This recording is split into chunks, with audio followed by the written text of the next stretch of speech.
na na, Jaya Radhe, Jaya Shyam, na na na na na na, Jaya Tam, Surator Pango, Mama Manda Matirgati, Mat Sarvasva Padamboja, Radha Madana Mohana, Jaya Radhe, Jaya Shyam, Jaya Shri Vrindavan, Pavana Radha Tiruna, Pavana Shri Vrindavan, Jaya Radhe, Jaya Shyam, Jaya Radhe, Jaya Shyam, Jaya Shri Vrindavan, Jaya Radhe, Jaya Shyam, Jaya Radhe, Jaya Shyam, Jaya Shri Vrindavan.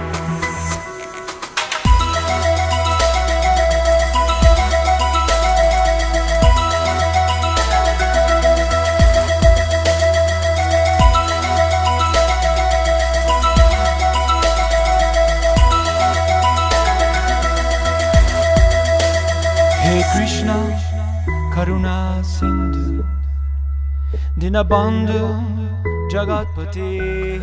Hi Krishna everyone. Today I'm addressing you from our base, a school actually, along the Baltic Sea coast in Poland, where we're holding our 31st annual Festival of India tour. Can't really say annual because, well, for the last 2 years we haven't been up here on the coast because of the pandemic. It was difficult not to be here. We felt so much separation from our programs, from the people actually. And the people themselves, I can see already, because we've done 2 festivals, they were also feeling separation from us in a big way. They're very glad to have us back on the coast. I attribute this to the fact that the Sankirtan movement, in its variegated forms, is the internal potency of Sri Chaitanya Mahaprabhu. It can only be that. Krishna says in Bhagavad Gita, Daiviyesha Gunamayi, that this divine energy of mine consisting of the 3 modes of material nature is very difficult to overcome. However, Krishna is all attractive, and if we present him in a nice way through our preaching activities, people are naturally going to be attracted, especially when we go out and chant Hare Krishna on the streets. That's how we advertise our programs. We go out, large number of devotees, and a very beautiful Sankirtan party, beautiful melodies, nice chanting, and people are attracted. And then we give them invitation. We do about 10,000 invitations a day to invite people to our festivals. Krishna is present in the sound of his name. Actually, even more so, all of Krishna's pastimes are also present in the sound of his names. That I read just this morning. I wanted to share this with you.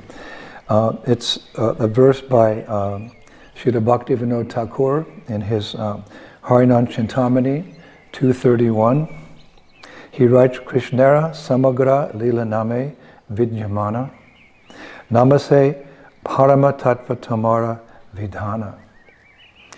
The entire panorama of Lord Krishna's pastimes is present in the Hare Krishna mantra.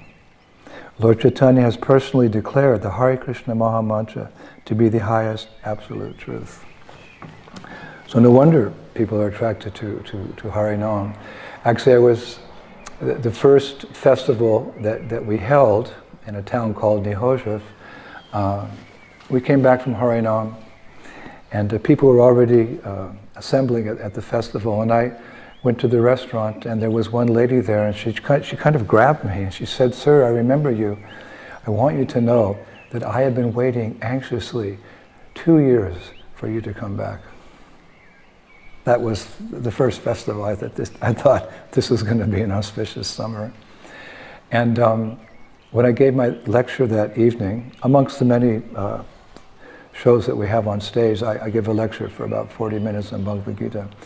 Afterwards, one lady came up to me and she said, you know, I've been listening to you for many years. She said, I've actually memorized your philosophy and I've read all of your books, but I needed you to come back to remind me how important it is. Thank you so much for your talk. When you hear things like that, you know, whatever austerities you have to undergo in pushing forward this movement, it's all worth it. Bhaktivinoda Thakur also said one time, my dear Lord, difficulties encountered in your service are my greatest pleasure. And I finally come to realize that.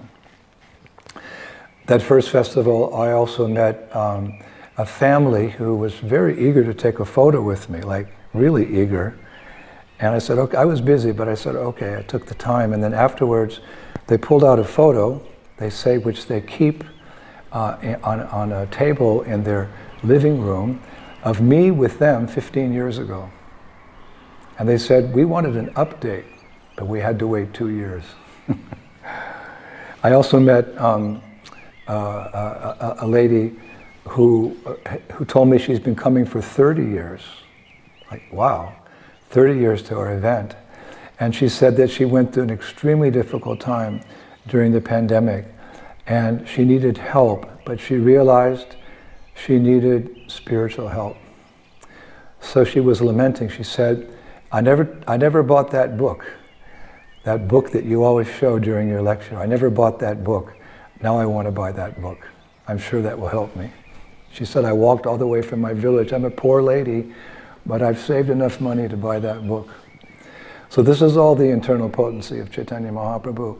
And it's so enlivening to see. It gives you so much faith to see how the people respond to Mahaprabhu's movement.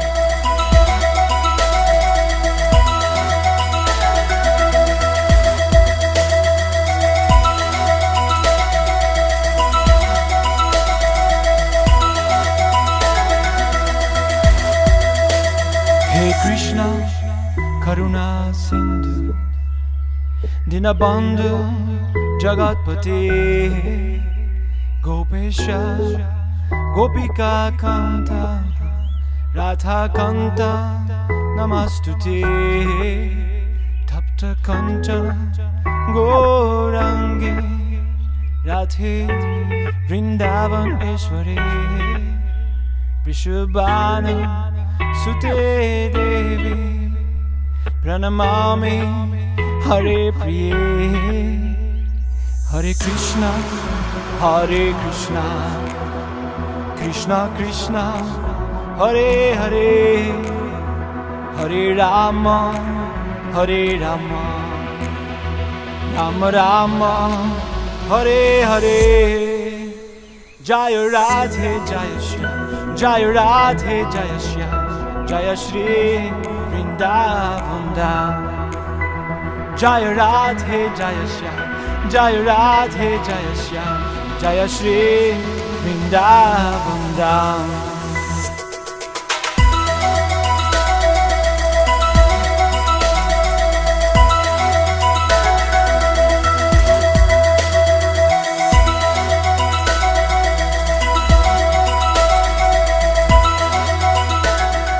Of course, it wasn't easy for us to put it all back together again. 2 years is a long time. Many of our devotees, how can I say, scattered to the four corners of the world. It wasn't sure we could even do it again. Our finances dried up. We had to get permissions again from new people who were in that particular job or those bureaus. We had to pull out all our material. We have tons and tons of, I think something like we have 18 tons of material altogether, including our trucks and our vans, etc. To take it all out of storage and get it back together again. It was something like the phoenix rising from the ashes. That's how I thought it. That's how I think of it. We were encouraged, however, by many of the mayors and the city councils in the villages up here, because this is I guess you could say, the main place in Poland where people come for their vacation. And they called us and they said, look, pandemic's down a little bit, can you please come back? Because it's been a tough 2 years and we need you to bring some festivity, some color, and what did one mayor say, and some joy to our town. And Nandini and Jayatam, who have done, they get the credit for all the organization. They were telling me that sometimes these mayors are fighting over the dates. Of course we're going to do 50 festivals this summer. But there's certain dates that, important dates on the calendar that they would love to have us there. So sometimes the mayors are quarreling. So I said to Nandini, what do you do? She said, I flip a coin. So we had to put it all back together again.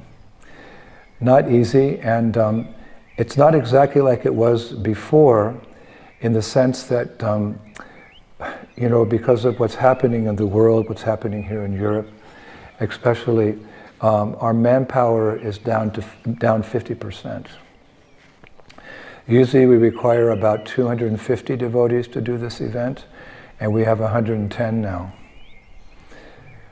Due to the war going on in Ukraine, due to the economy, due to so many things, devotees themselves had, fixed jobs after 2 years. This takes a huge amount of manpower. We have 110 devotees, men and ladies. A number of them are Ukrainian refugees, actually. We've taken them in, and they're very talented devotees. It's helped our stage show actually a lot. But I find many devotees doing the work of 4 devotees. Our school base is quite small, not like the schools we had before. There's only room for about 80 devotees, so others are sleeping outside. Cold showers this year. Many newcomers are not used to the intense schedule, but they agree. I've told them many times that it's this tour, it's kind of like to be a special commando to be on this tour. It's like drinking hot sugar juice. The schedule is so intense. It burns the lips a little bit, but you can't stop when you see the reactions of the people. I was thinking this morning that, we have a festival every day, and that takes a lot of preparation, a lot of follow-up as well. It's something like, I can compare it to a Janmashtami festival or Radhastami festival in ISKCON temple. It's on that level. And then, after that event in one of our temples in our movement, it takes the temple a week to recover. We don't have a week to recover. We have to go out the next day and spread the chanting all over and encourage people to come and put on that event. So these are, I guess you could say, what we would say, it's all happening again, the Gora Shakti, the internal potency of Lord Chaitanya Mahaprabhu. And I can say with all honesty that these are the modern day pastimes of Chaitanya Mahaprabhu. These are the modern day pastimes because he predicted the movement would go and spread. We hear for the next 10,000 years in particular, this described, that period is described as the golden age of Kali Yuga, Sankirtan movement. So it's really difficult to get back together. There's a lot of austerities, but it's nice to be part of the prediction. It's nice to be part of the prediction. And we see that prediction through the eyes of the people, how much they enjoy embracing Krishna consciousness.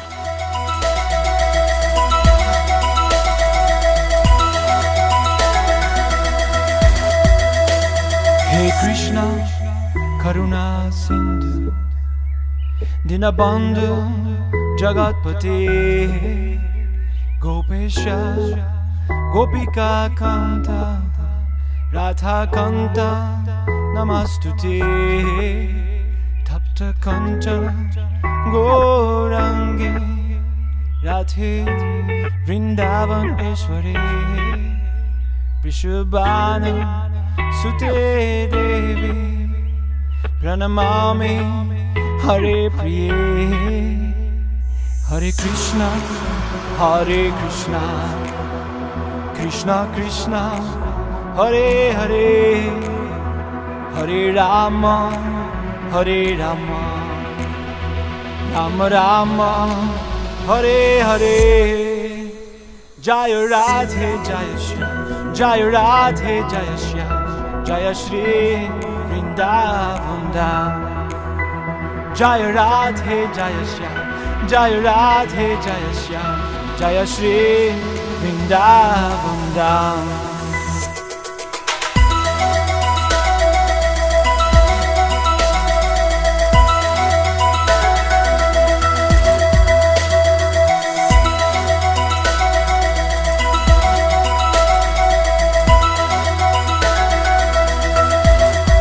It was predicted.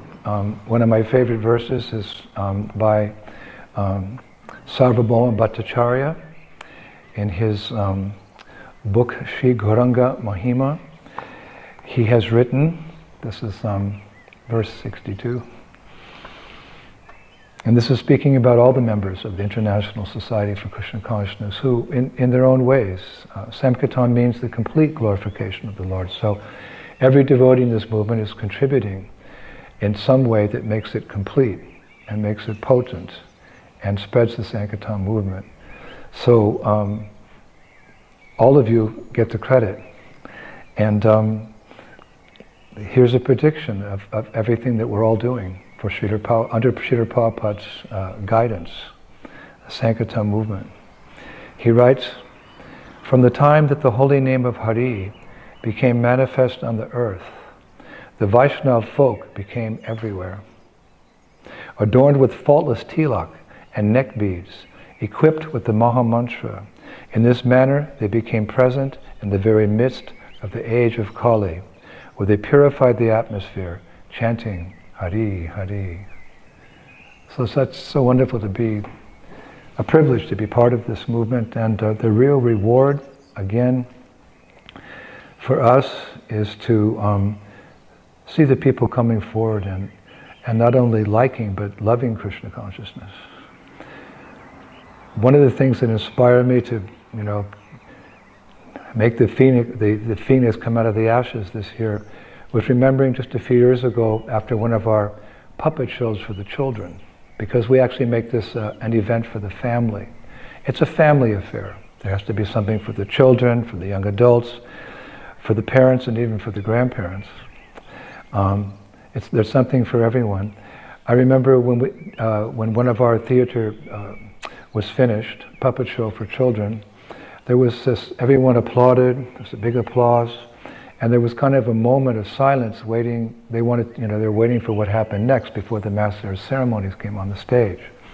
So suddenly a little girl, she must have been about 7 or 8 years old, she stood up, because the play was about Krishna in Vrindavan. There was a beautiful puppet of Krishna and the Balaram and the gopis, and there were big demons and cowherd boys. So she stood up on her mother's lap, and I could see her from a distance, and she screamed out very loud, "Mommy, I want Krishna!"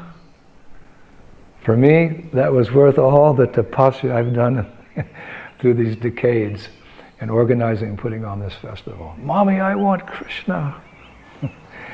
And just the other day, actually, one mother of a devotee who was unfortunately very antagonistic many years ago, very antagonistic.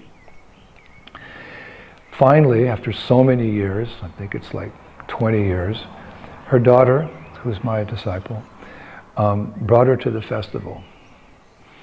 And we met, and it was cordial. It was cordial.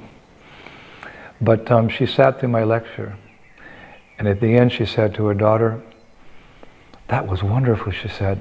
"I want that book. Please buy me that book." There you go. The internal potency of Chaitanya Mahaprabhu to touch the hearts of these people by his holy name, by his philosophy, by his food, by his devotees association. So it's wonderful to be out here, and everyone, please keep us in your prayers. You bless us. A lot of hard work service to do. It's a little cold at this first part of the summer, and please keep us in your prayers that we can be successful in fulfilling Prabhupada's words. He said one time, we will take the world over by culture. So we're trying our best to present it in an attractive way, in a professional way, very professional way, an entertaining, fun way, and most important, filled with Krishna bhakti, with devotion to Krishna, which I think is the ultimate thing that touches the people's hearts. So stay with us. We'll have some more videos throughout the summer. All glories to Srila Prabhupada, who took this Sankirtan movement from India and brought it to the Western world to flood the world with the sublime process of Krishna consciousness. Thank you. Hare Krishna. Jaya Shri Vrindavan Dham.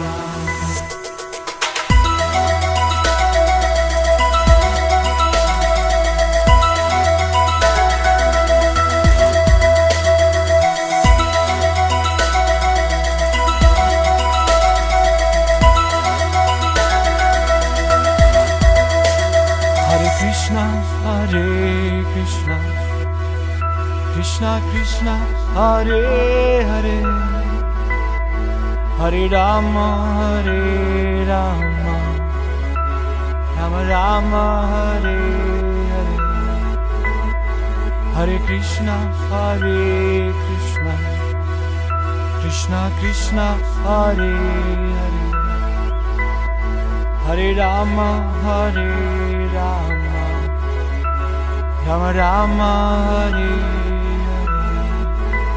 Jaya Radhe Jaya Shyam, Jaya Radhe Jaya Shyam, Jaya Shri Vrindavan Dham.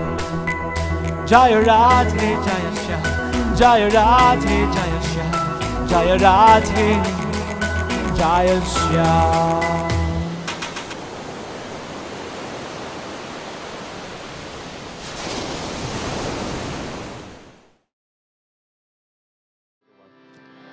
Hare Krishna, Hare Krishna, Krishna Krishna, Hare Hare, Hare Rama, Hare Rama, Rama, Rama, Hare Hare, Hare Krishna, Hare Krishna, Krishna Krishna, Hare Hare, Hare Rama, Hare Rama, Rama, Rama, Hare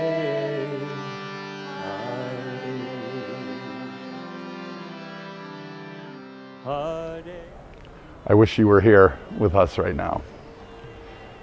The atmosphere, sun is setting here in Rishikesh. This flower garland is smelling so beautiful. The Ganga is flowing just down the hill from us, and people are gathering here for another night of incredible festivities. Kirtan, dancing, saris and gopi dats, and a real festival, and then a big feast of prasad. Only thing missing is you. As Indradyumna Swami says so many times, this is what we do. He's quoting Srila Prabhupada. This is what we do. And this is the process that Chaitanya Mahaprabhu gave for this age. You know, if you read the news today, it's like an unlimited ocean of difficulties, like whether it's like diseases or war or pollution, or it's like, oh my, at some point you're like, what am I supposed to do? But this is the same situation in this age of Kali all the time. This is the same situation that Lord Chaitanya and his associates, they looked at their world and they thought, what can we do to help the suffering world? And so this process is actually given by Krishna, who came as Lord Chaitanya. This is the process for those of us born in the age of Kali, of difficulty, of darkness. Lord Chaitanya says that our hearts will open when the holy name shines like the moon. And we're seeing it. Each night, hundreds of people are gathering, celebrating, bringing their friends, creating new friendships. And really this is the highest form of yoga because it engages the soul fully. All the senses fully engaged in serving and loving the Lord. This is what the Vedas call samadhi. And it's just achieved in the age of Kali by the holy name. Anyone. We just pull people in off the street. Hello, sir, would you like to come chant, dance, and feast with us? And people come in and they enter into samadhi by the power of Lord Chaitanya and the holy name. We have an incredible team of devotees and friends, some who have been serving for, a decade or more together. Best cooks, best dancers, best musicians and kirtaniyas, and the deities are dressed beautifully. It's been like a continuing festival every moment, and it's such an honor to be part of it with all these incredible devotees. This is the Rishikesh Kirtan Festival, and it's becoming a staple here in this sacred land. So we hope that this video gives you a little glimpse into how much fun we're having and whets the appetite for you to also fully bathe in the holy name. Just like when we go down to the Ganga, we're going, when the day starts to warm up a little bit, we're going down to the Ganga and bathing in the water. It's like emerald gem. Let's all sing it together. One voice. Hare Krishna, Hare Krishna, Krishna Krishna, Hare Hare, Hare Rama, Hare Rama, Rama Rama, Hare Hare. And again, arms in the air, full surrender. Hare Krishna, Hare Krishna, one love. Krishna Krishna, Hare Hare, Hare Rama, Hare Rama, Rama Rama, Hare Hare,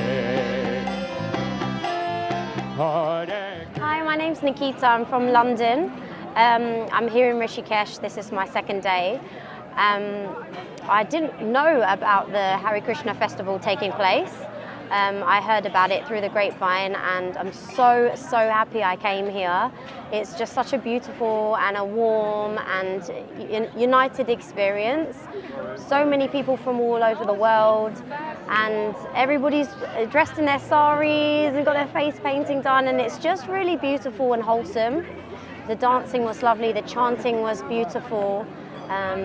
Yeah, I'm so happy to be here, and I'm going to be coming back tomorrow. And maybe every day. So yeah, if you're in Rishikesh next year, definitely come to this, you won't regret it. Hare Krishna, Hare Krishna, Krishna Krishna, Hare Hare, Hare Rama, Hare Rama, Rama Rama, Hare Hare, Hare Krishna,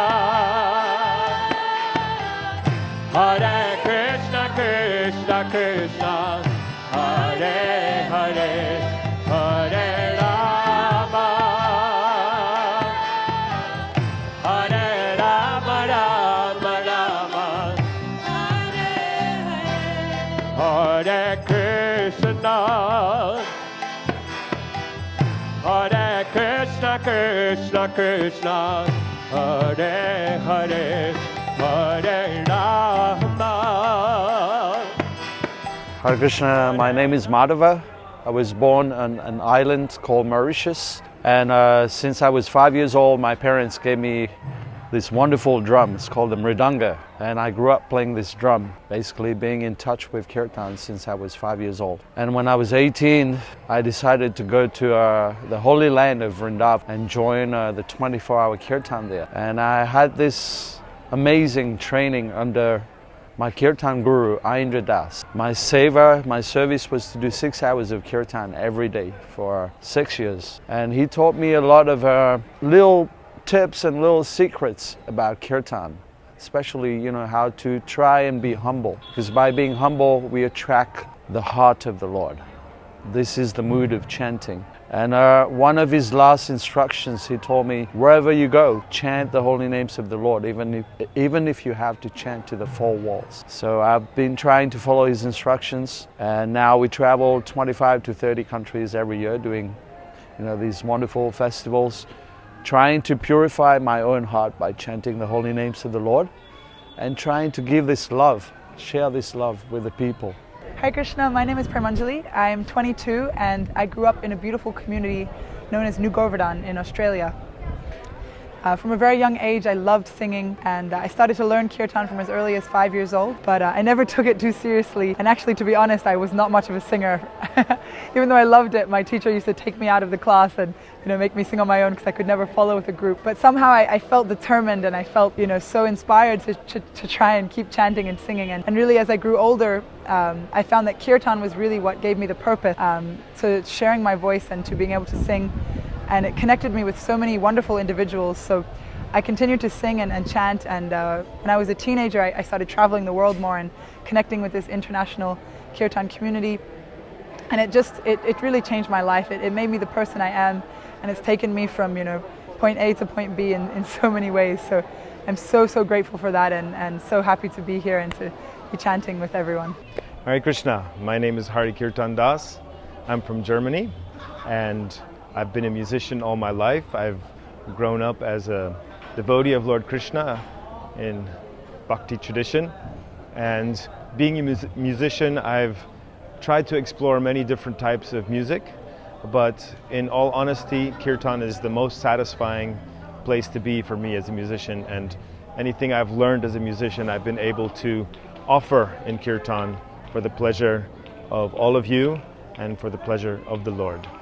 Namaste, Hare Krishna to everybody. My name is Tarna Chaitanya. I am based in Croatia and I travel all over the world to spread the message of the kirtan. So my idea of kirtan is that is the service to the humanity, service to the God. And service for me means love in action. So what I want to do is just share this love in action with all the world. So we show our love through the actions to everyone. I'm really grateful and blessed to do this service, and very grateful to be here in Rishikesh to do this Kirtan Fest. Please, next time join us and let us chant together for the better world.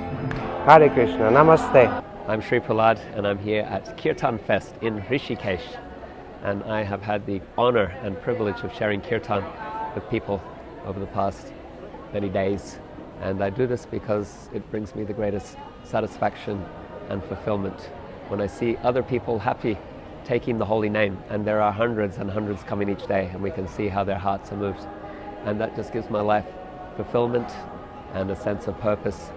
Years ago I actually reflected on my life and I thought about what are my happiest moments, and I realized, just looking back at my life, that my happiest moments were when I was sharing kirtan with others, and so I always feel grateful when I have that privilege and opportunity to share in that way. Hare Krishna. My name is Badahari Das, and I've been doing kirtan now for 48 years. By the grace of Srila Prabhupada and the devotees, I was introduced to this wonderful world of kirtan and the holy name, and I discovered something wonderful, that this kirtan opened my heart, exposed me to a new world. And I do my kirtan actually mainly, although it's a service, sometimes we lead sometimes thousands of people in chanting. It's a great mercy to have such a service, but I also do it for myself, just to cleanse my heart and to make another step forward on the spiritual path. And I'm always praying to Krishna that I can continue doing this service, in a pure way and maybe in a humble way. So thank you, Hare Krishna. Hare Krishna, Krishna Krishna, Hare Hare, Hare Rama, Hare Rama, Rama Rama, Hare Hare, Hare Krishna, Hare Krishna, Krishna Krishna, Hare Hare, Hare Rama, Hare Rama, Rama Rama, Hare Hare, Hare Krishna. Each night we've met new guests who come, new friends. Some come back night after night. I remember a new friend from Germany. Her name is Sandra. She had completely different plans. She came the first night and she said, unfortunately I'm not going to be here, I'm going. I'm in India, I have limited time, I'm traveling. And I said, I think you should change your plans. Just come every night. And she said, okay. And then she came the next night. And then the next night. And then finally, she put on a sari. She painted her face. And now she's dancing every night, dancing right in the front, dancing in ecstasy. There are other friends, a couple from a big city in India. They're like a professional couple. And they came to Rishikesh not sure what they were looking for. But they said, we came to your festival and this is what we were looking for. We didn't know, we came for this. So they were coming night after night, sitting in front, fully immersed in the holy name. It's like a big family reunion, but no one knew they were family before we came together. Hare Krishna, Hare Krishna, Krishna Krishna, Hare Hare, Hare Rama, Hare Rama, Rama Rama, Hare Hare. So I came here, I was staying at a music ashram, and my friend invited me to come to the Kirtan Fest, and I just wanted to come chant and dance and chant and dance and feast. And I've been feeling really good now that I've been in Rishikesh for only a day or two, and I'm just delighted to be here. I feel like a prism with light shining rainbows through it. So that is probably the best description of how I feel. Yes, Hare Krishna. Hare Krishna, Hare Krishna, Krishna Krishna, Hare Hare, Hare Rama, Hare Rama, Rama Rama, Hare Hare, Hare. So we hope that you can also bathe in this video and the names that you hear and take part even virtually. We wish you were here with us, and we're all joined together, as we know, like a garland circling the globe of the holy name. See you soon. Hare Krishna. Love from the sacred mountains of the Himalayas. Love from Rishikesh. Hare Bol. Hare Krishna, Hare Krishna, Krishna Krishna, Hare Hare, Hare Rama, Hare Rama, Rama Rama, Hare Hare.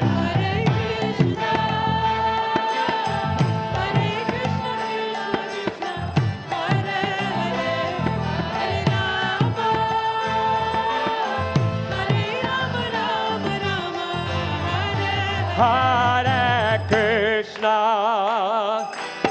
Hare Krishna, Krishna Krishna, Hare Hare, Hare Rama, Hare Rama, Rama Rama, Hare Hare.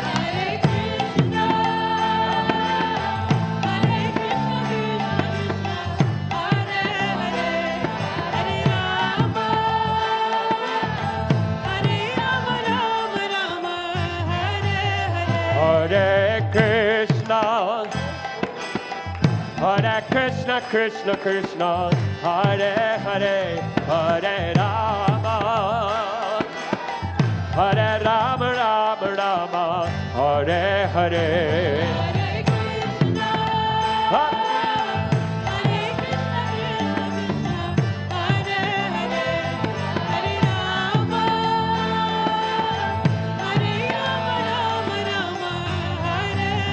Hare Krishna, Hare Krishna, Krishna Krishna, Hare Hare, Hare Rama, Hare Rama, Rama Rama, Hare Hare.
Hare Krishna, dear devotees. We'd like to share with you this video of an amazing procession we participated in, celebrating the worship of Radharaman, one of Vrindavan's most popular deities. Radharaman famously appeared from Shalagram Shila 500 years ago here in Vrindavan to enable his dear devotee Gopal Bhatta Goswami to increase his worship of the Lord. Gopal Bhatta Goswami established a high standard of worship that has been maintained by his followers down to the present day. That worship is shared by a number of Goswami families who take turns doing the puja at different intervals throughout the year. In this video we participate in a blissful parade organized by my good friend Pundarik Goswami, meant to share the glories of Radharaman with all the residents of Vrindavan. As we chant through the streets, we pass by many temples with their intricate carvings and designs depicting Krishna's pastimes 5,000 years ago. The sound of the chanting of his holy names, the beating of the drums, and the sweet fragrance of incense all come together to create an atmosphere of pure devotion. To be in Vrindavan is to be in the presence of Krishna's love and grace, and to bask in the glow of his wisdom and compassion. Hare Krishna, Hare Krishna, Krishna Krishna, Hare Hare, Hare Rama, Hare Rama, Rama Rama, Hare Hare.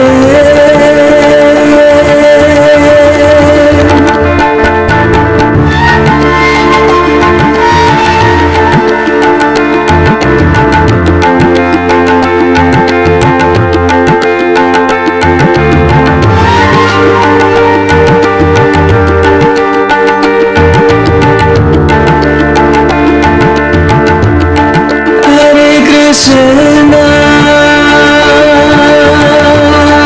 Hare Krishna, Krishna Krishna, Hare Hare, Hare Rama, Hare Rama, Rama Rama, Hare Hare. As we make our way through the narrow streets, we are greeted warmly by the local residents. Their kind eyes and gentle smiles make us feel at home, and we can see the love and devotion they have for Krishna shining in their faces. As we proceed, we pass by many cows and bulls who are treated with the utmost care and respect by the residents of this spiritual abode. The gentle eyes and soft mooing of the cows serve as a reminder of Krishna's love for them.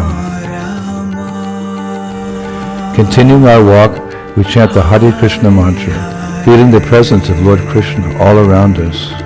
We bask in the peace and serenity of Vrindavan and feel grateful for this opportunity to visit the sacred land and connect with the Lord.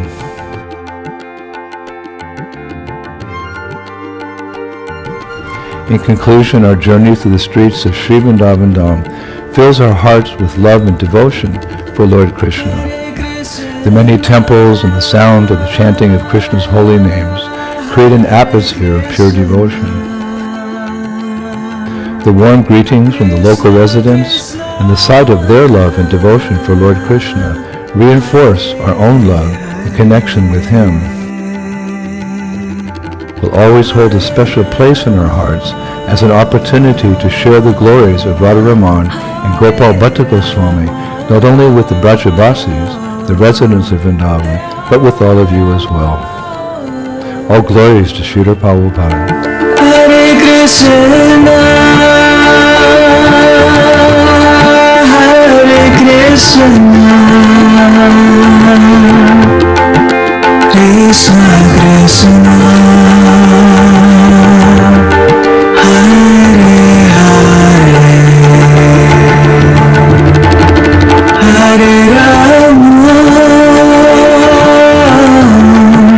Hare Rama, Rama Rama, Hare Hare.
দ্বিজমণি গৌরায়মণি জাগে উদিলয় অরুণ পূরব ভাগে দ্বিজমণি গৌরায়মণি জাগে ভকত সমূহ লইয়া সাথে ভকত সমূহ লইয়া সাথে গেলা নগর ব্রাজে গেলা নগর ব্রাজে উদিলয় অরুণ পূরব ভাগে দ্বিজমণি গৌরায়মণি জাগে উদিলয় অরুণ পূরব ভাগে দ্বিজমণি গৌরায়মণি জাগে তাথয়ে তাথয়ে বাজাল খোল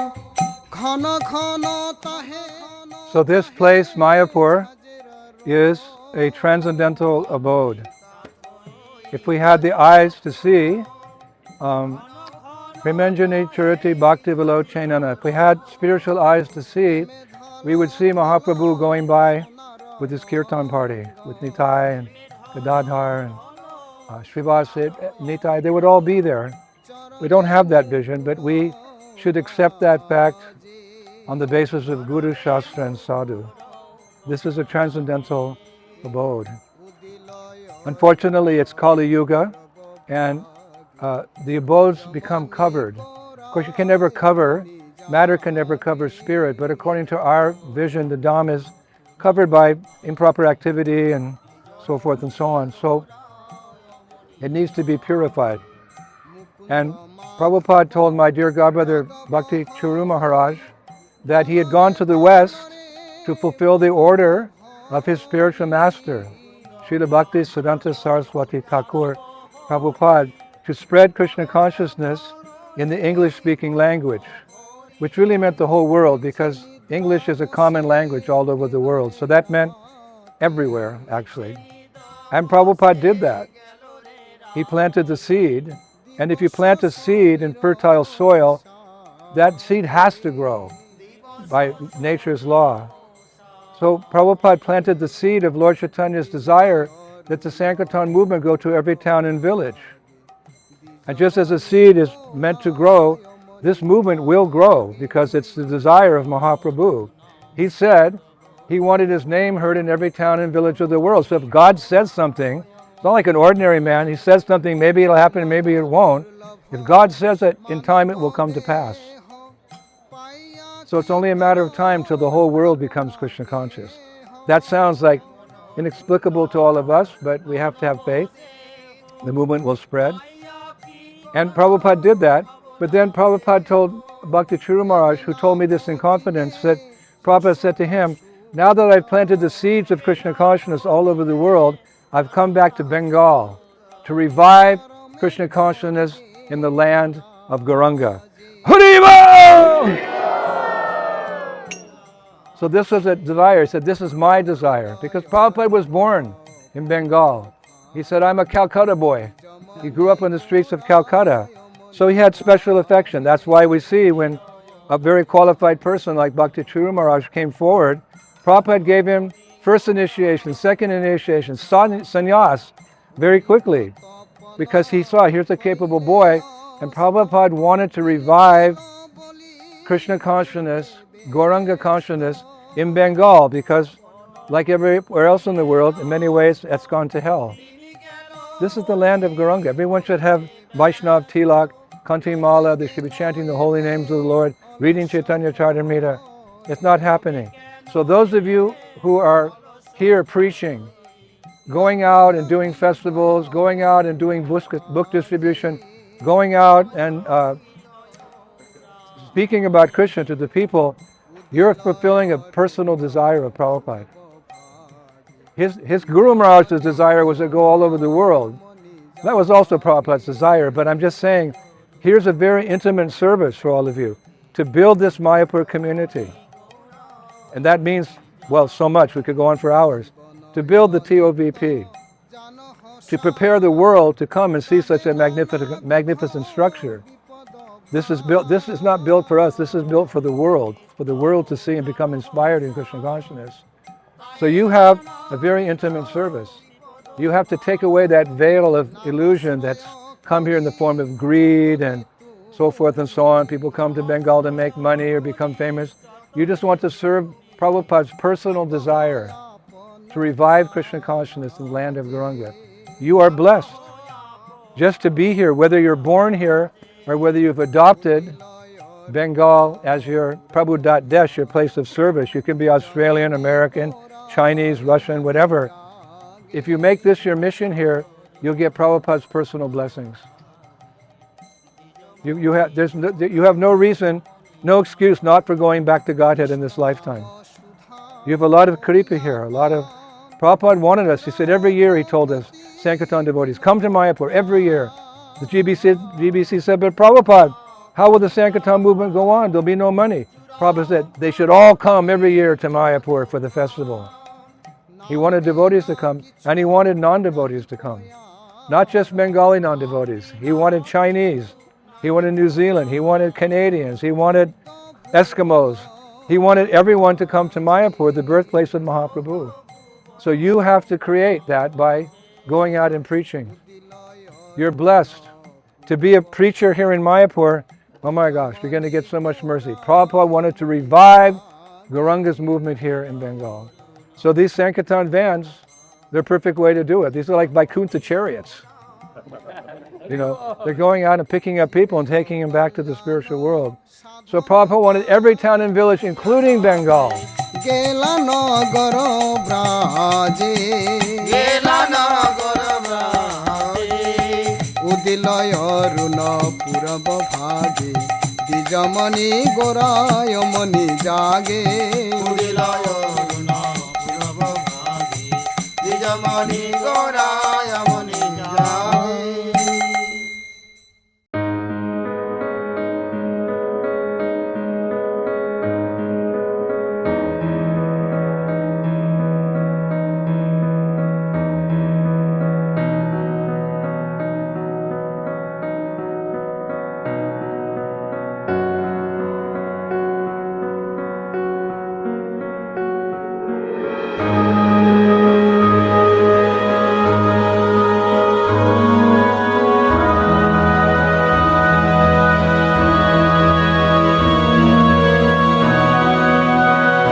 Hare Krishna, dear devotees, all glories to Srila Prabhupada. At the moment I'm in the most auspicious place in the universe, Sri Vrindavan Dham, presently at the Radharaman temple, established by Srila Gopal Bhatta Goswami for his very dear deity, Radharaman. Srila Prabhupada once said there are 5,000 temples in Vrindavan. That was 30 or 40 or even 50 years ago. I think there's many more now. But there are 7 prominent temples that Gaudiya Vaishnavas visit when they come on pilgrimage to Vrindavan or if they live here. Actually, when Srila Prabhupada lived in Vrindavan for many years before coming to the West, I read in the Prabhupada Lilamrita that he would visit all the 7 prominent temples in the morning and then go back in the evening and visit them as well. Because deity worship is an integral part of our Vaishnava tradition, our Gaudiya Vaishnava tradition, chanting Hare Krishna, hearing Srimad Bhagavatam, worshipping the deity, living in a holy place and associating with devotees. And it was Srila Prabhupada who very kindly brought deity worship to the Western world, where we can see it's very much accepted now. There's temples all over the world which are visited by ISKCON temples that are visited by thousands or hundreds of thousands or even millions, you could say, over the years. So deity worship is so important.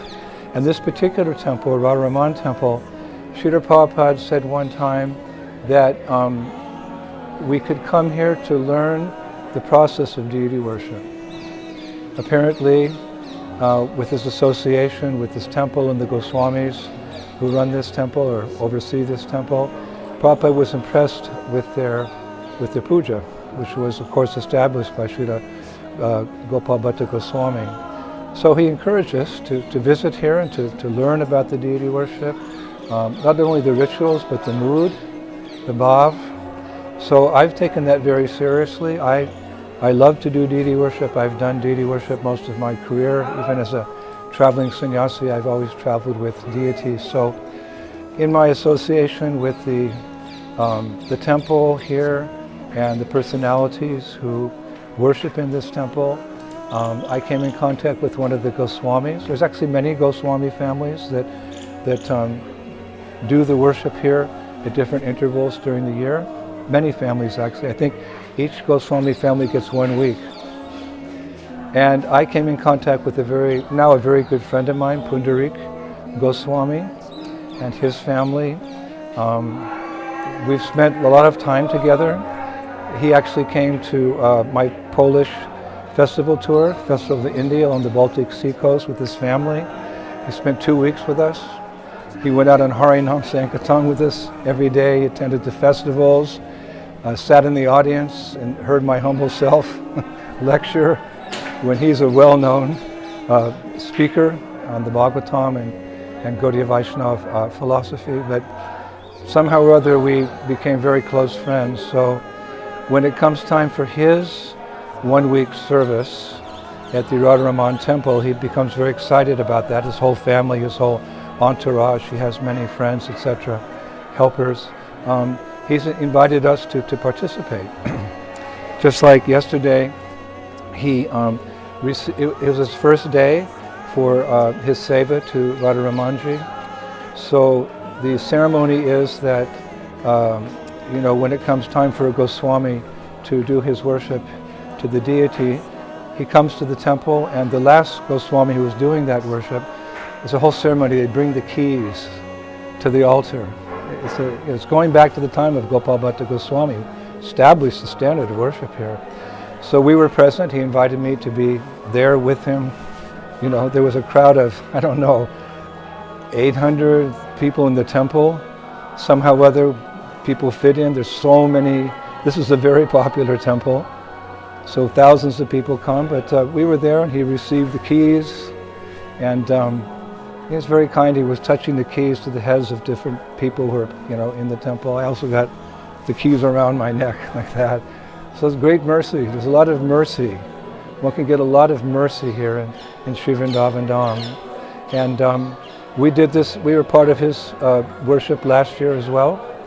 And we had a big Harinam Sankirtan throughout Vrindavan as a celebration that he got the keys for the worship. I brought with me about 40 or 50 of my disciples and friends and well-wishers, and together we all were glorifying Shri Radharamanji. And we're looking forward to this week, actually. There's many, he's arranged many performances. Famous dancers, famous speakers will be participating in his puja for this year. And we're invited, we've just come now. We feel like family, actually. This is the mood of Vrindavan, that the Brajabasis, regardless of who you are, where you come from, what is your language, your country, we're all accepted as eternal servants of Radhe Shyam. This is Prabhupada's mercy. This is actually the peace formula for the world, that we all identify ourselves as one spiritual family under God, under Krishna, because He's the Supreme Father. Everyone was created by Krishna. We're all His sons and daughters. We all have one Father. So if you have the same Father, then you're brothers and sisters. And although you may quarrel with your brothers and sisters, it never gets too intense like we see in the world today. So much confusion and conflict going on. So we have the peace formula, and that you feel when you come here. Here to Vrindavan. In the very beginning, I think when Prabhupada first brought his disciples here, maybe they were questioning, the Westerners, how can they take to Krishna consciousness, etc., etc. But I can say quite frankly now, the people of Vrindavan, they love the Western devotees. They love the members of the International Society for Krishna Consciousness, and they honor Srila Prabhupada. This is very satisfying to our heart. So we also are part of, Vrindavan's life, which is seen by the fact that a very prominent Goswami here, Pundarik Goswami, is very appreciative of Srila Prabhupada, very appreciative of how we're spreading the Sankirtan movement of Lord Chaitanya all over the world. He's embraced us, we've embraced him, so in our own small way we're participating in this very auspicious week. You'll see in this video so many things connected to this temple. It's a rare glimpse, actually. I don't know if a documentary has ever been done like this, where we look deeply into the deity worship here, which Prabhupada encouraged us to learn. So please enjoy this video of the worship of Radharamanji in this particular week of Pundarik Goswami's Seva. Hare Krishna. All glories to Srila Prabhupada, the revealer of the Dham. Thank you. Kamala dala chala, Jivana dala mala, Bhajahu Hari, Padaniti.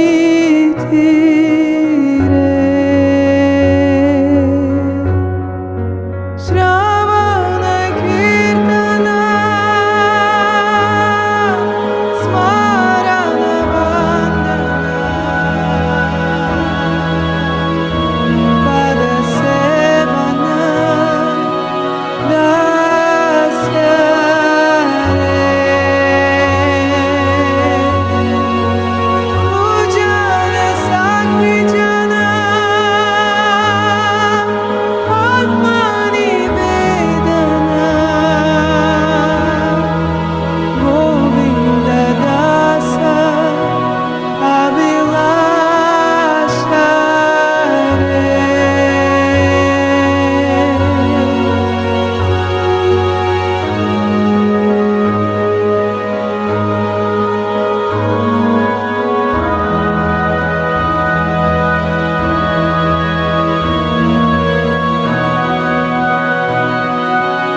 Krishna, Hare Krishna, Krishna Krishna, Hare Hare, Hare Rama, Hare Rama, Rama Rama, Hare Hare. Welcome, welcome, welcome to the Kartik Parikrama 2022 with Indradyumna Swami. We are so happy to be here again after such a long time of separation. So many devotees have had to refrain from coming to this most holy of dhams during Kartik. But now, this year, we're all back again and very excited. We start today here at this most holy place that you see right over my shoulder of Sri Radhakund. Radhakund is not just a holy place. Radhakund is the holy place. Radhakund is the most holy place in the entire creation. All of the devotees very eagerly come to Radhakund, very respectfully taking the water upon their head, bathing in Radhakund and purifying themselves of all material desires and deepening their love for Krishna. This very place 500 years ago was not as we see it now. It was not developed like it is now. Sri Chaitanya Mahaprabhu himself came here looking for where is Radhakund and Shyamakund. He found this place after asking so many villagers for directions. They were not able to locate Radhakund and Shyamakund. So he sat down under the nearby tree and began to chant with tears in his eyes. And in that moment of chanting, he realized that this was the location of Radhakund and Shyamakund. So today, we see even more of an expansion that facilitates everyone coming and taking the opportunity to bathe in this holy of places. In the early days, sometimes the disciples of Srila Prabhupada became a little over-enthusiastic, diving and playing in Radhakund as if it were a swimming pool. Prabhupada did not appreciate this and corrected it. We know that you come to the edge of the water, offering prayers, respectfully taking the water upon your head, and then reverentially entering into the water. By entering into such water in this manner, one becomes completely purified, cleansed, and enlivened in the process of Krishna consciousness. This was the movement of Sri Chaitanya Mahaprabhu. Srila Prabhupada also encouraged that every year the disciples, the grand disciples, and now even the grand disciples should come to Vrindavan, to the holy dham, rejuvenate themselves, revitalize themselves, and refurbish their enthusiasm in Krishna consciousness, and thus return to the countries that they've come from, North America, South America, Europe, Far East, everywhere, and spread Krishna consciousness with a new vigor and enthusiasm. This is the importance of coming to the dham, to become refocused again and appreciating these holy pastimes. As we are standing here, there are 250 devotees just a short distance from here, speaking the beautiful pastimes of Radha and Krishna as they took place here at Radhakund, enlivening themselves in this way. Now, we encourage you, follow us, not just today, for the entire month. Every day we will be going to different holy places. Every day there will be an opportunity for you to follow the videos, the photography, the pictures, everything that is posted from this glorious parikrama. And you too, even though you may not be here, can become enlivened. As for us, we're very grateful to be here again this year, to take part in the association of so many wonderful devotees under the leadership of Indradyumna Swami, listening to the kirtans of Bhattahari, Madhava, Shistakrit, so many wonderful personalities, and speaking about all the different kathas. Therefore, we are encouraging that everyone should please take part in this activity. Thank you very much. Kartik Parikrama 2022 Ki Jai.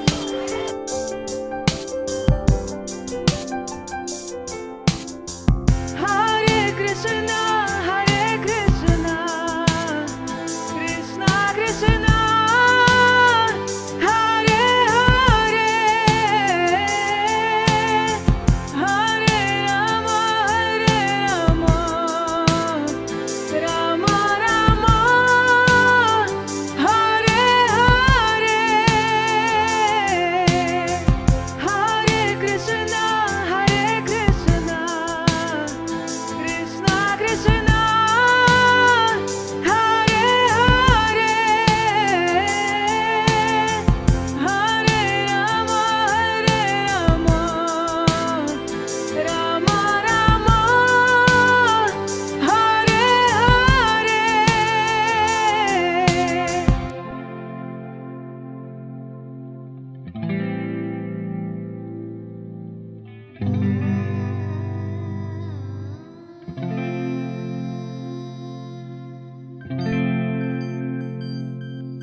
So in Srila Prabhupada's passport, his original passport, when he first came from India to the West, there were certain details or certain information, like in every passport, that you have to fill out.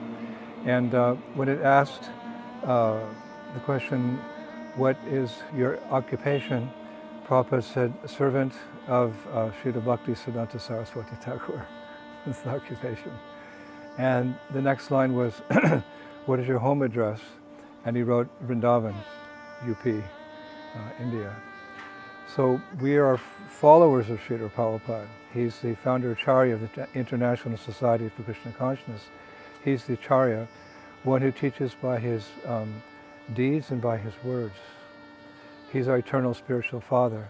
So we want to be like father, like son, and like daughters, following in Srila Prabhupada's footsteps. So he came to the West to bring us back to the East. There's that saying in America, in the old days, in the pioneer days, go west, young man, for your material fortune. Well, we've turned our back on that, more or less, and we've come east.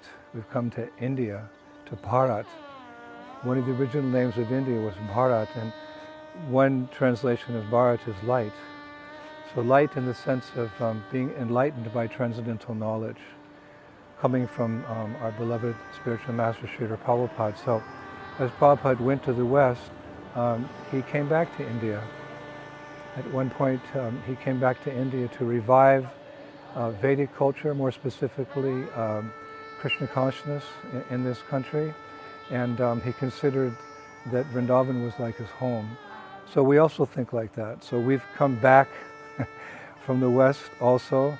After 3 months of preaching, we had our Festival of India in Poland. It was extremely successful. Tens of thousands of people were introduced to Krishna consciousness. We continued on a little bit afterwards, visiting different yatras in Europe, but we've come back home. We consider Vrindavan our home. All devotees should consider Vrindavan their home. We should feel more comfortable here than anywhere else in the world. Of course, it takes time. That's the process of Krishna consciousness.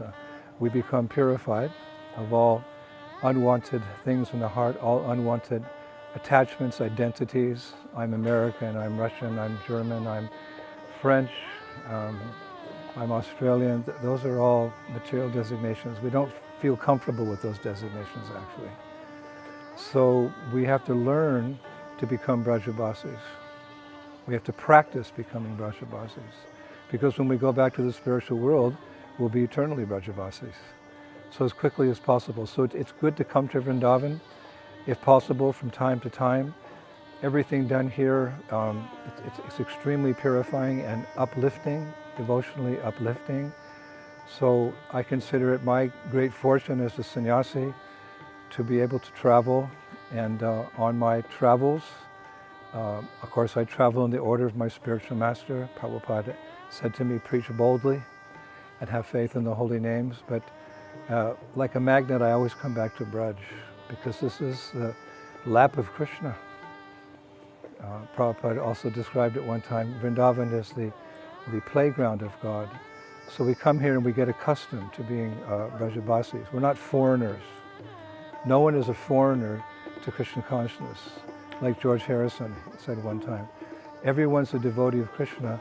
Some know it and some don't. So by Prabhupada's grace, we know that, and we're trying to gradually become purified and develop that mentality that I'm a Brajabasi. And so we've come back after many months of preaching, and it's very comforting. You know, isn't it? There's that saying, home is where the heart is. So after many, many years, I'm beginning to understand this is where my heart is, Vrindavan. I have a Western body, but I have, as a spirit soul, by Prabhupada's grace, I'm realizing I'm an eternal resident of Vrindavan. So today, for the first time, we came back and got over the jet lag, and for the first time, we're going out on Vrindavan Parikrama, the Parikrama Marg around Vrindavan, keeping everything to our right, and it's very purifying to do Parikrama. We're doing Parikrama of all the temples, the thousands of temples, and the seven most prominent temples. We're doing a parikrama of all the samadhis of great saints. We're doing parikrama of many aspiring sadhus as well. We're doing parikrama of cows. Everything is Krishna conscious here if we see it through Prabhupada's eyes. So, and we're doing parikrama in the dust of Vrindavan. Every particle of dust here is more opulent than all the opulence of Vaikuntha. These things we're learning. We're learning, and gradually, because this process works, we're beginning to realize these things. And that's the beauty of old age. And no one looks forward to old age, but old age in Krishna consciousness means that after many years of service, the gyan becomes vigan, it becomes realized, and that's sweeter than the sweetest. And as we walk around Vrindavan Dham now, we're continuing to open our eyes through the process of chanting the holy names of Krishna. And that's what you do here. You chant Hare Krishna, you hear Krishna Katha, you take the Mahaprasad of the deities, you associate with the sadhus. We do all these things, and in our heart of hearts, that's an expression, right? In our heart of hearts, we go before Srila Prabhupada at a Krishna Balaram Mandir, the temple that he constructed from his heart. And we come before Srila Prabhupada in his Samadhi Mandir. As members of ISKCON, we consider that the most holy place in creation. The most holy place in creation, because Srila Prabhupada is our ever well-wisher. And we go there and we often make reports about our preaching in the West. We won't be here, we'd like to be here a long, long time, but we have our duties in different parts of the world. So as it's often said, we come here to get refreshed. But in old age, we stay a little bit longer, just to make sure that by the time we leave these bodies, we'll be chanting Hare Krishna, and Krishna will be in our mind, and Prabhupada will come and take us back to the spiritual world. So that's what we're doing. We're on parikrama, and we're enjoying it every step of the way. It's like, as they say, in the spiritual world, Brahma Samhita says, every step is a dance, every word is a song, and there's a festival every day. We're out here in a very festive mood, celebrating the glories of Radha and Krishna. So we'll be doing this for a few weeks. Many devotees will join us soon for the Kartik Parikrama. We'll be going out and visiting all the major Leela stans and also the minor ones. This year our theme will be visiting the places that are not often visited. And it'll be wonderful to receive all the devotees, to serve them by introducing them to Krishna consciousness. We'll be their guides in the sense that we're just repeating what Prabhupada has told us, and we'll be looking forward to that seva. When we come to Vrindavan, we come here to do seva, to do service. So please stay with us. All glories to Srila Prabhupada, the revealer of the Dham. All glories to Vrindavan Parikrama. All glories to the upcoming month of Kartik. Gaura Premanandi, Jai Jai Sisi Radhe Sham. Hare Krishna.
Gora, Gora, Gora Hari. Gora, Gora, Gora Hari. Gora, Gora, Gora Hari. Gora,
Hare Krishna, very dear devotees, I'm addressing you today from the back of our stage, where our massive stage, where out front we have about 3,000 people ready to watch our cultural performances.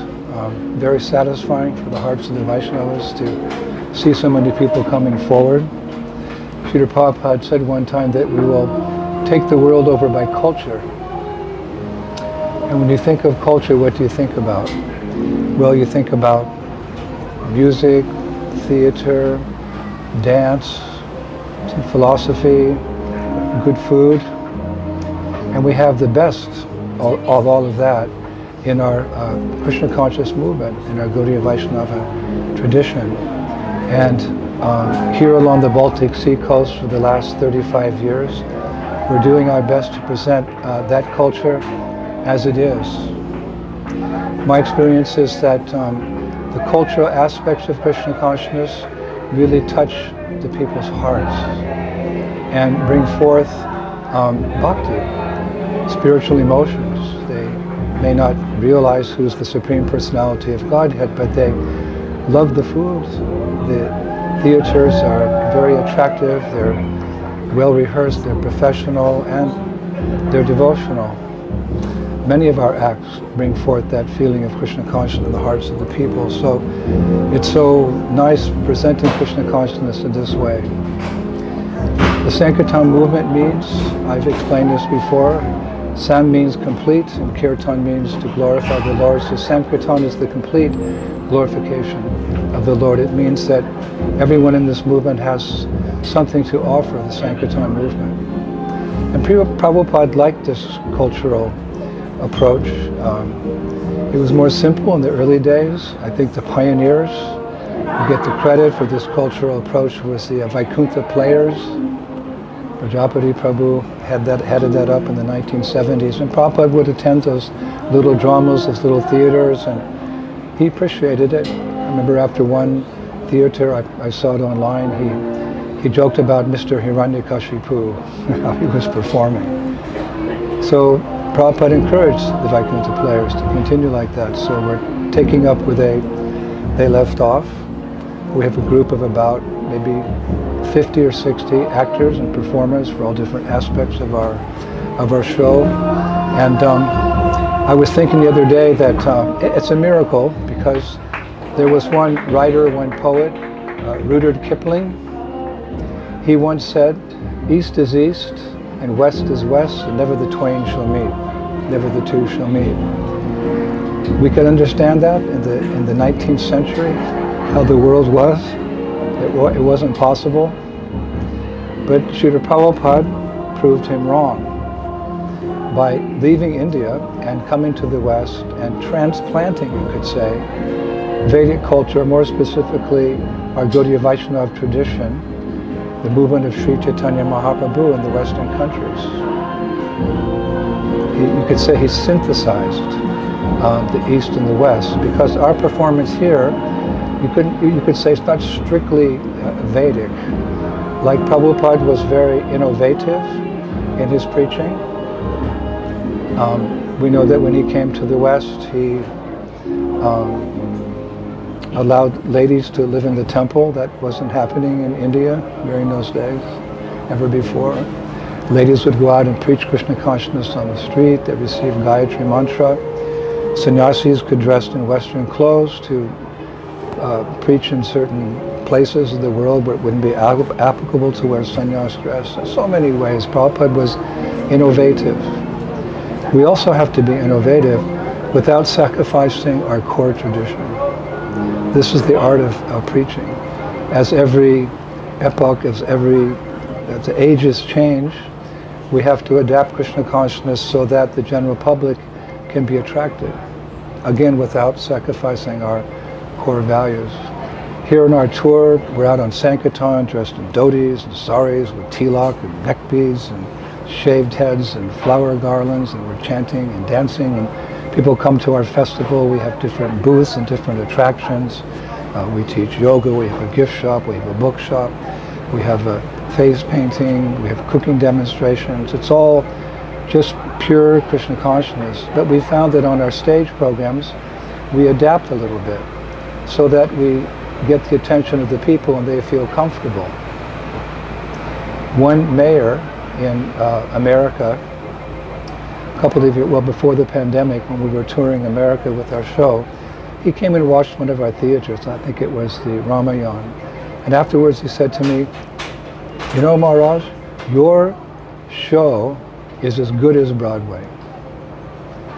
I said, well, really? Thank you. He said, no, I mean it.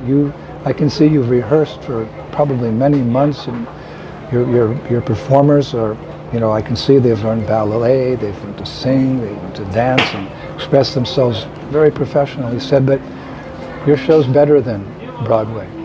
I said, how is that? He said, because you have a message. You have a message. In each of our dramatic theaters, the message of Krishna consciousness comes across very, very, very clear. So when I mean synthesis, we attract the people's attention in the West because they like to see ballet, they like to see different dances, the costumes, the scenery, sometimes Western, and they can identify that with that, and very often they identify it with the actors who are performing. They can see themselves in the actors, and not only can they see themselves in the actors because we innovate in a little bit of a Western way, they identify with the message that comes through those actors.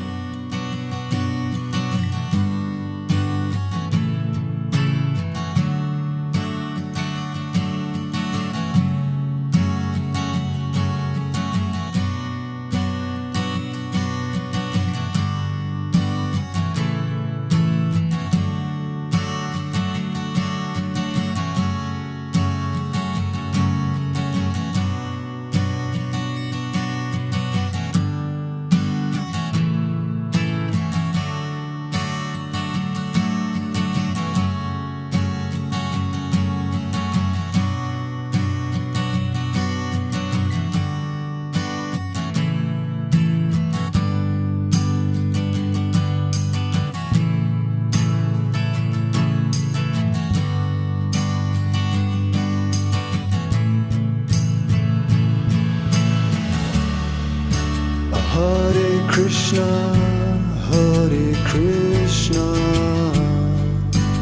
Krishna Krishna, Hare Hare, Hare Rama, Hare Rama,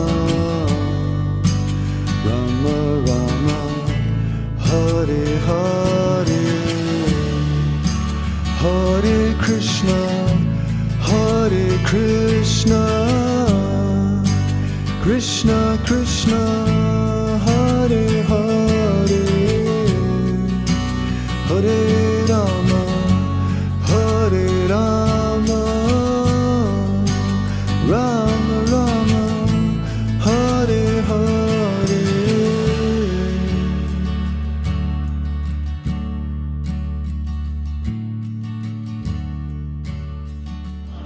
We have many plays defining, the existence of the soul, defeating voidism and impersonalism, as Prabhupada came to the West to do. The message comes across, we're not these bodies, we're the spirit soul. And the spirit soul is part and parcel of Krishna, the supreme soul, the supreme personality of Godhead. And Krishna is not an old man, aging with gray hair, but he's youthful. Nayovanam cha, he's very youthful, attractive. He speaks very well. It's Bhagavad Gita. And he's charming, he's debonair. He's lovable. So in this way we have, theaters which are a synthesis of Western culture and Eastern culture, so people can watch it and then identify with some spiritual message. And we have straightforward Krishna conscious plays like the Ramayan or Mahabharat. Like this, we're mixing in such a way that people get the message. And therefore we've proved Mr. Kipling wrong. Excuse me, Mr. Kipling, we've proved you wrong. You said east is west, east is east, and west is west, and never the twain shall meet.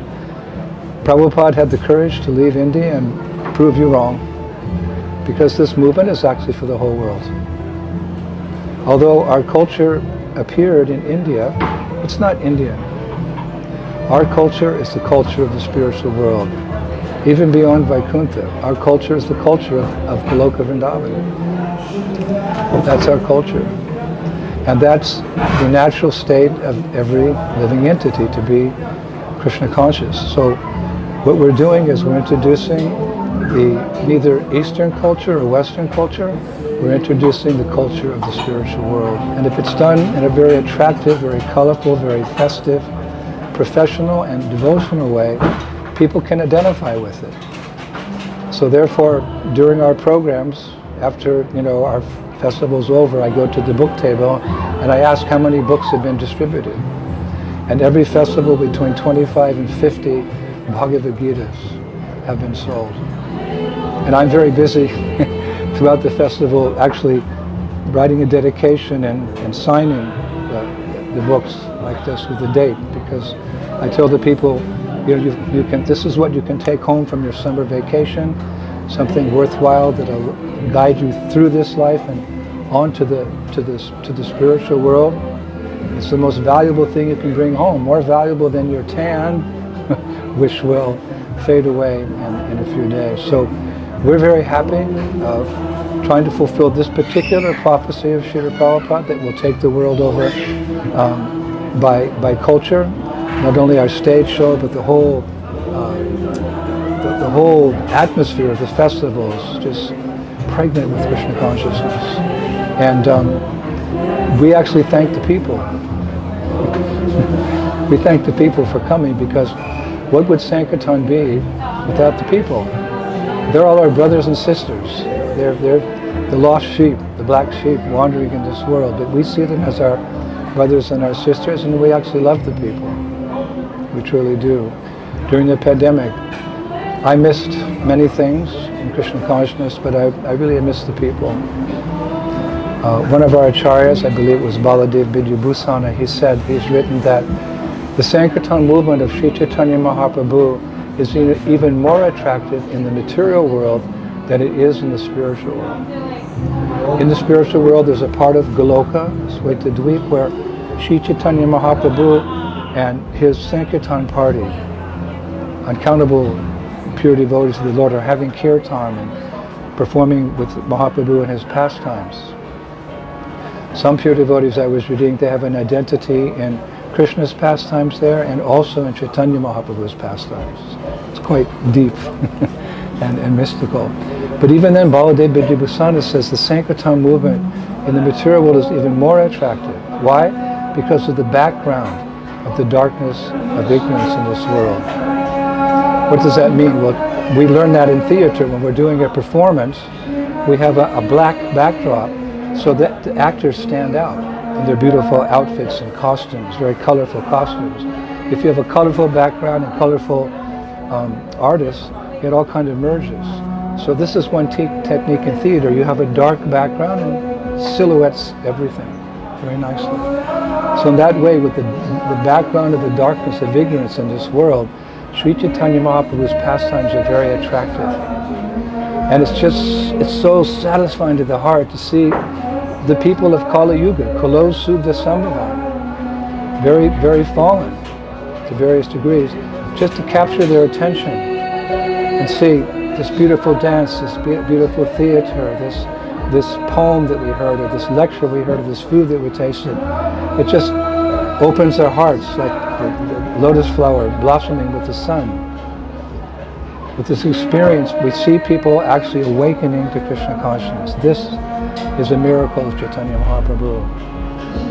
So we also thank the people for coming and seeing them experience this wonderful world of Krishna consciousness. And I often think that I could do this for many births, because Baladev Vidyabhusana said that the Sankirtan movement is more attractive here. And actually we're here to fulfill Prabhupada's mission, to give everyone an opportunity somehow to take up Krishna consciousness.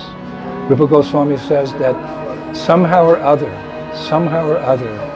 get people to become attracted and take up Krishna consciousness. So we're doing it through the the transcendental medium, and we're very happy to do it until Srila Prabhupada is satisfied that the Sankirtan movement has touched the hearts of everyone on this earth planet and beyond. Bhaktivinoda Thakur said he wouldn't be happy until the 14 worlds were chanting Hare Krishna. So we found that this cultural approach is working. 3,000 people. Today we had 4,000 the day before, almost 5,000 the day before. Falina Parichate. You judge something by the result. Yes, we're innovating, keeping our core tradition. The result is thousands of people are coming and enjoying and taking the experience home with them of Srila Prabhupada's books. And saris. We have a kirtan at the end. Anyone who participates in the kirtan, we dress them in a sari, they get to keep it. Some people have been coming 10, 20 years. One lady said, I have 15 saris. I started when I was a little girl. So like that. They leave the festival in saris, with gopi dots, Bhagavad Gita. Jai Srila Prabhupada. May we please you birth after birth with the Sankirtan movement. Thank you so much, Prabhupada, for giving us this opportunity to spread Krishna consciousness. Thank you, Prabhus. We'll be back with more videos later in the summer. Shri Krishna Sankirtan Yajna Ki, conquer the world by culture. Srila Prabhupada Ki, all the people Ki, Gaur Premanandi.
Gopinath মম নিবেদন শুন গোপীনাথ মম নিবেদন শুন বিষয়ে দুর্জন সদা কামে রত কিছু নাকি মোর গুণ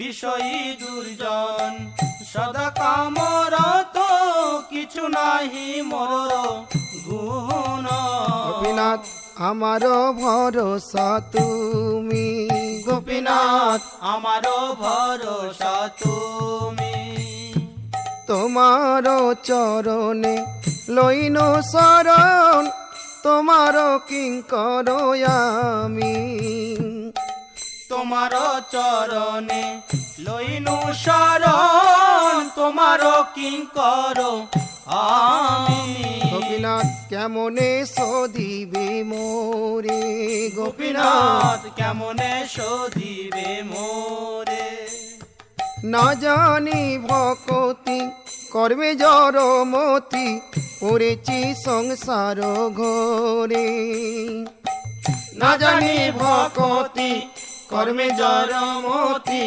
পড়েছি সংসার ঘোরে গোপীনাথ সকলি তোমার মায়া গোপীনাথ সকলে তোমার মায়া নাহি মম বল জ্ঞান সুনির্মল স্বাধীন নয় কায়া নাহি মম বল জ্ঞান সুনির্মল স্বাধীন নহে কায়া গোপীনাথ নিয়ত চরণে স্থান গোপীনাথ নিয়ত চরণে স্থান মাগে প্রামণ কাঁদিয়া কাঁদিয়া করো হে করুণা দান মাগে পামর কাঁদিয়া কাঁদিয়া করহে করুণা দান গোপীনাথ তুমি তো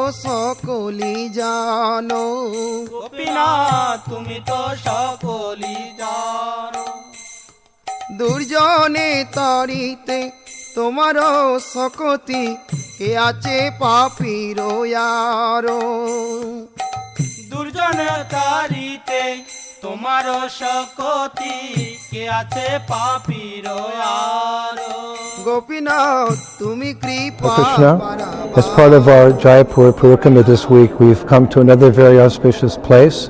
It's the temple of Radha Gopinath.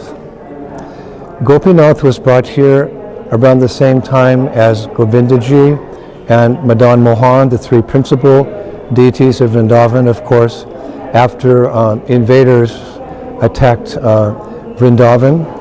The devotees brought them here. It took actually many years for the Vrindavan deities to come here, and they've been very nicely worshipped since that time.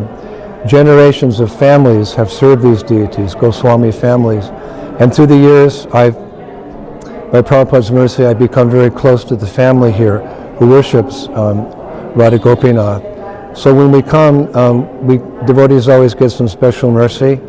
Our group, we're able to go right in front of the deities, and the pujaris bring us the sandalwood paste from the feet of the deities, and the tulsi leaves, and the garlands, and the prasadam. And this is what is meant by darshan. You go to see the Lord, but darshan also means the Lord sees us. It's not that we're just seeing Krishna. Krishna standing before us, he's a living person. I often say that the golden rule of deity worship is always to remember that the deity is a person. Just like the small Brahmin boy, young Brahmin boy, when he went to Vrindavan to ask Sakshi Gopal to stand as his witness in Orissa, he requested the Lord, you please come stand as my witness, and the Lord replied to him, I'd be happy to come. But the deity said to the boy, how will I come? I'm a deity. How will I follow you? So the Brahmin boy was very intelligent. Brahmins are intelligent. He said to the Lord, Lord, if you can talk to me, you can walk behind me. And that was the case. So the deity is there fully conscious as the Supreme Personality of Godhead. So when we go to see him, he also looks directly within our heart and prays that those anarthas, those obstacles that are there between us and him, developing pure devotion, they can be removed. So we come before the Lord like that for his mercy. This particular deity of Gopinath was discovered by a great devotee called Madhu Pandit. Gopinath, like many of the original deities, was carved or was ordered to be carved by Brajanab. Brajanab was the great grandson of Krishna. And when the Lord left this world 5,000 years ago, the Brajabasis, they were devastated. They loved Krishna more than anyone's ever been loved before. So in the Lord's separation, they were just crying like this. So Brajanab had the very wonderful idea to establish different deities of Krishna, again, which are non-different than the Lord, around Vrindavan. different deities like Krishna and Balaram, etc. were established by Brajanam. But through the eons of time, through the millennia, those deities were lost to our vision. So when Lord Chaitanya appeared 500 years ago, he requested his, Prabhupada calls them his immediate disciples, the 6 Goswamis of Vrindavan, to come to Vrindavan to write books on the science of Krishna consciousness, discover the lost places of Krishna's pastimes, and establish deity worship. But the Goswamis didn't have any deities. They were renunciates. They came to Vrindavan basically just with their loincloths and their japa. So what happened is that they discovered Prandanahe, the lords of their heart, in various ways. So let us say the Lord revealed himself to those devotees. There's a history behind each deity of the Goswamis in Vrindavan. So Gopinath was discovered by perhaps a lesser known but not less important personality, Madhu Pandit. He was an exalted, pure devotee of the Lord. In many of our scriptures, the glories of Madhu Pandit has been described. So one day he was, like the Goswamis, wandering around Vrindavan, chanting the names of the Lord, trying to find Krishna, and he came to Vamsivat. Vamsivat is where, the exact spot in Vrindavan, where Krishna, one evening, one night time, he played his venu, he played his flute to call the gopis to come with him for Ras Leela. It's a whole pastime. So that's a very, very sacred place, Vamsivat. Vamsa means flute, and Vat means the place, actually, where Krishna played the flute. So one day, Madhu Pandit, a contemporary of the other Goswamis, he was looking for Krishna, and suddenly the Lord revealed himself in the very dense forest. Sometimes we use the word jungle. Vrindavan looked very much different 500 years ago. Lots of trees and bushes and flowers and stuff. So there he saw Gopinath, and he discovered him, and immediately that became his Prandanahe, the Lord of his life. And he established the worship of that deity and the standard for that worship. Like all the Goswamis, a very high standard of devotional service for the Lord. So he's famous like that. That one of the 3 principal deities of Vrindavan was found by Madhu Pandit. Madhu Pandit, one historical fact about him, he had a tulsi coat made of thousands and thousands of tulsi beads. And he had a hat made of thousands of tulsi beads. He was very famous. He used to walk around. This was his winter coat. It was a tulsi jacket, tulsi hat. So when Gopinath originally had to be moved here because of the invasion of the invaders in Vrindavan, his followers, they placed the coat of Madhu Pandit in the box that came down with Gopinath, the hat and the coat. Because of course by that time Madhu Pandit had passed away a couple hundred years earlier, 500 years ago. So here, when I came here some years ago, there was a little cubby hole in the building, in the side of the building, and that's where they kept the coat. So I saw it wasn't being taken care of very nicely.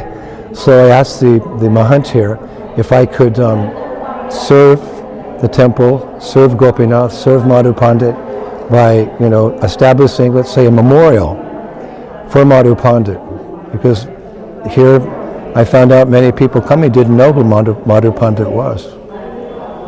So they gave me that service, and just off to my left here, we established a memorial. There was a part of the temple that wasn't being used. We renovated it. One of my disciples, Rasikananda from Russia, is a very good painter. He painted a beautiful painting of Madhu Pandit discovering Gopinath in the jungle. And then we took that coat and we put it in a bulletproof glass there and safe from the elements and from people touching it, etc. And then we put different verses in marble around the memorial so people could see or read the glories of Madhu Pandit. And it's there today. It's visited by many pilgrims. So very satisfying. Actually, when we were doing that, a few pieces of the cloth, the beads came off, and the pujari gave them to me. So I carry that in one of my kavachas, a necklace. So we feel very fortunate to have rendered some service to Gopinath and Madhu Pandit here in Jaipur. So again, it's like coming home. Home is where your heart is. So our heart is with the Lord and His pure devotees, by Prabhupada's grace. So this is why we come to Jaipur, Gupta Vrindavan, a hidden Vrindavan, to become inspired in our Krishna consciousness and go deeper into our Krishna consciousness. Hare Krishna. Shishurada Gopinath ki, Madhu Pandit ki, the 6 Goswamis of Vrindavan ki, Srila Prabhupada ki, Daigo Premanandi. Hare Krishna.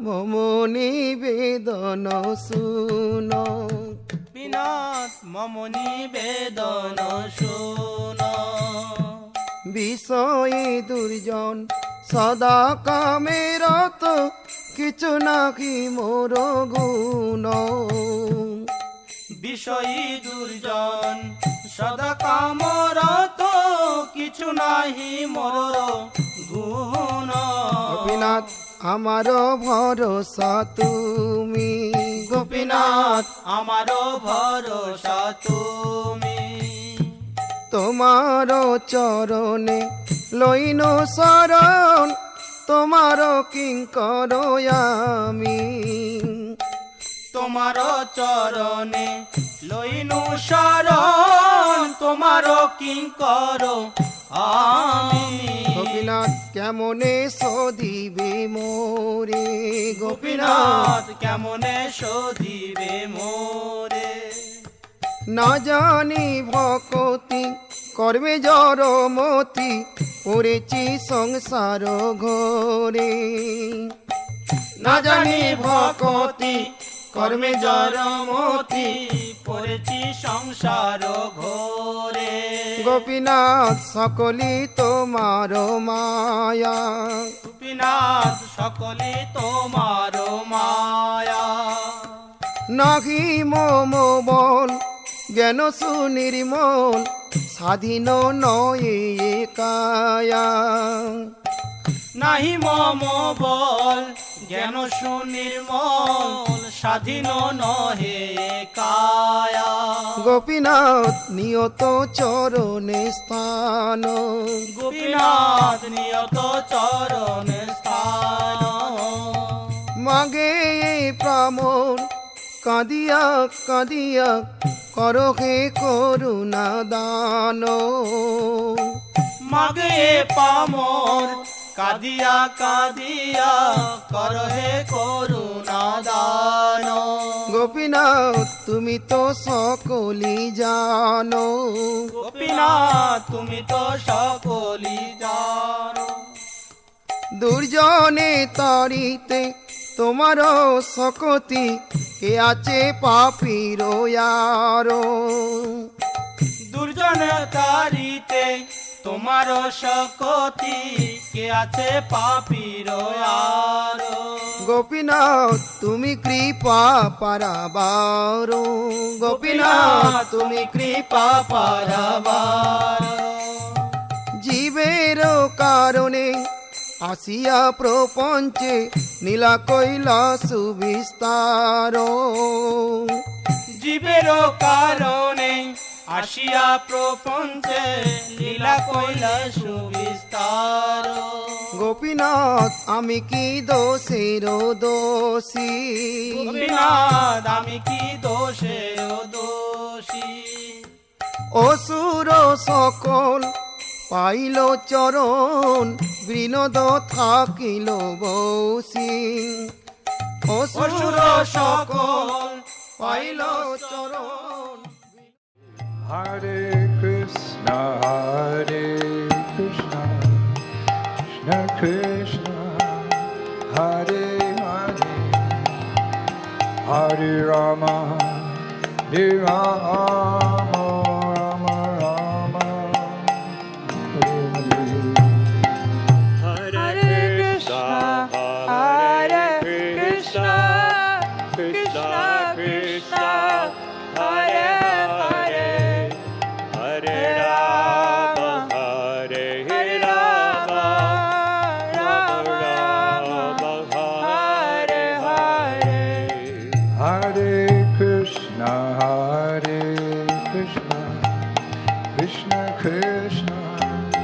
Hare Hare, Hare Rama, Hare Rama, Rama Rama, Hare Hare.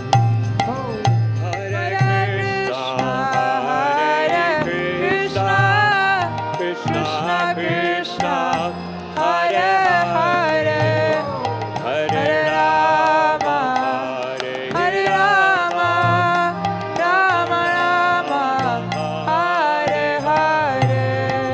Hare Krishna,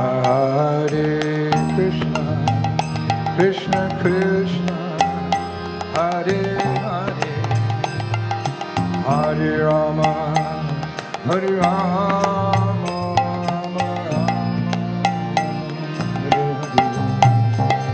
Hare Hare.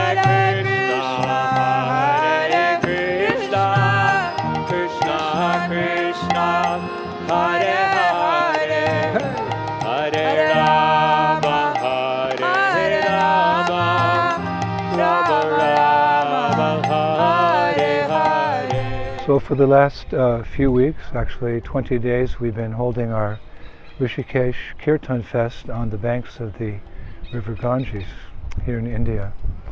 But actually we're a few hundred meters up from the banks of the Ganges. So I thought today is our last day. I'd come down literally on the banks here and take some Ganga Jal, some of the water on my head for purification. And I was sitting here looking at this beautiful, sacred, flowing river and thinking how her origin is actually the spiritual world. Several times during our programs, every evening we'd get about 400 or 500 Westerners coming, people looking for spiritual knowledge, enlightenment, etc. I'd often tell them that when you meet someone for the first time, you often inquire, where are you from? And they reply, I'm from France, I'm from Germany, America, New Zealand. You get a little of an idea of, who they are and what you can expect and how your relationship can grow. So I said to them, here in Rishikesh, this is a very sacred abode. Rishis have been meditating here for millennia actually. But I said, what the heart throb of this sacred place is the river, the Ganges. And I said to them, do you know the origin of the Ganges? And most didn't know, so I had explained that the origin of the Ganges River is actually the spiritual world. It's a pastime, we don't have time to go into that now, but she trickles down from the spiritual world through the heavenly planets, through the middle planetary systems where the Earth is situated, and she's so kind she even goes to the lower planetary systems, and she gives her mercy to all. And what is that mercy? The mercy is because she's purely spiritual. She's not material, she's coming from the spiritual world.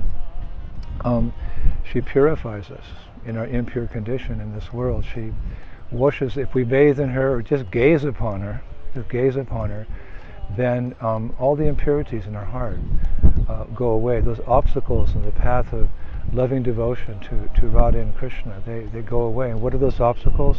Like lust and anger and greed. Those are the first steps in the science of self-realization, way before we develop love of God. And she's so kind that she just washes those impurities away. We don't have to do so many austerities in this age. We don't have to read so many books. We can come to a holy place like Rishikesh or Vrindavan or Mayapur, and just by being present in that transcendental abode, we're becoming purified.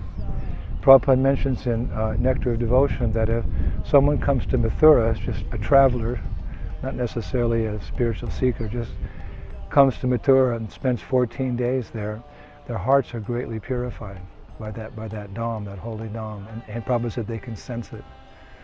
So we've come here, and the Ganges is flowing here, purifying everyone. But I was thinking, as I was sitting here meditating on her pure emerald green waters flowing so wonderfully, and meditating on her mercy, that we've come here to Rishikesh to share Krishna consciousness with others, and the main thing that we're giving them is the Yuga Dharma.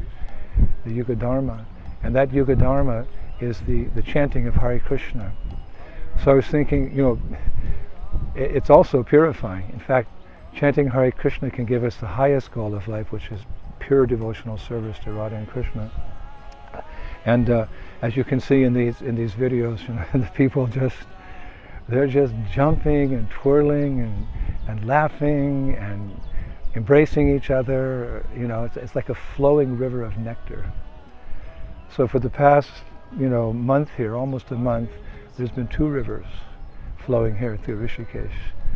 The river of Mother Ganges and the river of grace, in the form of the holy names, which have been brought to this world by Lord Chaitanya Mahaprabhu.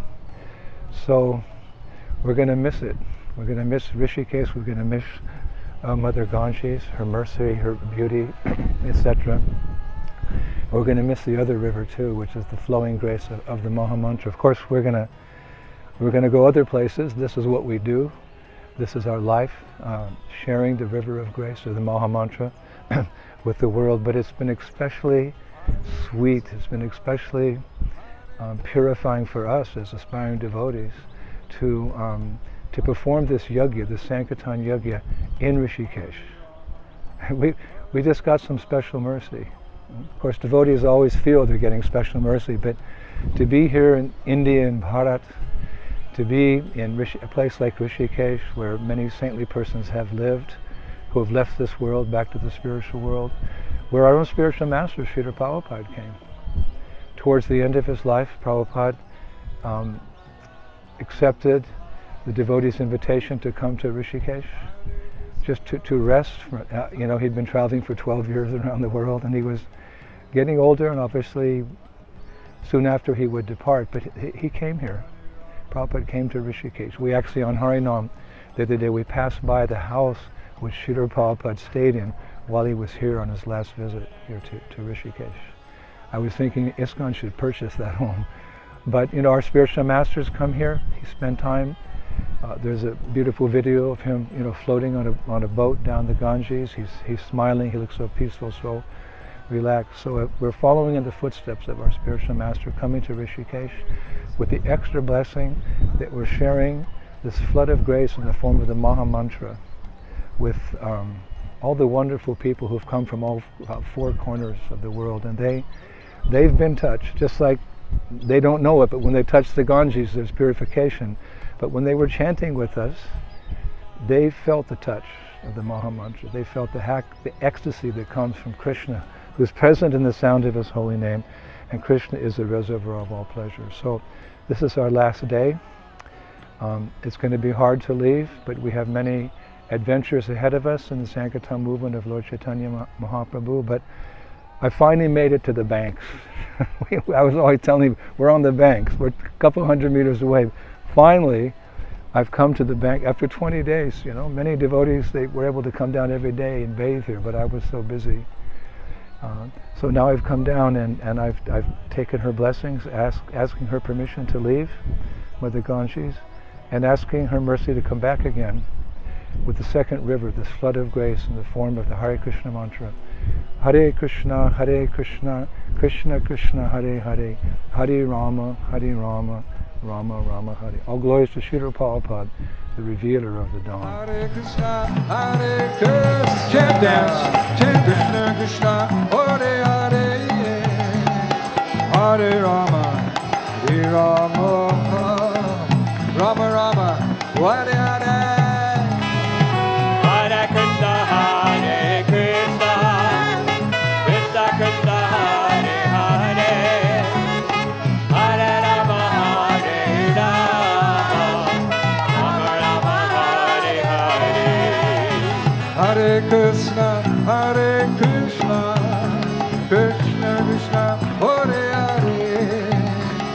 Hare Rama, Hare Rama, Rama Rama, Hare Hare. Hare Krishna, Krishna Krishna, Hare Hare, Hare Rama, Rama Rama, Hare Hare. Hare Krishna, Hare Krishna, Krishna Krishna, Hare Hare, Hare Rama, Hare Rama, Rama Rama, Hare Hare. Hare Krishna, Krishna Krishna, Hare Hare, Hare Rama, Rama Rama, Hare Hare. Chant dance, chant dance. Hare Krishna, Hare Krishna. Everybody. Krishna Krishna, Hare Hare.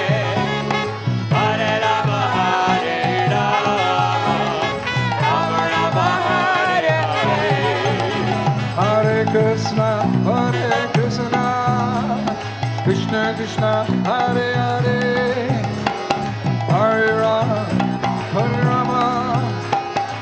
Rama Rama, Hare Hare. Oh! Hare Krishna, Hare Krishna, Krishna Krishna, Hare Hare, Hare Rama, Hare Rama, Rama Rama, Hare Hare.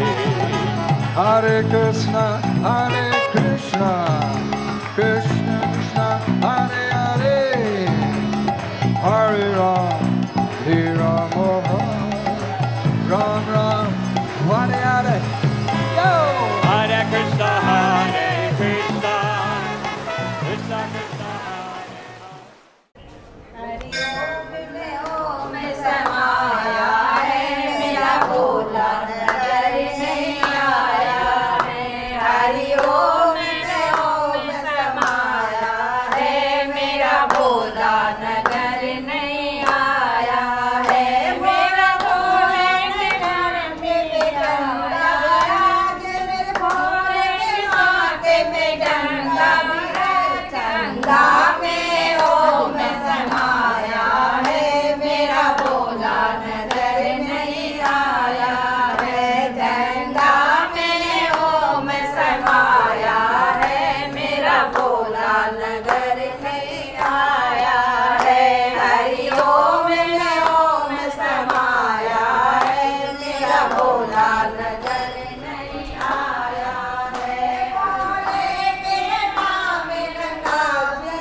I'm standing in the Radha Govinda temple here in Jaipur, feeling great satisfaction and joy and happiness.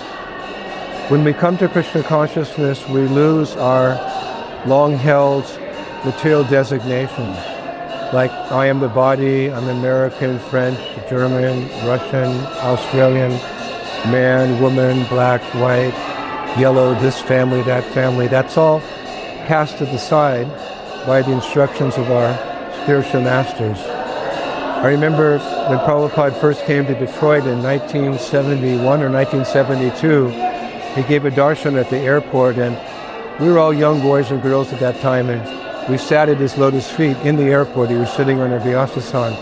And I still remember it made a deep impression on me. At one point he leaned over very far on his Vyasasan. He said, "Please believe me when I say you are not these material bodies. Please believe me when I say you are not these material bodies." So it may take some time, but as we mature in Krishna consciousness, we begin to identify diversa poyas Krishnera Nityabha. My real identity is I'm Krishna's servant.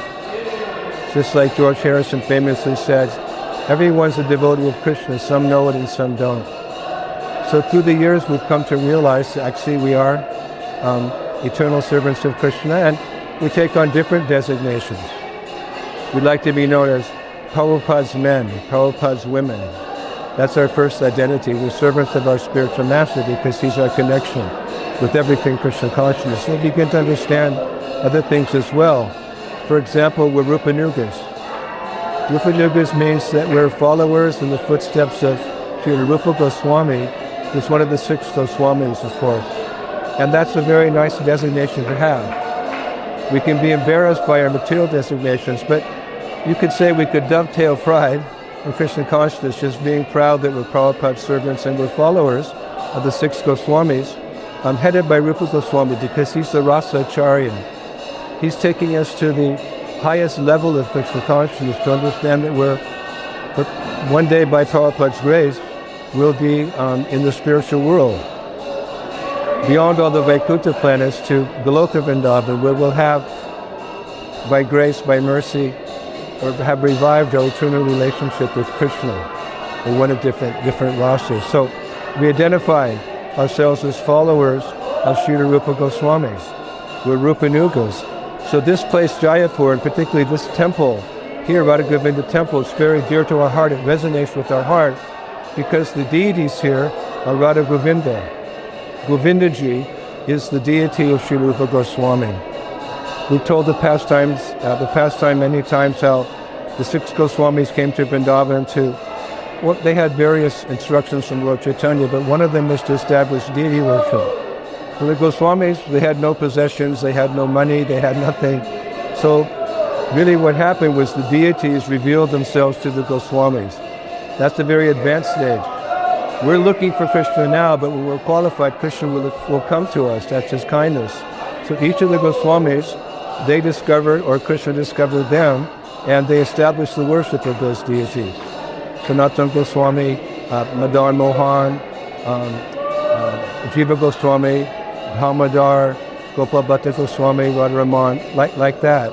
So it's a wonderful history how Rupa Goswami found his deity at Yogapeeth in Vrindavan, how he established the worship, he desired a temple, it all came to pass, but Prandanahe,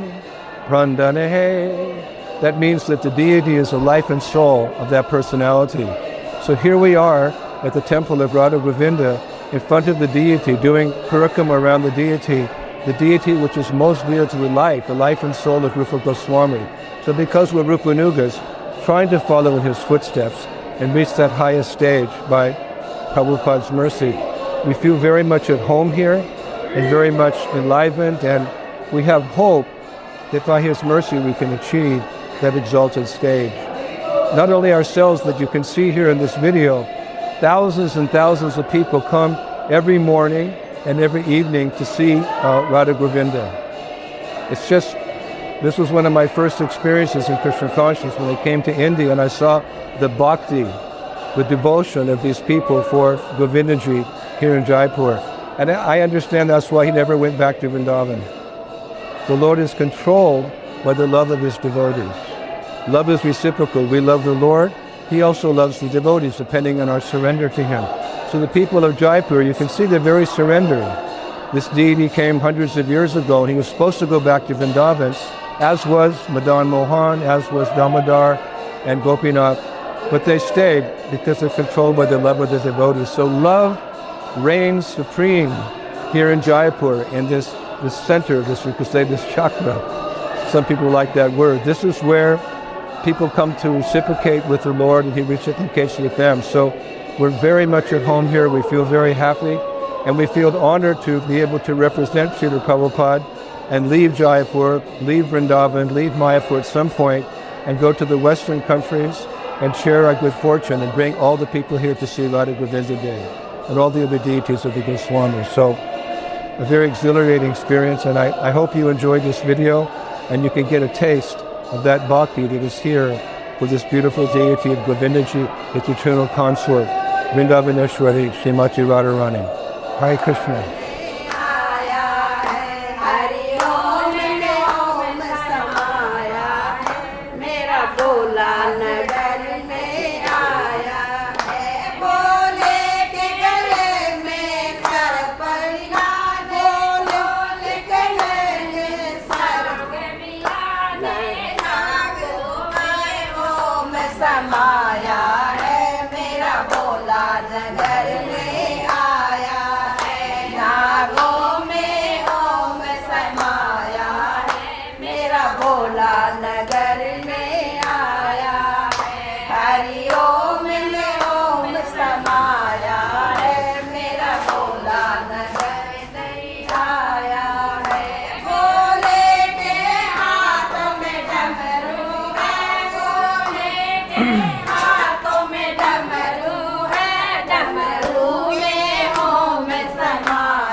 मेरा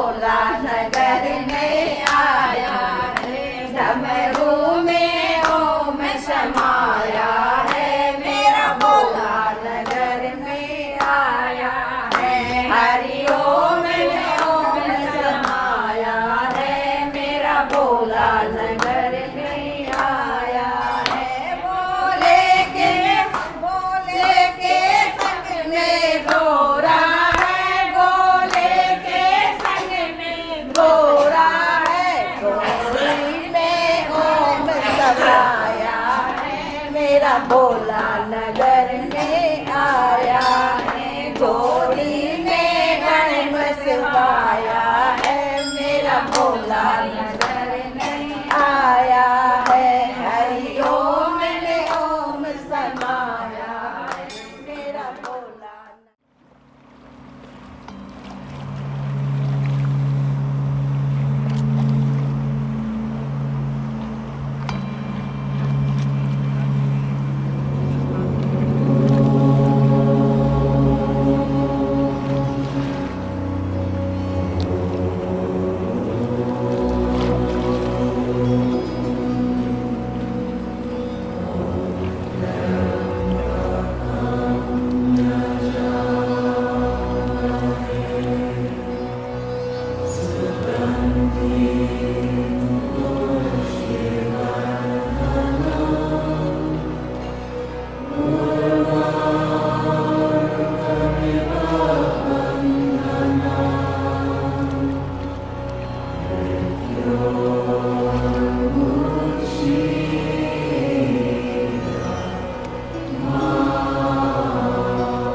Hare Krishna, by the grace of my spiritual master Srila Prabhupada and our previous acharyas, I find myself at this moment on the banks of Mother Ganges.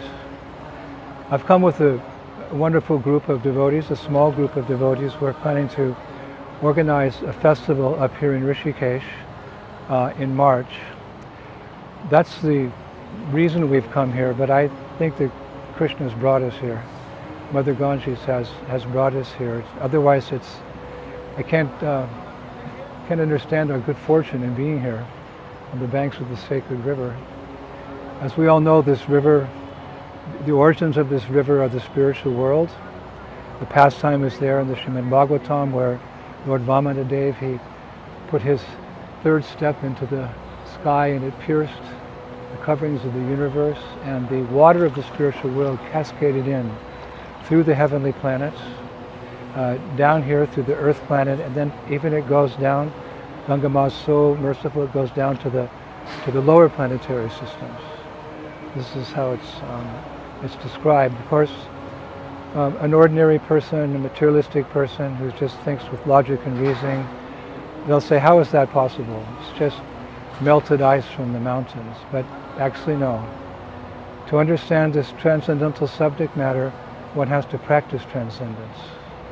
Only when the senses are purified can one understand things of a spiritual nature.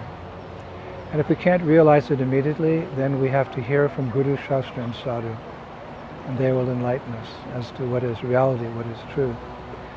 Many spiritual seekers come here because since the beginning of time, this has been Rishikesh. This has been a place where rishis and yogis and mystics and tyagis, this is their abode. We're Brajavasis, or Mayapurvasis, because we're followers of Chaitanya Mahaprabhu and we want to have eternal residence in Vrindavan, but anything that will facilitate our purification on the road home to Sri Vrindavan Dham, we embrace that. So Mother Ganges, she's so merciful. Just by bathing in this water, you become free from all sinful reactions from millions and billions of lifetimes as anarthas are washed away by Mother Ganji's mercy. So persons who have for whatever reason are attracted to India, to yoga, to meditation in particular, they come here. And rightfully so, because this place is, well, to begin with, you could say it's in the mode of goodness. It's the foothills of the Himalayan mountains. It's very peaceful, it's very quiet. What you hear is the birds singing, you hear the wind going through the trees, you hear the sounds of the Ganges. This is the mode of goodness.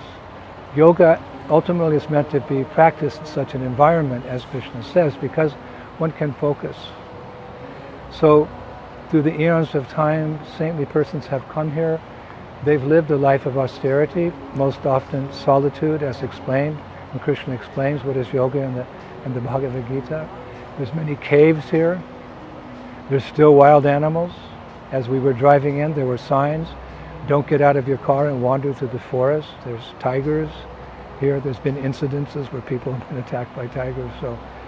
But my point is that it's the forest. Like they say that man created the cities, but God created the country. So this is one place that you can come close to God. You can sit in this very sattvic environment. Of course, we know it's more than sattvic, it's Sudha Sattva, it's transcendental. If only because Mother Ganges passes through here. And so many saints have come, so many yogis have become enlightened here. So Western people come here hearing about that. They want to come here and experience enlightenment. And we've come also because our dear Bhaktivinoda Thakur has said that from time to time a devotee should go to a solitary place and just chant Hare Krishna, Krishna Krishna, Hare Hare, Hare Rama, Rama Rama, Hare Hare. We're practitioners of Bhakti Yoga, and this process is so simple and sublime that one can become perfected outside of this environment, even in the vicious Kali Yuga cities. One has become enlightened just by chanting Hare Krishna, because in this age, it's the Yuga Dharma. That's what you're supposed to do if you want to become spiritually enlightened. You just chant Hare Krishna and serve the holy name by sharing the holy name with those who don't yet know the glories of the holy name. Then so much mercy comes. But still, we're busy, and sometimes, one can become distracted in the cities of Kali Yuga, and the body can become full of the toxic fumes, and you need a break. So we come here. And in this environment, we chant Hare Krishna, Krishna Krishna, Hare Hare, Hare Rama, Rama Rama, Hare Hare. Lord Krishna has arranged these places. In the material world, Krishna says, Dukkalayam Ashashvatam, it's a temporary place full of so many miseries. It's a struggle for existence, the human race. But Lord Krishna, by his presence and by the presence of his representatives, the sadhus, the rishis, the acharyas, he's created spiritual oases. An oasis is like in a desert, a dry desert, very hot. There's sometimes you find bodies of water with palm trees around them, cool, refreshing water. It's called an oasis. So Rishikesh and places like this all over India, they are spiritual oases where any class of transcendentalists can come and refresh himself in the spiritual atmosphere and then go back to the cities. People go back to the cities to work, we go back to the cities to preach. But Rishikesh is also very valuable for us. So following in that mood of Bhaktivinoda Thakur, to go to some place, solitary place, and chant Hare Krishna, what better place to chant next to Mother Ganges? We get a little tired, we take a bath, we drink the water. Perfect. This is the beauty of India. This is the glory of India. This is the real glory of India, these spiritual holy places. So again, we've not come just for ourselves, but we're representatives of Srila Prabhupada. He came here during the last month or two before he departed this world. He came here, he took a boat down the Ganges River. He lived in a home just on the shore here. So we're following in the footsteps of our spiritual master, making plans for the month of March to welcome all the spiritual seekers who come here. We'll be chanting Hare Krishna in the streets, giving out invitations, inviting them to come and perform the Mahayagya, the Sankirtan Yagya, chanting Hare Krishna, along with such kirtaneers as Bhattahari and Sri Prahlad and Gauravani Prabhu and many others. We're going to bring them all together. Big feast at night. And so we've come here for multi-purposes. Again, I think it's Mother Ganges who's brought us here. There's many reasons we've come, but only by her mercy can come one can come and stay in this transcendental abode. So happy to share with all of you our new experience here. We were in Europe for 3 months. We were in Vrindavan for 1 week, and now we're here for 4 or 5 days on the banks of Mother Ganges. All glorious to Srila Prabhupada. Hare Krishna.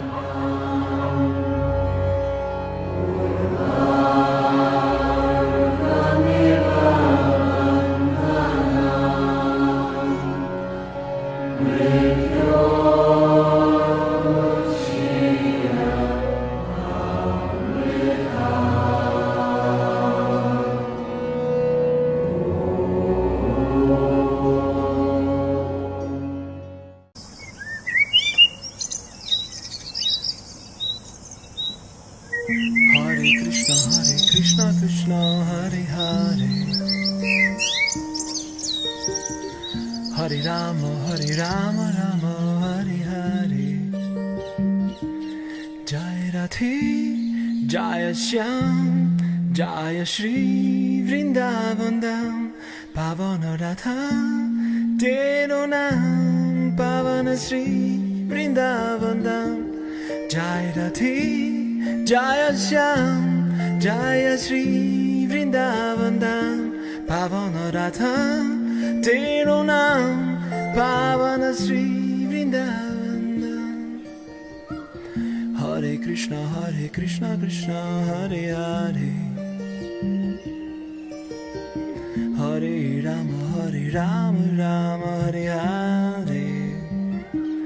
Jai Radhe, Jai Shyam, Jai Shri Vrindavan Dham, Pavana Radha,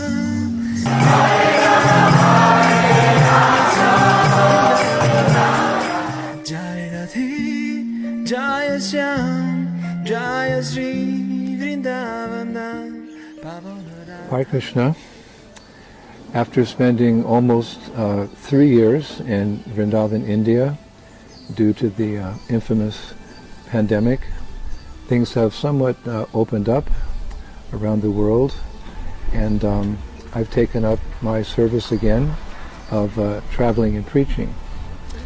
It was really difficult after spending so much time in Vrindavan, reading and chanting and researching our Bhakti Shastras and going to all the holy places of pilgrimage in Vrindavan and other parts of India as well. It's really hard to leave.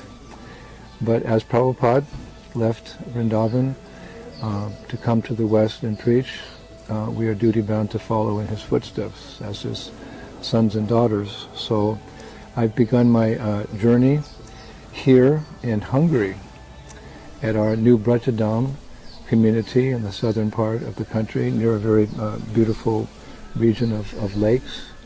And here in 1993, way back in 1993, the devotees purchased a large piece of land with the idea of developing a farm community, eventually reaching self-sufficiency, as well as a very beautiful tourist attraction, so people of this country could come and learn about Krishna consciousness. I've come here because it's a good place to start. When I left Vrindavan and came to the West, landing in Europe, in Warsaw, Poland, it was like a culture shock for me. Usually people from the West, they go to India, they experience a culture shock, but my culture shock was leaving India and coming to the West. But it's made much easier because this is as close to Vrindavan as one can get outside of Vrindavan, I feel. This community here, New Brajadam, is really a manifestation of the heart of my dear godbrother Srila Swami, as an offering to Srila Prabhupada. I remember back in the 1970s when Prabhupada came to our new Mayapur community. We just achieved that, or we had just purchased that property with a beautiful chateau and land, etc. We already had some cows. And Prabhupada said at one time during his visit, if we had 5 places like this in Europe, we could conquer the continent. We all know how Prabhupada also preached about Varnashram Dharma, about having self-sufficient communities. He went so far as to say that if ever there was a world war, people would come and find refuge there, both materially and especially spiritually. So that was in Prabhupada's long-term vision. So I think that Shivaram Raj, understanding that way back in 1993, he purchased this property. And to make a long story short, because now it's 2022, this project has just developed in leaps and bounds in a spiritual way. They have a master plan that they've been following from the beginning. 1996, they established their beautiful deities, Radharashama Sundar, big famous installation. I was also there. But after coming here, I think the last time I was here was 5 years ago. It's just amazing how it's developed here. I think Prabhupada would be very, very, very pleased with it. They have a Gurukul of 40 children. They have 70 cows. I think the barn, if you want to call it, the Goshala, it's as beautiful as the temple. They have a beautiful temple on a little rise on a hill, but understand the importance of cow protection, which is an essential part of our communities like this, farming communities like this, you could say. Cow protection is so important, and cows are so important to Krishna. So they've developed, they built a beautiful Goshala. It looks like you're walking into a temple. I thought that was wonderful. And they have Food for Life going out in the areas here. Local people in local villages, they come and they work here. We have a wonderful reputation. Everything's very clean, and there's beautiful gardens everywhere, and different ways, you go around and they have different parts of the community that are dedicated to a particular pastime of Krishna, or a particular personality, acharya in our history. So everywhere you walk, you can't help but remember Krishna. Hare Rama, Rama Hare Hare. Jai Radhe, Jai Shyam, Jai Shri Vrindavan, Pavana Radha, Tero Nam, Pavana Shri Vrindavan, Jai Radhe, Jai Shyam, Jai Shri Vrindavan, Pavana Radha, Tero Nam, Pavana Shri Vrindavan.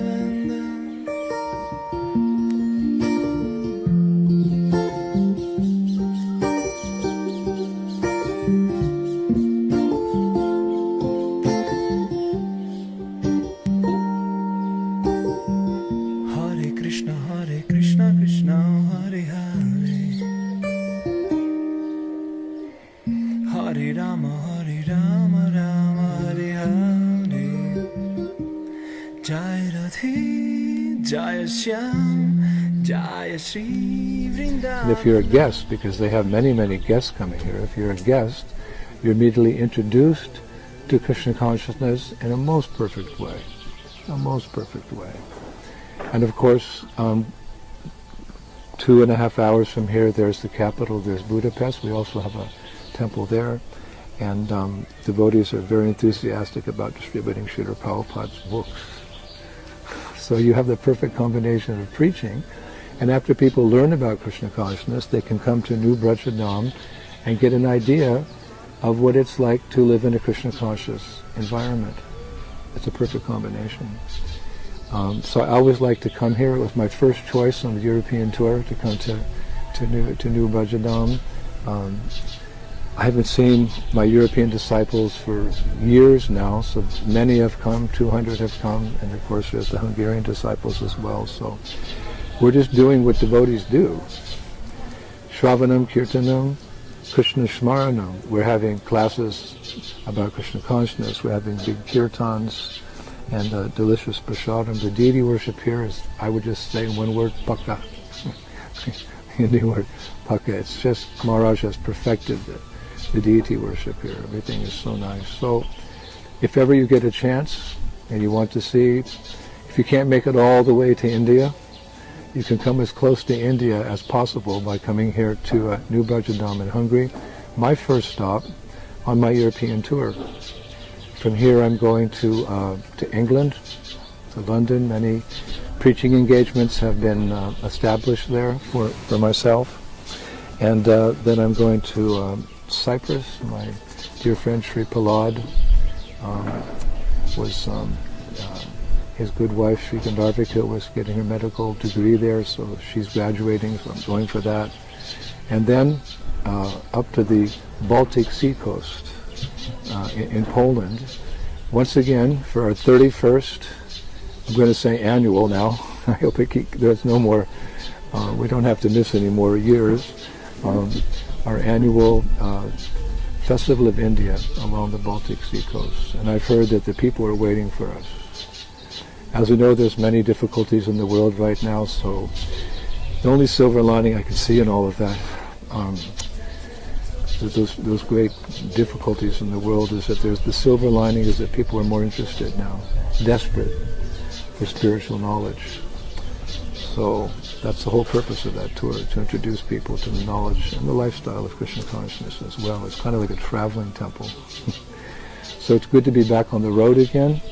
I do miss Vrindavan, but I also relish this preaching in the Western world. These two things are, you could say, my life and soul. Preaching in the West and going to Vrindavan for doing bhajan. Couldn't have a better life. Very grateful to Srila Prabhupada. So back on the road, and hope to be back in India around Kartik time. This is all the mercy of Srila Prabhupada. Hare Krishna. Thank you. We'll have some more interviews along the road. Hare Bol. Hare Krishna, Krishna Hare Hare, Hare Rama, Rama Hare Hare. Jai Radhe, Jai Shyam, Jai Shri Vrindavan Dham, Pavana Radha, Tero Naam, Pavana Shri Vrindavan Dham.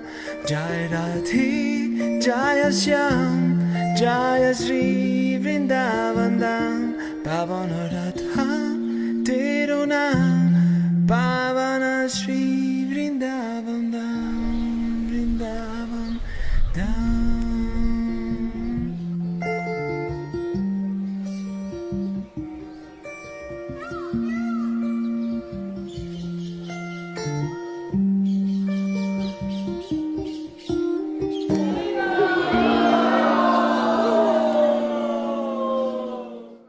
Govinda Jaya Jaya, Gopala Jaya Jaya, Govinda Jaya Jaya, Gopala Jaya Jaya.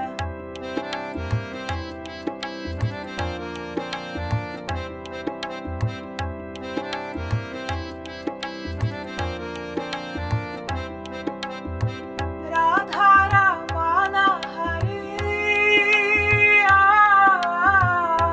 Radha Ramana Hari, Govinda Jaya Jaya, Gopala Jaya Jaya, Govinda Jaya Jaya, Gopala Jaya Jaya.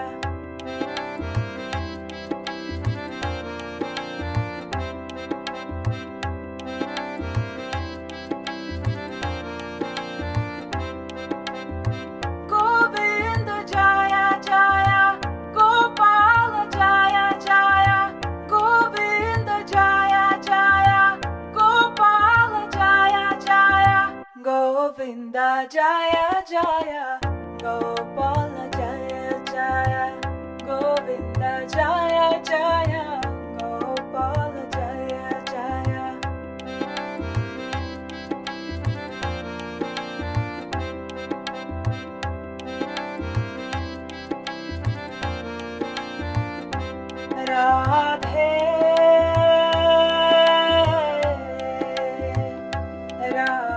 So today, on our parikrama during this auspicious month of Kartik, we have brought the devotees to a very special forest. It's the forest of Sudevi and Rangadevi. Of course, there are two of the Astasakis, or the 8 very close girlfriends of Srimati Radharani, and each of those Astasakis, in their seva to Radha and Krishna, they're in charge of a particular forest. Vrindavan's the main forest, but within Vrindavan there's many sub-forests. So these two Astasakis, Ranga and Sudevi, these twins actually, they take care of the forest very nicely. For what reason? With the hopes that Radha and Krishna will visit their forest and have their very sweet transcendental pastimes there. So in that transcendental atmosphere, we came today with a group of about 400 different devotees, and we had kirtan and we had katha. This is Braj. Actually, I was thinking, Vrindavan is Vrindavan proper, the town with all the buildings now, etc., etc. It's always Vrindavan, but out here, this is Vrindavan like it was 5,000 years ago when Krishna was here, the countryside. And even when Mahaprabhu was here 500 years ago. So in our parikrama, we have a choice of 60 billion holy places. There's 60 billion holy places in Vrindavan according to Shastra.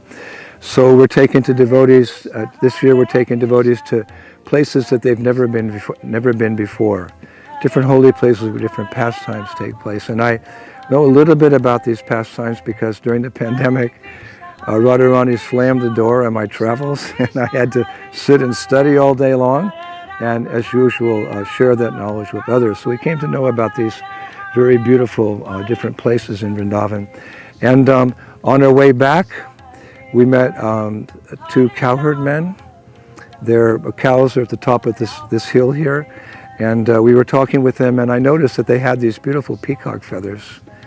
You don't see peacocks so much in Vrindavan proper in the village anymore because of all the development. And I really miss that because the peacocks are very dear to Krishna, and Krishna is very dear to the peacocks. They're an integral part of Braj. But they pretty much have disappeared now with all of the construction that's going on in Vrindavan. So if you want to see peacocks, you have to come out in the countryside. Still some motorcycles out here. But you have to come out to the countryside. And I've learned that if you really want to understand what is Vrindavan, you have to associate with the Brajabasis. Especially those Brajabasis who live this simple life with high thinking, always thinking of Krishna, Radha and Krishna, to come out here and associate with them. And they have very big hearts, actually. They're very beautiful people for many reasons, because they're just intoxicated, in love with Krishna, even in modern times. You say Radhe Radhe, and anyone will reply Radhe Radhe. More than Hare Krishna, let's say Radhe Radhe. So we met these 2 cowherd men, and they were carrying these peacock feathers. And in the West, this is something that, I don't know, you'd pay a big price for. But they collect them as they tend their cows in the forest here. And I asked them if I, could purchase a couple peacock feathers. And I said, how much? They said 2 rupees each.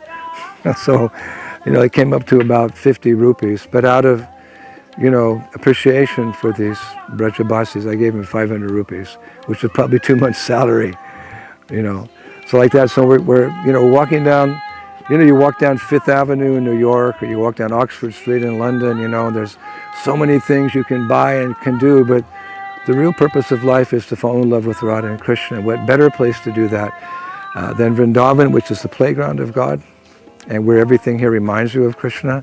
And just walking back to our car during this, after our parikrama, what do we meet? 2 cowherd boys. They greet us, Radhe Radhe.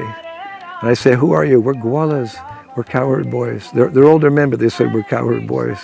And they had these peacock feathers, so I gave a donation. So, what can you can't get anything like this on Oxford Street or, in Fifth Avenue. You can purchase some material things, but here's some peacocks, devotees of Krishna. We have their feathers, and we'll use this in our puja when we get back home. So, I like to walk in Braj and discover all these wonderful things that are here to remind us of Krishna, because as we know, Krishna has a peacock feather in his hair. So a wonderful day out here. You can see all the goats are coming. Here come the goats. And here's my friend in the background. He has a herd of goats and he has a herd of cows up on the hill there. So he's the one that gave me these beautiful peacock feathers, and we embraced as well. All glories to Sri Vrindavan Dham, where, thinking of Krishna, remembering Krishna, hopefully one day loving Krishna comes very easy. All glories to Srila Prabhupada, who invited us to come here, and I was reading the other day, he even encouraged us to come and live here. So perhaps when I grow very, very old, I'll come and retire here and just wander my last days in Sri Vrindavan Dham. All glories to Srila Prabhupada. Hare Krishna. जय जय राधा रानी तेरी महिमा जग ने जानी, तू तो बड़ी सभा में आ जाने के हमको ज्ञान बता जा। सबसे पहले तो मनाऊं सुन बरसाने वारी है, चरणन में तेरे शीश नवाऊं सुन विश्वान दुलारी है। दूर दूर ते जाती या में सेवा करे पुजारी है, राधा जी के मंदिर की कोई शोभा सबसे न्यारी है। सबके करती पूरन का जाने के हमको ज्ञान बता जा। 8 सखी ते रहे संग में सुन बरसाने बारी है, चित्तर रेखा और विशाखा सेवा करे तिहारी है। तुंग विद्या चंद्र कला ये लें आरती तिहारी है, सबके करती पूरन का जाने के हमको ज्ञान बता जा।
Hare Krishna, dear devotees. In our recent pilgrimage to northern Bengal, we left here from Mayapur. It took us about 6 or 7 hours to get there.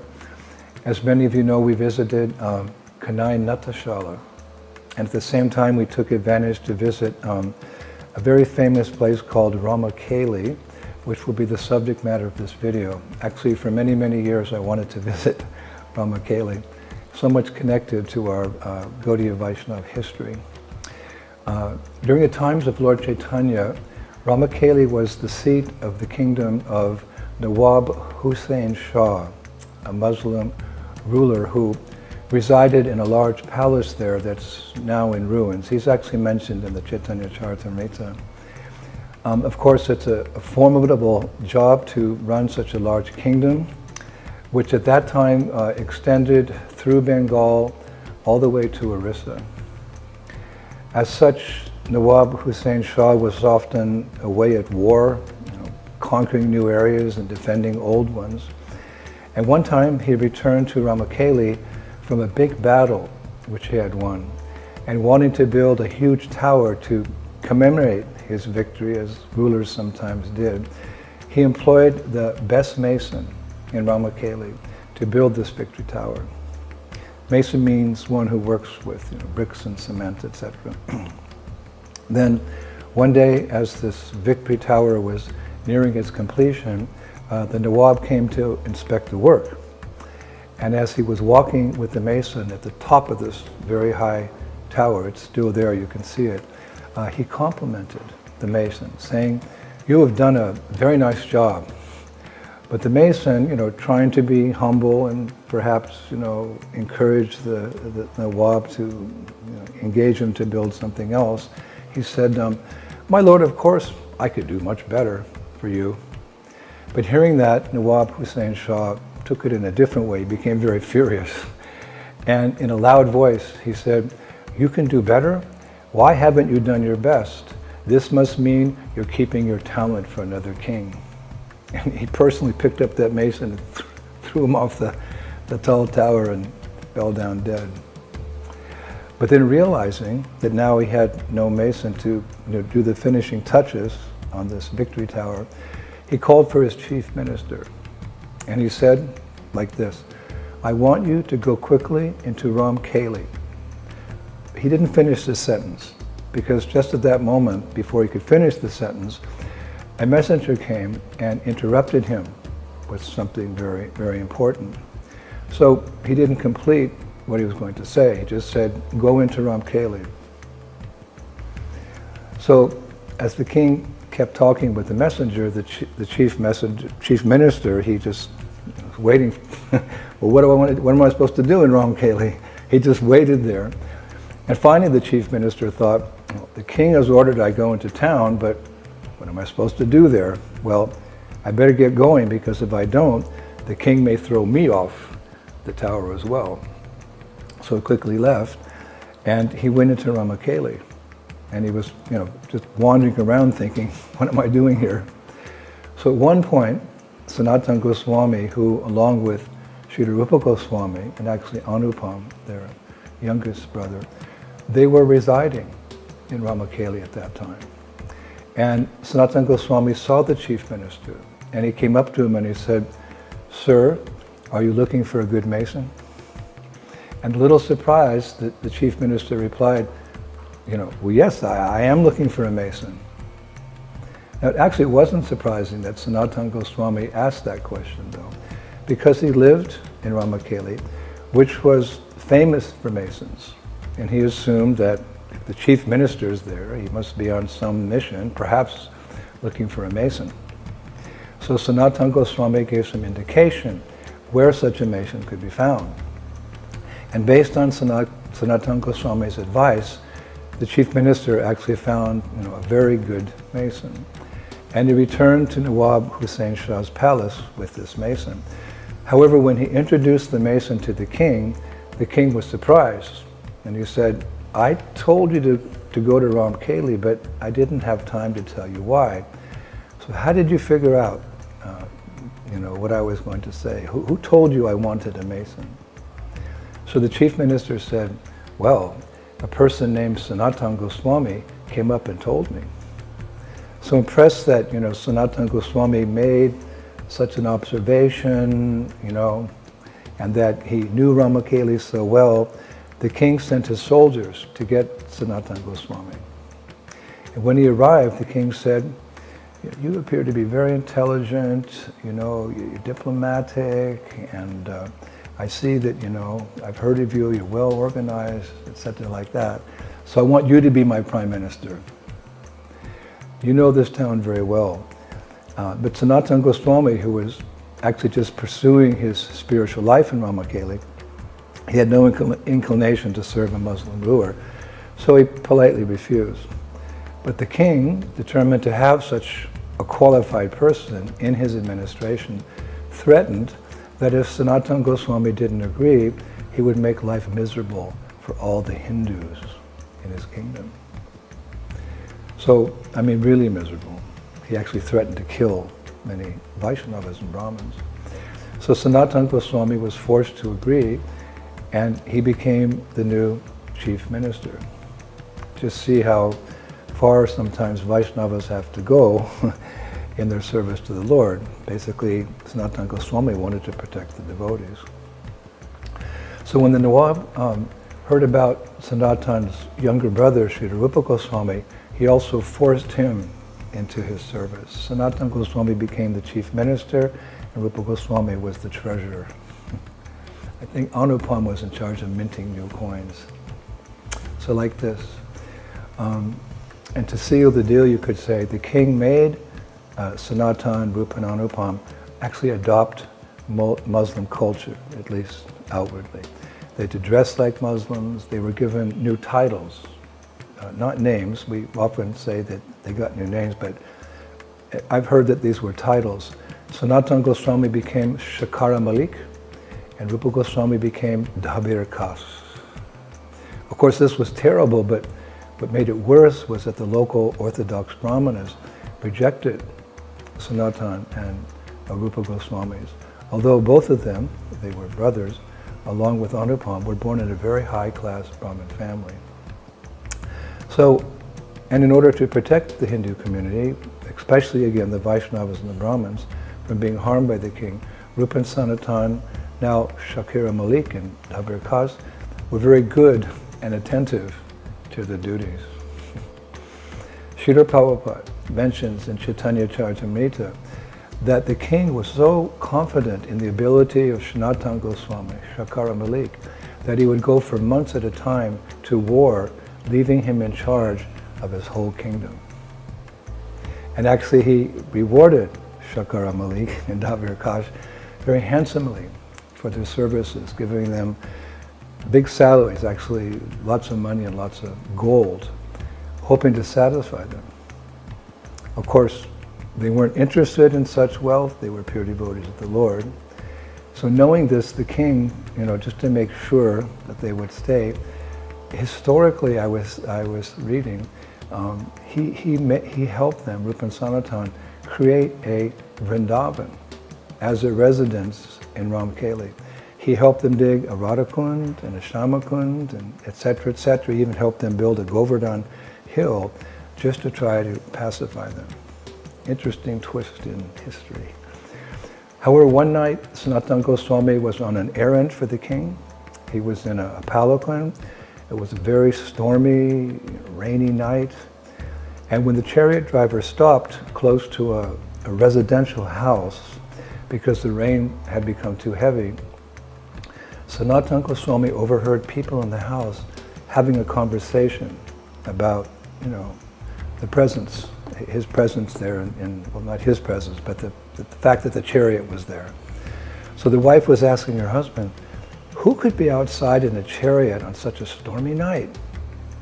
So her husband replied saying, my dear wife, it can only be a prisoner or a servant of the king. It can only be a prisoner or the servant of the king. So these words, heard by Sanatana Goswami, pained his heart.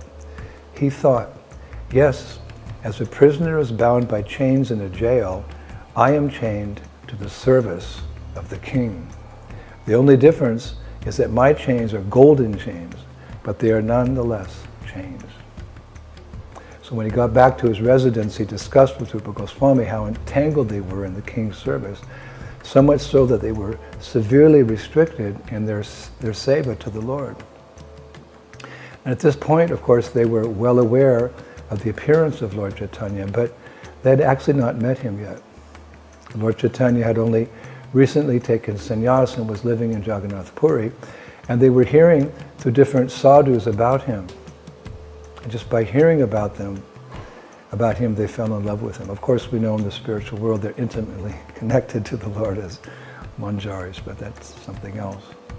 So they'd actually given their hearts to Lord Chaitanya. So now they were confused how to remain Krishna conscious in such a difficult situation. So their mother suggested they write a letter to Lord Chaitanya Mahaprabhu, and they did. And a month later they received a reply, a letter from Lord Chaitanya, with very important and pertinent instructions from Mahaprabhu, how to live in separation from him, the Lord, and carry on with their worldly duties. Basically how to conceal their love for Mahaprabhu in such a situation as they were in. So I'll just recite the letter. It's a part of the letter, very famous. Mahaprabhu wrote, if a woman is attached to a man other than her husband, she will appear very busy in her household affairs, but within her heart, she is always relishing feelings of association with her paramour. So in practical terms, Mahaprabhu told them to carry on with your work, actually become even more focused on it so no one is suspicious. Work very nicely, don't draw any attention, but in your heart of hearts, always remember me.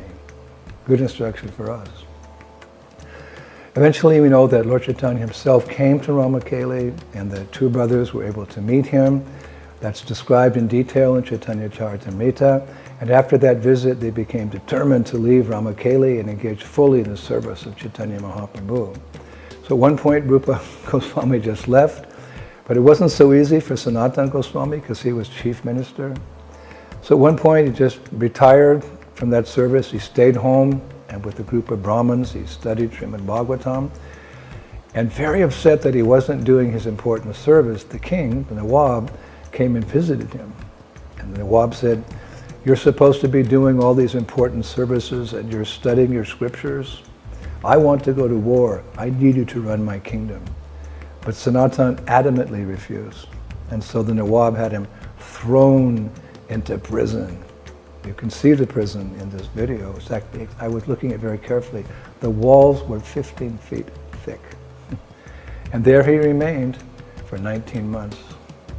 And as we all know from reading Chaitanya Charitamrita, eventually he bribed the jail guard and he escaped, and gradually he made his way to Varanasi, to Benares, where he met again Lord Chaitanya Mahaprabhu.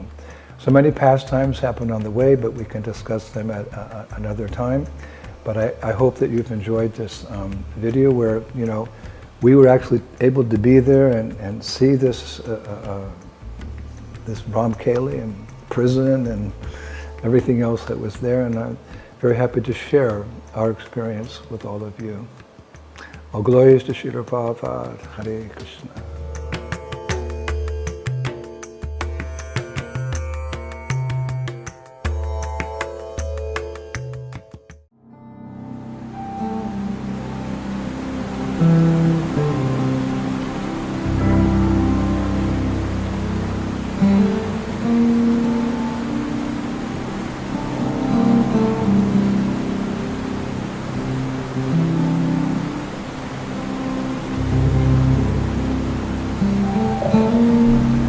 Jai Gangama,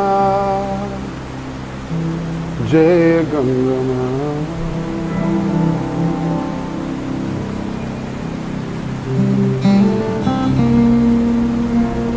Jai Gangama, Jai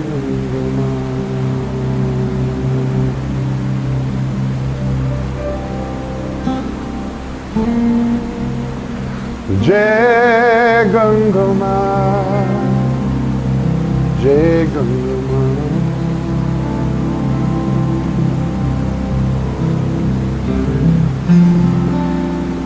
Jai Gangama, Jai Gangama,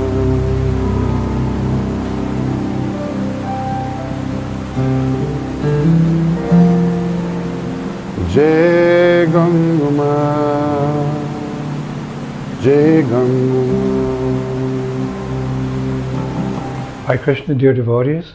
Welcome to Rishikesh in India on the banks of the sacred Ganges River at the base of the Himalayan mountains. This is a place for millennium, yogis, rishis, saintly persons have come in this particular atmosphere to practice Hatha Yoga or Ashtanga Yoga, in particular to realize the super soul within the heart. That's actually the goal of the Hatha or Ashtanga Yoga, to realize the Supreme Lord within the heart. The Vedic literatures explain that the absolute truth appears before us in three features: as Krishna, Govinda, the original personality of Godhead, from whom the two other features of the Lord manifest, namely the Brahman effulgence, the Lord is very effulgent, the Brahman effulgence, and as the super soul in the heart of every living entity. So the impersonalists, the jnanis, they desire to merge into that effulgence, and the yogis, they want to see that super soul within their hearts. So they come here to this particular place, Rishikesh, and they live a very austere life. Krishna describes the life of the yogi in the Bhagavad Gita. It's quite austere. They don't eat too much, they don't eat too little, they don't sleep too much, they don't sleep too little. Basically they're sitting in their asanas practically 24 hours a day, trying to realize the super soul within the heart, becoming detached from this material world. So that's very attractive to people now in the West. They want to practice yoga, perhaps for health reasons or whatever, but some of them are going a little deeper. They want to see the Lord within the heart. So they come here to Rishikesh by the thousands, especially at this time of year. They come here by the thousands. There's many yoga schools where they practice yoga, etc. So we've also come. The Hare Krishna devotees have also come. I brought a crew of 80 devotees, very talented devotees, and we're going to have a kirtan fest every morning and every night with workshops during the day for the Westerners to come in contact with which we would say is the topmost yoga, realizing the Supreme Personality of Godhead, Sri Krishna, from whom the Brahmani effulgence is coming and to whom he goes into the heart of every living entity. We've come here for that particular purpose. We've rented a very beautiful ashram. We have fantastic cooks, some of the best kirtaners in the world. So we're going to be going out every day for a month, chanting Hare Krishna on the streets and inviting them with invitations, etc., to come to our ashram. In the morning for kirtan, at noon for workshops, and in the evening for 5 hours of kirtan. In this way we want to share the complete process of yoga, the topmost yoga, of bhakti, whereby one can awaken his or her eternal relationship with Krishna. So we're really excited. We're very excited because, well, we've got a good audience. People have come here specifically for spiritual life, and we want to give them the very best. So, yes, please stick with us. Our videographer, Ananta Vrindavan, our photographer, he'll be sharing our experience with all of you for the next 3 weeks. Maybe it'll even go a week longer for 1 month. But very happy to be here. It's a very transcendental atmosphere. The Ganges River, the perk is that one of the perks is we get to bathe in the Ganges every day and walk into the foothills and see the caves where the yogis meditated, become inspired by their determination. So yes, our Rishikesh Kirtan Fest 2023, please give us your blessings. All glories to Srila Prabhupada. Haribol. Jai Gangama, Jai Gangama.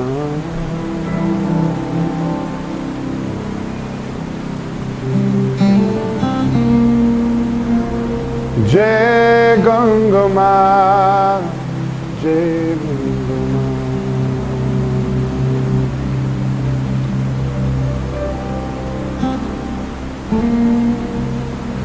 Jai Gangama, Jai Gangama.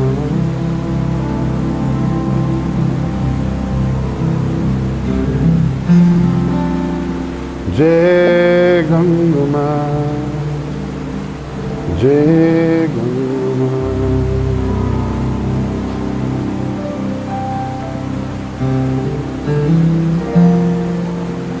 Jai Gangama, Jai Gangama.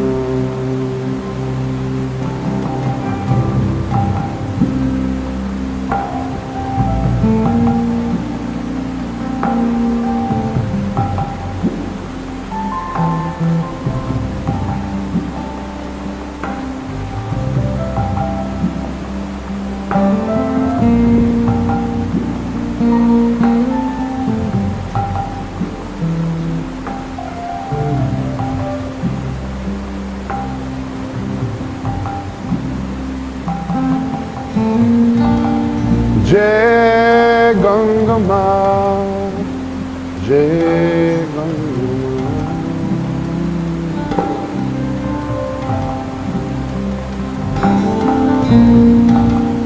Jai Gangama, Jai Gangama.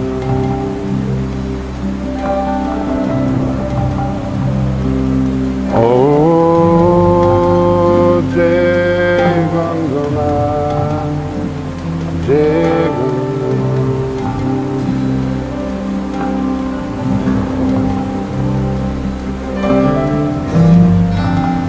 Jai Gangama, Jai Gangama.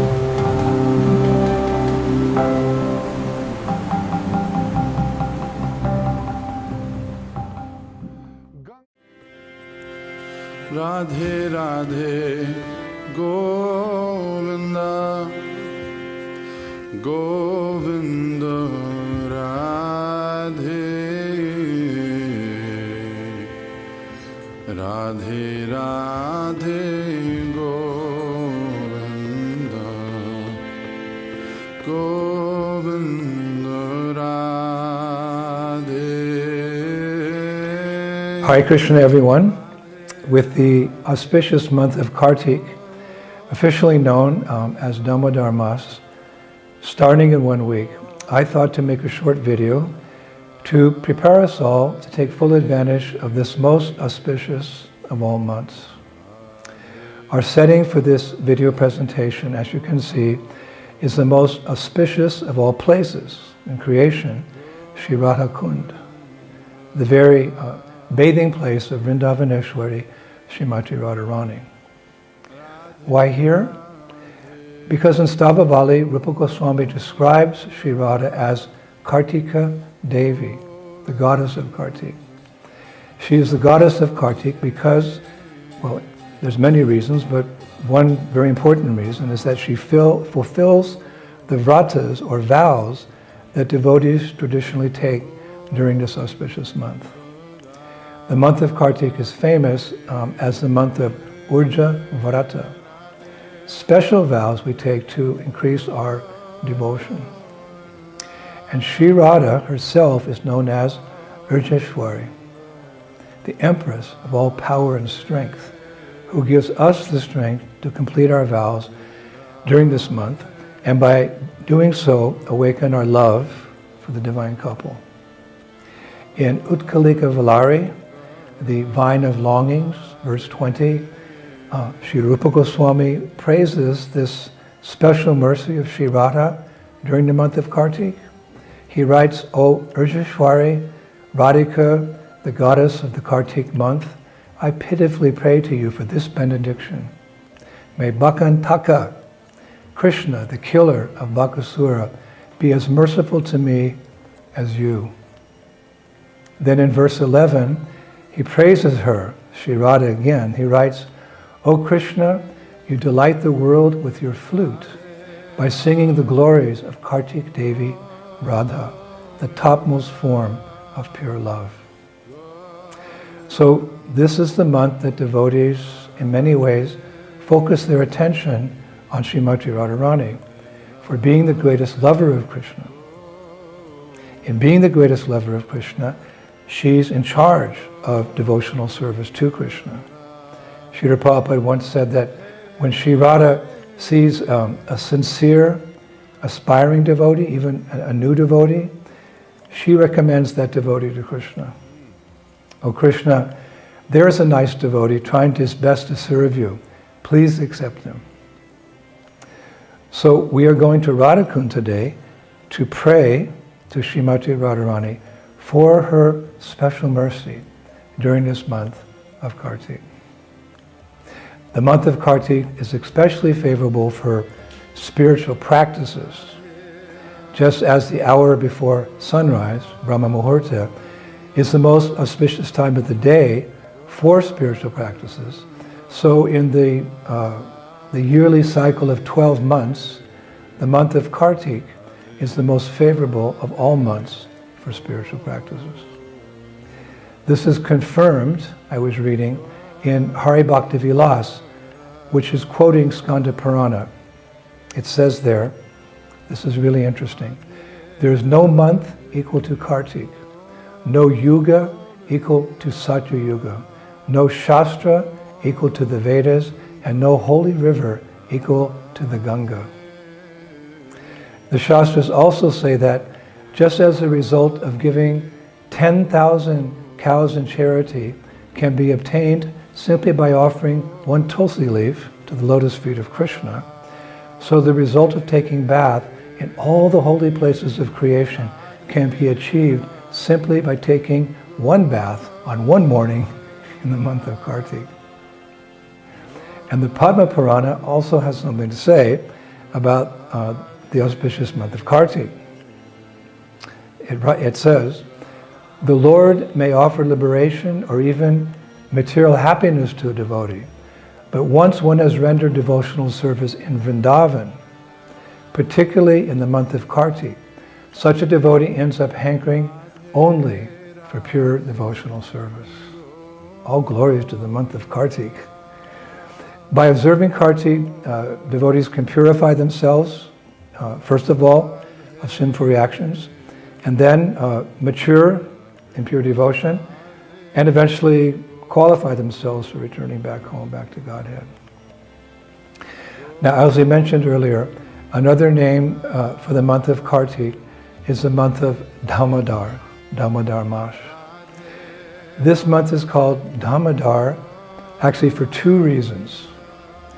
One is that every month in our Vedic calendar has a worshipable deity. Like one month, the worshipable deity is Keshava, so it's called the month of Keshava. The next month, the worshipable deity is Narayan, so it's the month of Narayan, like that. So the last month of the year, the worshipable deity's name is Damodar, so it becomes Damodar Mas, the month of Damodar. Now, the second reason is more rasik. The second reason is because of the famous pastime of Mother Yasoda tying Krishna to the grinding mortar with a rope. It took place in the month of Damodar. In Sanskrit, a rope is called dhamma, and a belly is called udara. So dhamma, udara. A person who has a rope, dhamma, on his belly, udara, is called Damodar. Damodar udara. So the pastime of Krishna, the Supreme Personality of Godhead, being bound to the grinding mortar, took place when he was a small child living in Gokul. Our acharyas have described three phases of Krishna's pastimes in Vrindavan. Komara pastimes, when he was a baby or child, Pugonda, when he's a young boy, and Kashora, when he's a teenager. He doesn't grow up beyond that. He's eternally 16 years old at that age because of his transcendental form. We know Krishna was born or appeared in Mathura, but that very night, we discussed many times, his father Vasudeva brought him to Vrindavan, specifically to Gokul, and Krishna stayed 3 years and 4 months there.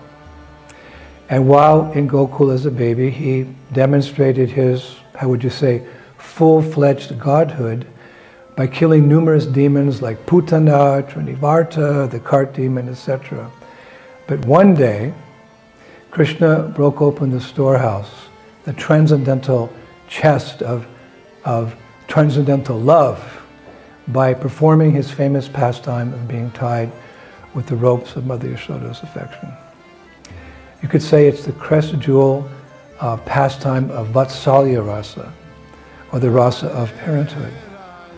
And we'll be discussing in detail every Friday during Kartik this Damodar Leela in our Vrindavan lecture series on YouTube. So in the upcoming months, we will all be singing daily the famous Damodar Ashtakam. It's a favorite of devotees. Now in doing so, we'll be praising both Krishna in his childhood pastimes with Mother Yasoda, as well as Srimati Radharani, who's Kartik Devi, the empress of the month of Kartik. And this is made very clear in the last verse of the Damodar Ashtakam. Namo Radhikaya Tvadiya Priyayaya Namo Nanta Lilaya Devaya Tubhyam. I offer my obeisances unto your beloved Radhika and unto your unlimited pastimes. I offer my obeisances unto your beloved Radhika and unto your unlimited pastimes. Hare Krishna. So, have a wonderful Kartik. I hope this video has helped you prepare for this most auspicious month. All glories to Srila Prabhupada. Hare Krishna. Radhe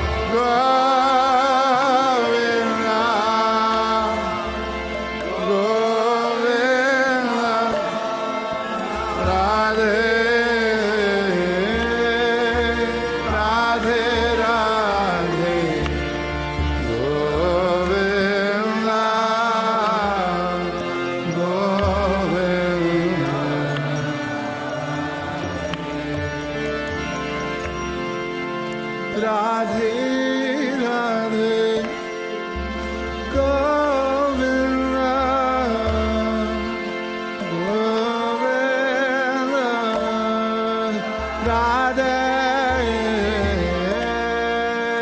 Radhe Radhe Govinda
Here at the Sadhu Sangha festival.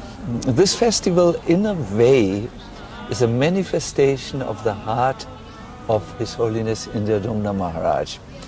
You can see here what he has been doing for over 50 years, chanting Hare Krishna. Now more and more people have come to join us at the festival, and the location is no longer the streets or big festivals in Europe. The location is a place like this, where we have which we have rented only for this purpose, for nothing else. The devotees can come together, friends can join, people from outside can come and sing the Hare Krishna Mahamantra. Hare Rama,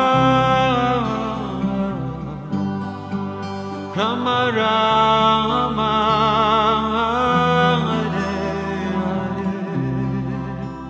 Hare Hare, Hare Krishna, Hare Krishna, Krishna Krishna, Hare Hare, Hare Rama. These gatherings, this wonderful location, chanting and dancing with thousands of other people. It is the most wonderful experience. It is enlivening, it is uplifting, it is such like a comfort blanket for the soul. So when we come to these places and we see these extraordinary gatherings with so many people and majestic scenery, we get that much closer to feeling the presence of our divine, supreme best friend. These are our near and dear ones. Hare Rama, Rama Rama, Hare Hare, Hare Krishna, Hare Krishna, Krishna Krishna, Hare Hare, Hare Rama, Hare Rama, Rama Rama, Hare Hare. When you have a sangha, it means like the coming together of rivers. And a sangha is for what? Sadhu Sangha, the name of this festival, is holy association, or the sacred coming together to remind each other of who we are. I'm not Indian, I'm not American, I'm not Australian. I am the soul. And I have an eternal relationship with my eternal beloved source. And this practice of kirtan or japa, chanting on beads or chanting with love, with melody and music, these are all ways for reawakening the soul's identity, eternal identity, in relationship with the divine. Rama Rama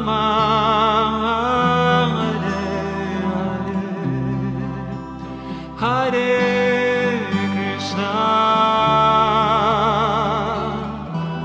Hare Krishna Krishna Krishna Hare Hare Hare Rama Hare Rama The association of the Vaishnavas is as important as it is serving the Guru or serving Krishna, serving the deity, because Narottam Das Thakur, he says in one of his songs, Hari Guru Vaishnava. This is a dynamic combination, these three things. Serving the Vaishnavas, serving the spiritual master, and serving the Supreme Personality of God. It brings forth this Bhakti Lata Bij in the seat of the heart. And we've been bereft of that for 2.5 or 3 years because of the pandemic. It's been very painful. And there's another saying that separation makes the heart grow fonder. So what is most dear to Vaishnavas? Hari Guru and Vaishnava. So we were missing these, especially the association of the Vaishnavas. We're missing that so much. So I've been seeing here in the first day of the festival as devotees are arriving, I'm seeing devotees, who haven't seen each other in years, but are very close and very dear friends because we're serving the same purpose, Krishna consciousness. They're running up to each other and embracing, and their tears are flowing. And families that have been, separated, they're coming together. So this is, I feel this is the predominant mood here. Vaishnav Sangha, Vaishnav association. It's an important ingredient in Krishna consciousness. And especially when it's been missing for so long, it's just, it's hard to put into words, but I think you know what I'm talking about. And that's happening here. 1,500 devotees, many senior devotees, again, many good kirtaneers. And what does a festival mean? Festival means kirtan, classes, and delicious prasadam. And I think this festival, this Sadhusanga retreat, that's the hallmark of this festival. It's famous for these things, for the kirtans, for the association, for the dancing, for the singing, and the prasadam. We have prasadam 3 times a day. One of the top cooks in our movement, Niruka Prabhu, he's here cooking for the devotees. So everything's set to go. We have a beautiful, again, this temple is a beautiful surrounding. It's kind of like being in Vrindavan, being in Vrindavan where Krishna had his festive atmosphere as well, dancing with his gopis and playing with his friends and eating prasadam with his friends. So this is all devotional service and practice.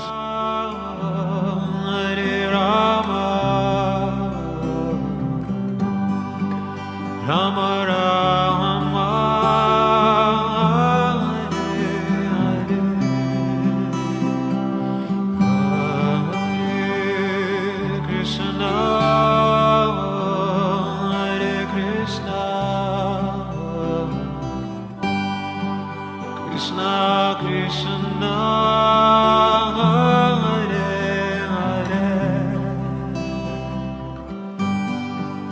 Hare Rama, Hare Rama, Rama Rama, Hare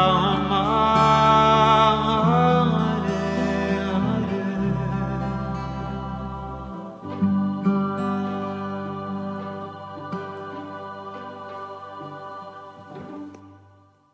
Jaya Nanda Yashoda Dova तेरे वरधारी गोपाल जय नंद यशोदा द्वार तेरे वरदारी कपाल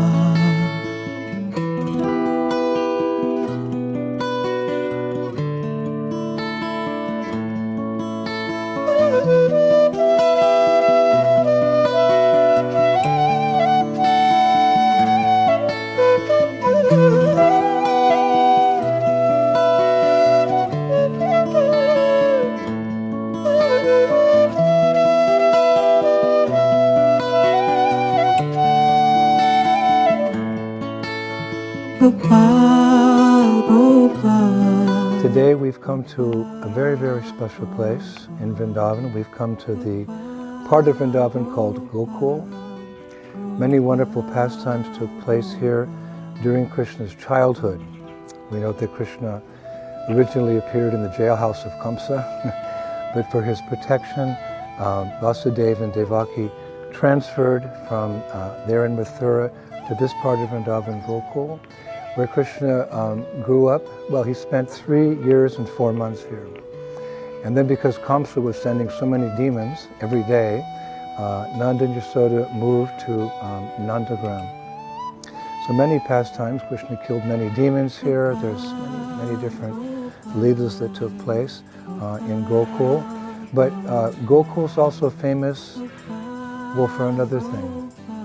That here in Gokula are the samadhi mandirs of 2 very famous Rasik devotees, deep Rasik devotees. And we know they're deep Rasik devotees because of the beautiful poetry that they left behind, glorifying Vrindavan, glorifying Krishna and Balaram, glorifying in particular Radha and Krishna, beautiful poetry.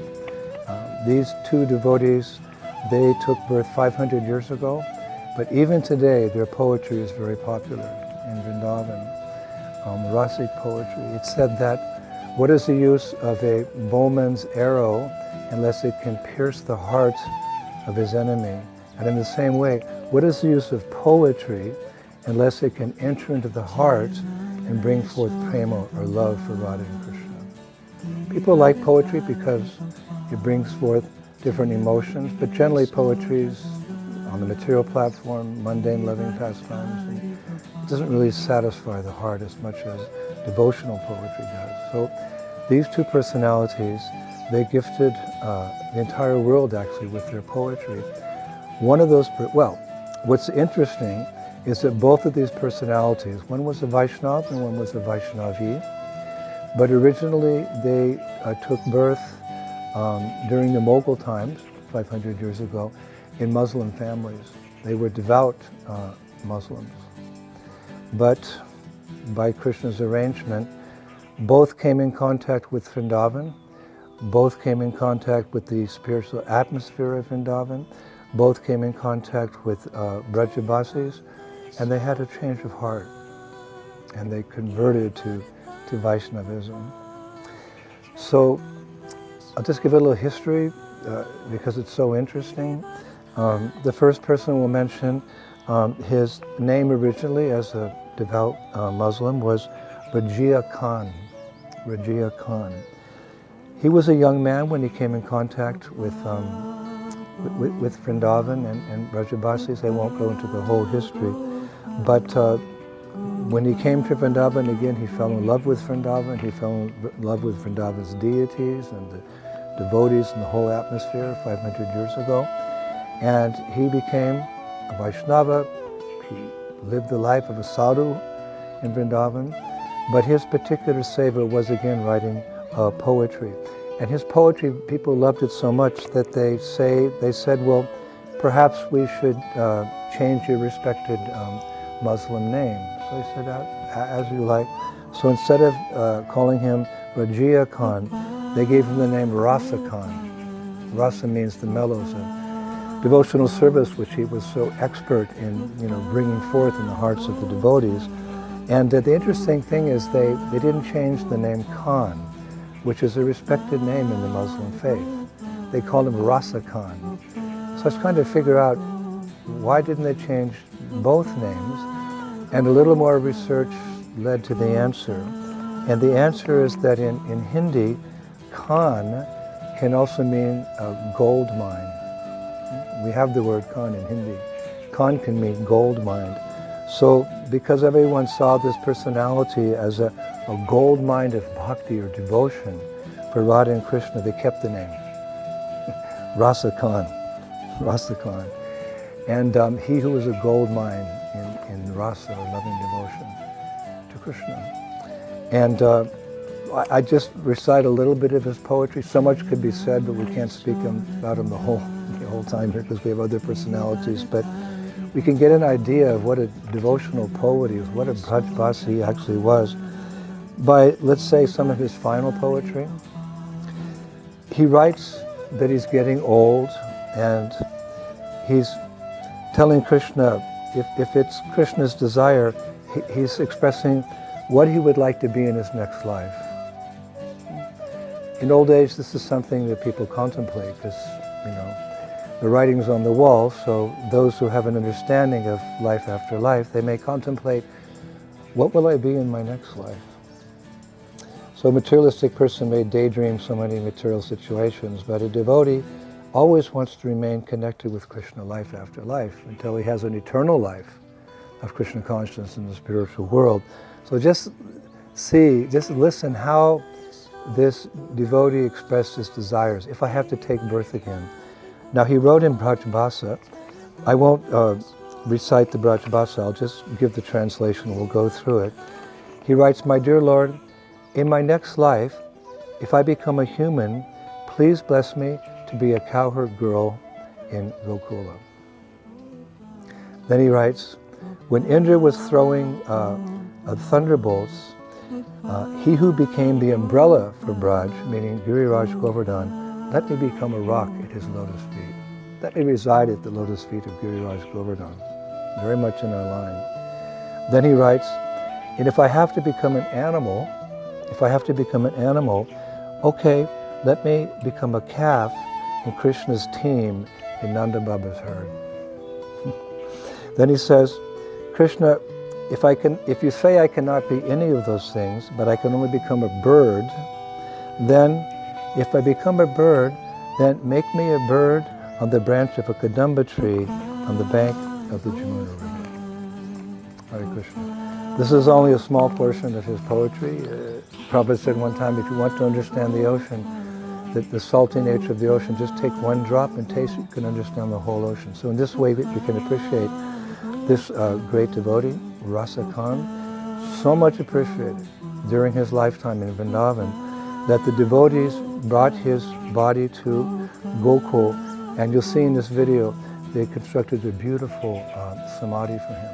It's been renovated in recent times because it's such a popular place. People come to get his blessings that the government, they were obliged to renovate and make everything very nice. Thousands of people come to take darshan of the samadhi, because when we approach a samadhi and we pray to those personalities, they're present there in a transcendental way, and they can reciprocate with our prayers.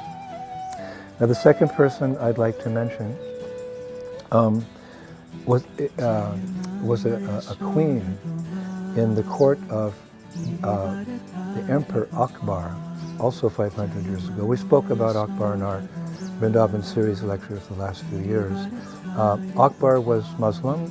He was a Muslim emperor of much of India, all of North India, and part of South India.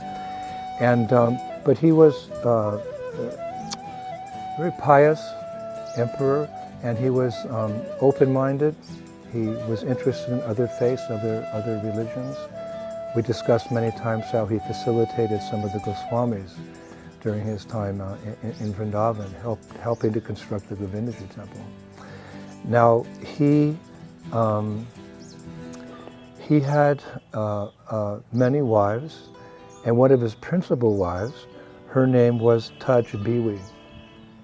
He married her when she was quite young because she was the daughter of Akbar's spiritual mentor. So when the spiritual mentor passed away, Akbar was thinking, well, who's going to take care of this young girl? Couldn't find a suitor for her because she was so highly qualified, so he married her.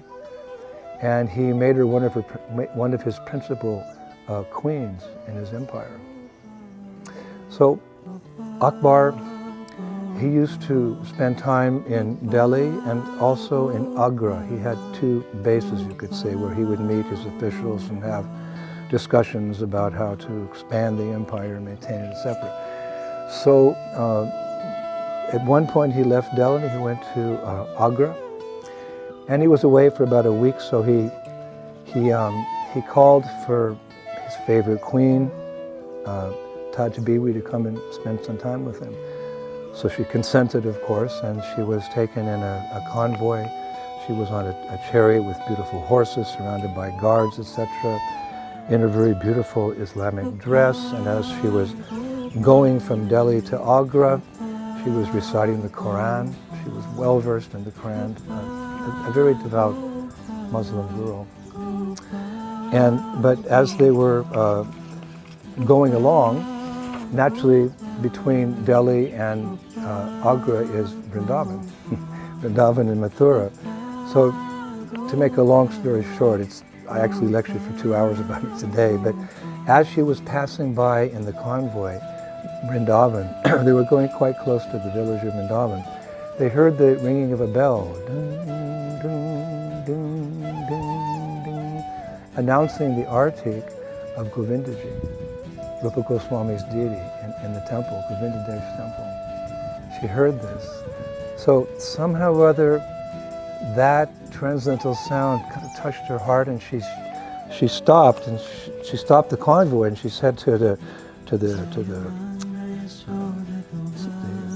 warriors who were carrying her along, "What is that beautiful sound?"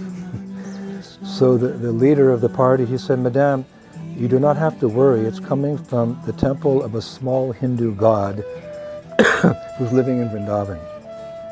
So she said, "Oh, Chota Allah." Allah means, for the Muslims, Allah Akbar, Alhamdulillah.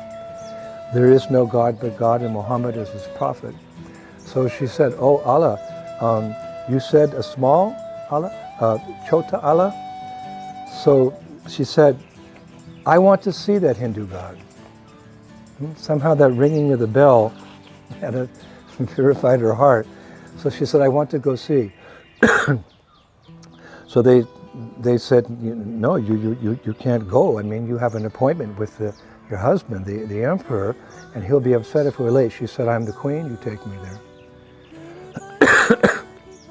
So the whole caravan went into Vrindavan, and all the Brajabasis were like, "Whoa, here comes the Muslim Emperor Akbar's queen, like, what's going on? Is this good or bad?" But they kept going towards the Govindaji temple. And when they arrived, all the Muslim soldiers, they turned their back on the temple to look away. And only this queen, she got out, and with a few servants, very curious, she entered into Govindaji's temple. And there she had darshan of Govindadev, the very deity found by Srila Rupa Goswami. And taking darshan of Govindaji, she became mesmerized by his beauty, actually. And for 2 hours she just stared at him. And the scribes write that at one point, she began to, tears came from her eyes. This is a transformation. This is the power of Krishna consciousness. Krishna appears in many ways. He appears in his deity form. He appears in the form of his holy name, his instructions, prasadam. But because it's all transcendental, so powerfully spiritual, it can affect our hearts. So she had a change of heart, and she was just staring for a long time. So at one point, one of her maidservants said, "My dear queen, we have to leave." So Taj Biwi, she turned to her maidservant and she said, "I will not leave here. I will stay here in Vrindavan with this beautiful form of the Lord, Govindaji, for the rest of my life." A transformation. It's all mystical, but it's described in Chaitanya Charitamrita. Brahmanda Brahmati Konya Bhagavan Jeev, Guru Krishna Prasad Pai Bhakti Lat Beach. We're wandering through different universes and different species of life and life after life. But if we're fortunate, somehow the Lord, taking compassion, He intervenes as Krishna himself or his representative. And in their association, even for a moment, Cheto Dharpana Marjanam, heart becomes purified, some attraction comes. This is the mystical process of Krishna consciousness. So this reminds me, she wanted to stay in Vrindavan. She wasn't going to go because she had darshan of Govindaji. She turned her attention away from everything material in this world, opulence, fame, name, etc. Reminds me of a verse written by Rupa Goswami in Bhakti Rasamrita Sindhu 1-239, which many of you know, but let's just quickly recite here. My dear friend, if you are indeed attached to your worldly friends, do not look at the smiling face of Lord Govinda as he stands on the bank of the Jamuna at Keshigarh. Casting sidelong glances, he places his flute to his lips, which seem like newly blossomed twigs. His transcendental body, bending in three places, appears very bright in the moonlight. In other words, if you want to hold on to your material desires, okay, but don't go to Braj. Because in Braj you'll meet Krishna, you'll meet Jamuna Devi, you'll meet Govardhan, you'll meet Radhakund, Shamakund, you'll meet devotees, you may meet your spiritual master. And all these things are much more attractive than anything this material world has to offer. So Rupa Goswami says, you want to hold on to your material attachment, but don't go to Braj.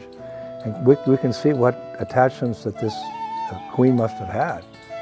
She had everything, but she gave it all up for Krishna consciousness.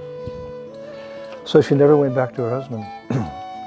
She actually formally renounced her role as queen, and she became a very, very devout, very advanced pure devotee of Krishna. Actually, she became a pure devotee.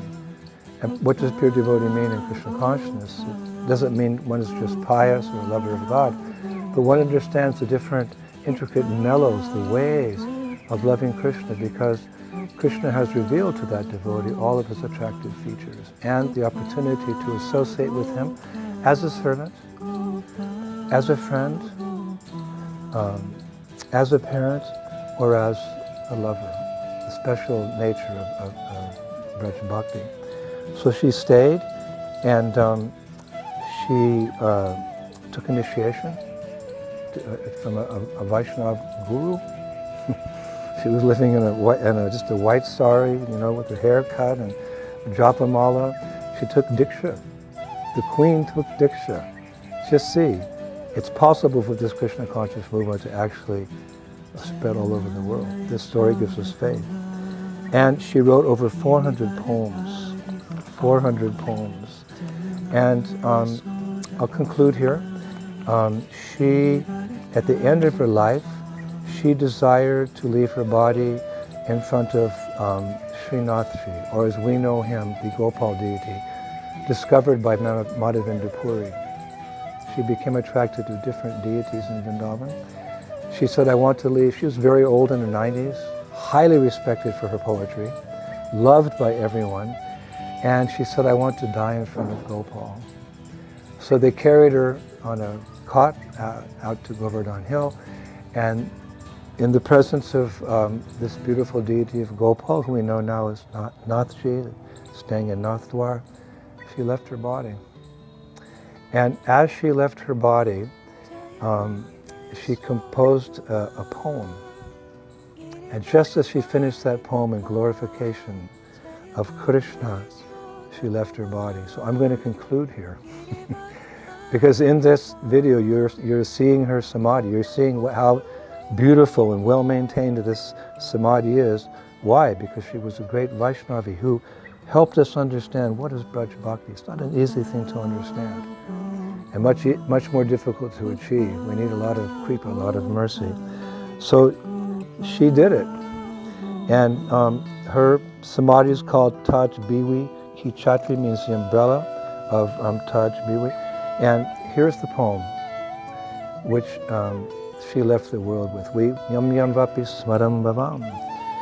Whatever mentality one has at the moment of death, that will take one to their next destination. Very clear where she went, because look at her meditation at the moment of death. Her poem is called Bhaja Lagi Heli Bahori Dhaf. O Saki, she's looking at the deity as she's leaving her body. The poem coming from her heart. O Saki, the beat of countless drums has started. Let us go and see the play of the holy festival, heralding that dark complexion enjoyer, Krishna. Our in-laws are opposing us, but what else can we do? I dare to hear the beats of countless drums. What else can I do? I went to the Jamuna to fill my water pot during the holy festival in hopes of meeting Krishna. But he came and broke my pot at the bank of the Jamuna. Oh, just see, Holi is taking place near to the palace of Nanda Maharaj. Let's go and play, sing and laugh together. After all, this is a big celebration. Various other instruments are being played by the cowherd boys, and Krishna is playing his flute. He is decorated with a peacock crown feather, and a beautiful cloth is tightly bound around his waist. Taj says, in other words, she's using her name, Taj says, oh, just see, the Lord of Taj is coming. He's dancing towards me. She left. When and when will that day be ours? So, you see how she came from a certain condition to the beautiful life, the perfection of Krishna consciousness in Vrindavan. So, it's for that reason. She left 400 beautiful poems like that. For these reasons that the Brajabasis so much loved her that they also brought her body out here to Gokul. And very near to the samadhi of Rasakan, they placed her in samadhi as well.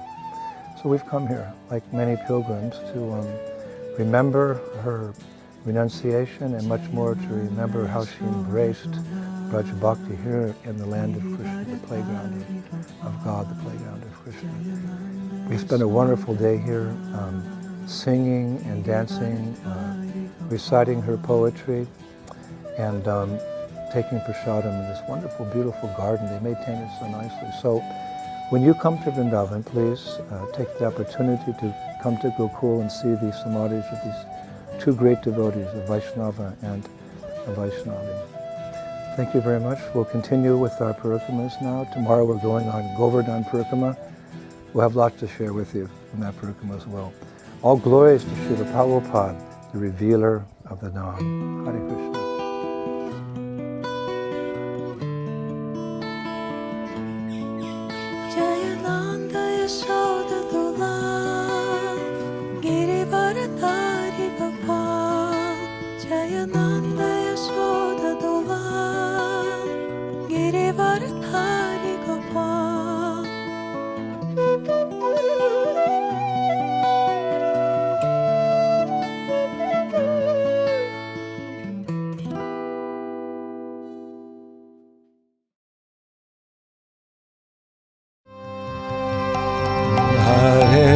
Krishna, Hare Krishna, Krishna Krishna, Hare Hare, Hare Rama, Hare Rama, Rama Rama, Hare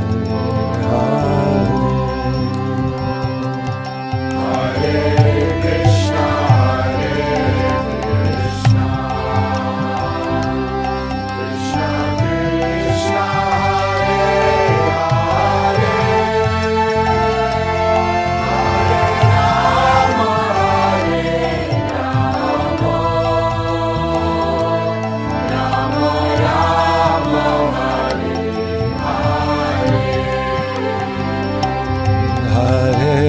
Krishna, Hare Krishna, Krishna Krishna, Hare Hare,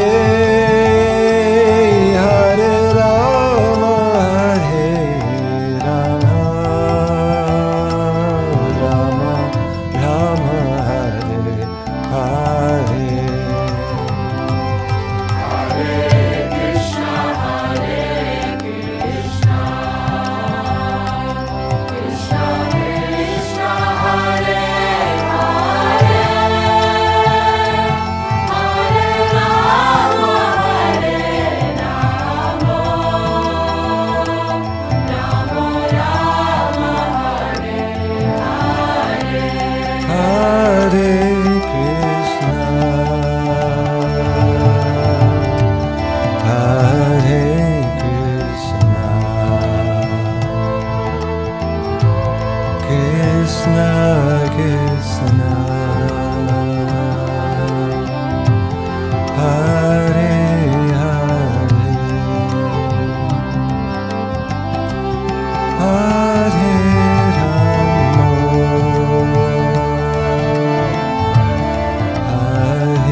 Hare Krishna, we've just arrived in Kathmandu, Nepal, after finishing our Rishikesh Kirtan Fest. We just took a break of about 10 hours and we on the road again. Krishna says in Bhagavad Gita that he is adventure. So the real adventure is spreading Krishna consciousness. That's the real adventure. It's the most exciting thing. So we haven't come to Kathmandu as tourists. We've come here to associate with many, many wonderful devotees in the Kathmandu temple. And there's other centers as well we'll be visiting. I came with 21 devotees. Half of our crew that was in Rishikesh. And we'll be doing Harinam. So what do we do? This is what we do. We're going to do Harinam. We're going to do a few public programs. We're going to be in the temple with the devotees and giving classes. This is our life, actually. It's the life of any devotee, anywhere in the world, sharing Krishna consciousness. And of course, we have some special affection for Nepal, especially when you go a little bit higher up to the Tibetan plateau, it's called, near Jomsong. And then there's Kagbeni. These are very ancient towns in Nepal. I've been there, I think, 4 times already through the last 40 years. Originally, I went there to obtain some shalagram shilas. But afterwards, went higher in the mountains. There's many nice sadhus living there, etc. Because for us, this is important because this is the place where Srila Gopal Bhatta Goswami came. He was ordered by Lord Chaitanya in a dream to go to Nepal and find Sri Hari. Find Sri Hari, that means the Shalagram Shila, because the Shalagram Shila is a self-manifest form of the Lord. Generally, when we carve deities and with permission of the Acharya, we'll install those deities, but Shalagram Shilas are self-manifested forms of the Lord. So he came to the Kali Gandaki River. He obtained 12, it's a whole pastime, but he obtained 12 Shalagrams. He brought them back to Vrindavan, and of course, all devotees know the famous history of Radharaman, that Gopal Bhatta Goswami was praying that, one of his Shilas would manifest as a bigger deity so he could dress that deity and give shringar and jewelry and clothes and mukut and everything. So he prayed like that. So the next morning, after appearance day of Lord Nrsingadev, Radharaman manifested. So this is how we think when we come here. We're following in the footsteps of Srila Gopal Bhatta Goswami to obtain Sri Hari. We will not take any Shalagram Shilas. We're going to take the mercy of Sri Hari so that we can come back to our respective countries and share the bliss of Krishna consciousness. We come here to get surcharged. That's why these holy places exist. So we're here, Kathmandu, over 20 devotees just woke up, packed up, cleaned up our festival program, jumped in the buses, went to the airport, and took us all day to come here. Another adventure in the service of Srila Prabhupada and the mission of Sri Chaitanya Mahaprabhu. Stay with us. Ananta Vrindavan will be doing some videos. Go Premanande! Hari Hari Bol! Thank you.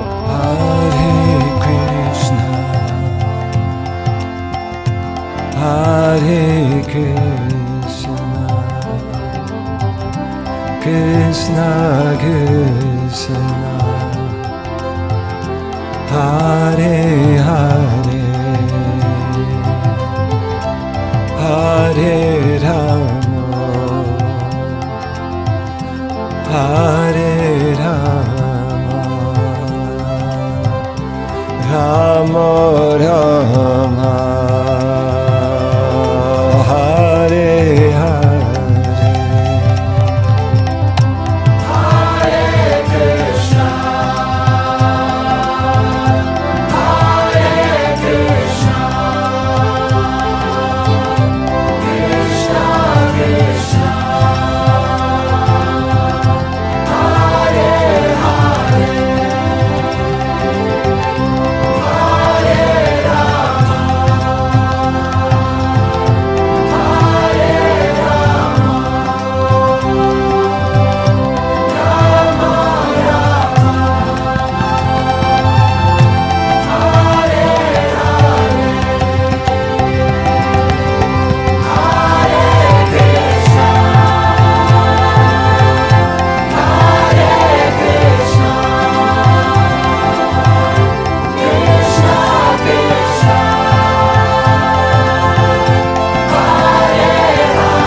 Krishna,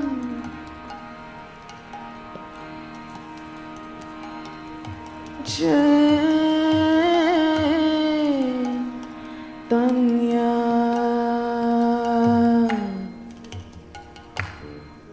Prabhu Nityananda,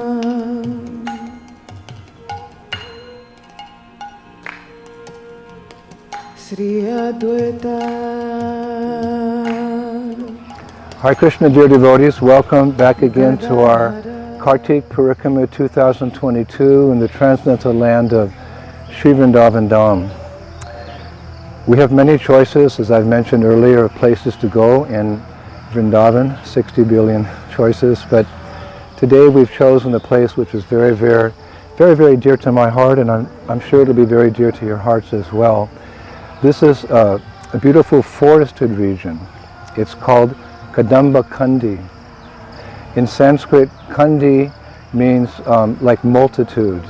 And of course, Kadamba refers to Kadamba trees. So this is a forest. It's a multitude of Kadamba trees. And of course, there's Kadamba trees all over Braj, just like there's Tamal trees all over Braj. And there are special trees, lots of trees in Vrindavan, but these two species are very important because we know from reading our literature that when Radharani sees a dark Tamal tree, she remembers Krishna. She experiences transcendental ecstasy. And when Krishna sees a Kadamba tree, which is light in color, and I've seen when the sun shines on the Kadamba tree, it's golden, like Srimati Radharani, Krishna remembers Radharani, and he becomes ecstatic. One of the wonders of Vrindavan. So trees are everywhere in Vrindavan, especially when Krishna was here 5,000 years ago. And Krishna lived in this environment of the forest. He makes that very clear actually in a beautiful verse in Srimad Bhagavatam 10:24-24. He's speaking to his father. Krishna says, Na na puro jana pada na grama na griha vayam vana kashoshta vana shakoshasta ta nityam vana shaila navashinaha. Very beautiful. My dear father, our home is not in the cities or towns or villages. Being forest dwellers, we always live in the forest and on the hills. Krishna's preferred environment. Just like there's that famous saying that man created the cities, but God created the country. And we also, most people like to live in the country, or when they have an opportunity to leave the cities, they go to the countryside. Especially devotees, because it's many ways easier to remember Krishna in such a peaceful environment. So this is Vrindavan. Van means forest, and Vrindavan literally means the forest that Vrindadevi gave to Srimati Radharani, Vrindavan. So within Vrindavan, as I've mentioned many times, there's many sub-forests. So here's one sub-forest, Kadamba Kandi. And it's very, very significant because this is the place, or one of the places, that Srila Jiva Goswami did his bhajan. We call that a bhajan stali. Our 6 Goswamis came to Vrindavan 500 years ago, and they had various instructions from Lord Chaitanya Mahaprabhu. One was to establish temples of Krishna in Vrindavan, and they did that by Goswamis by finding their prandanahe, their beloved deities, and then establishing temples for them. They had the instruction to write books on the science of Krishna consciousness and to rediscover the lost places of Krishna's pastimes. So as the Goswamis, traverse this beautiful land of Vrindavan by foot, by their transcendental vision, they would discover a place where Krishna had a pastime, a lila, here, there, and everywhere. And some of those places became very dear to their hearts. So they would spend more time there in a particular place. So therefore we see all throughout Vrindavan, the 6 Goswamis have different places they did their bhajans, where they'd sit and they chant on their mala, Hare Krishna, Krishna Krishna, Hare Hare, Hare Rama, Rama Rama, Hare Hare. There they would, under a tree, they would write their transcendental literatures. They would sleep under that tree, as we hear in the Sad Goswami Ashtakam, glorifying the 6 Goswamis. So This forest here, this forest of Kadamba trees, this is one of the favorite places for Jiva Goswami. And how did he arrive at this particular forest? Well, Srila Rupa Goswami, who was his spiritual master, Rupa Goswami only had one disciple, Jiva Goswami. Rupa Goswami, one of his favorite places for doing bhajan was Kadamba. And that's quite some distance from here, but when he went there one time to do his bhajan, Rupa Goswami wrote the illustrious Upadeshamrita. Prabhupada translated it and commented on it, called it the Nectar of Instruction. So there he was writing Upadeshamrita. There's a whole pastime behind that. I won't share that now, but it took some time to write that transcendental literature, and he liked to spend time at Kadamba. And naturally his disciple, Jiva Goswami, wanted to come and render service to his spiritual master. So when Rupa Goswami first got there, he was setting up. Jiva came and said, I'd like to come and spend time with you and assist you here. But Rupa Goswami was in a particular mood. He said, I just want to be here and focus on my writing, so you can stay elsewhere and you can come here once a day.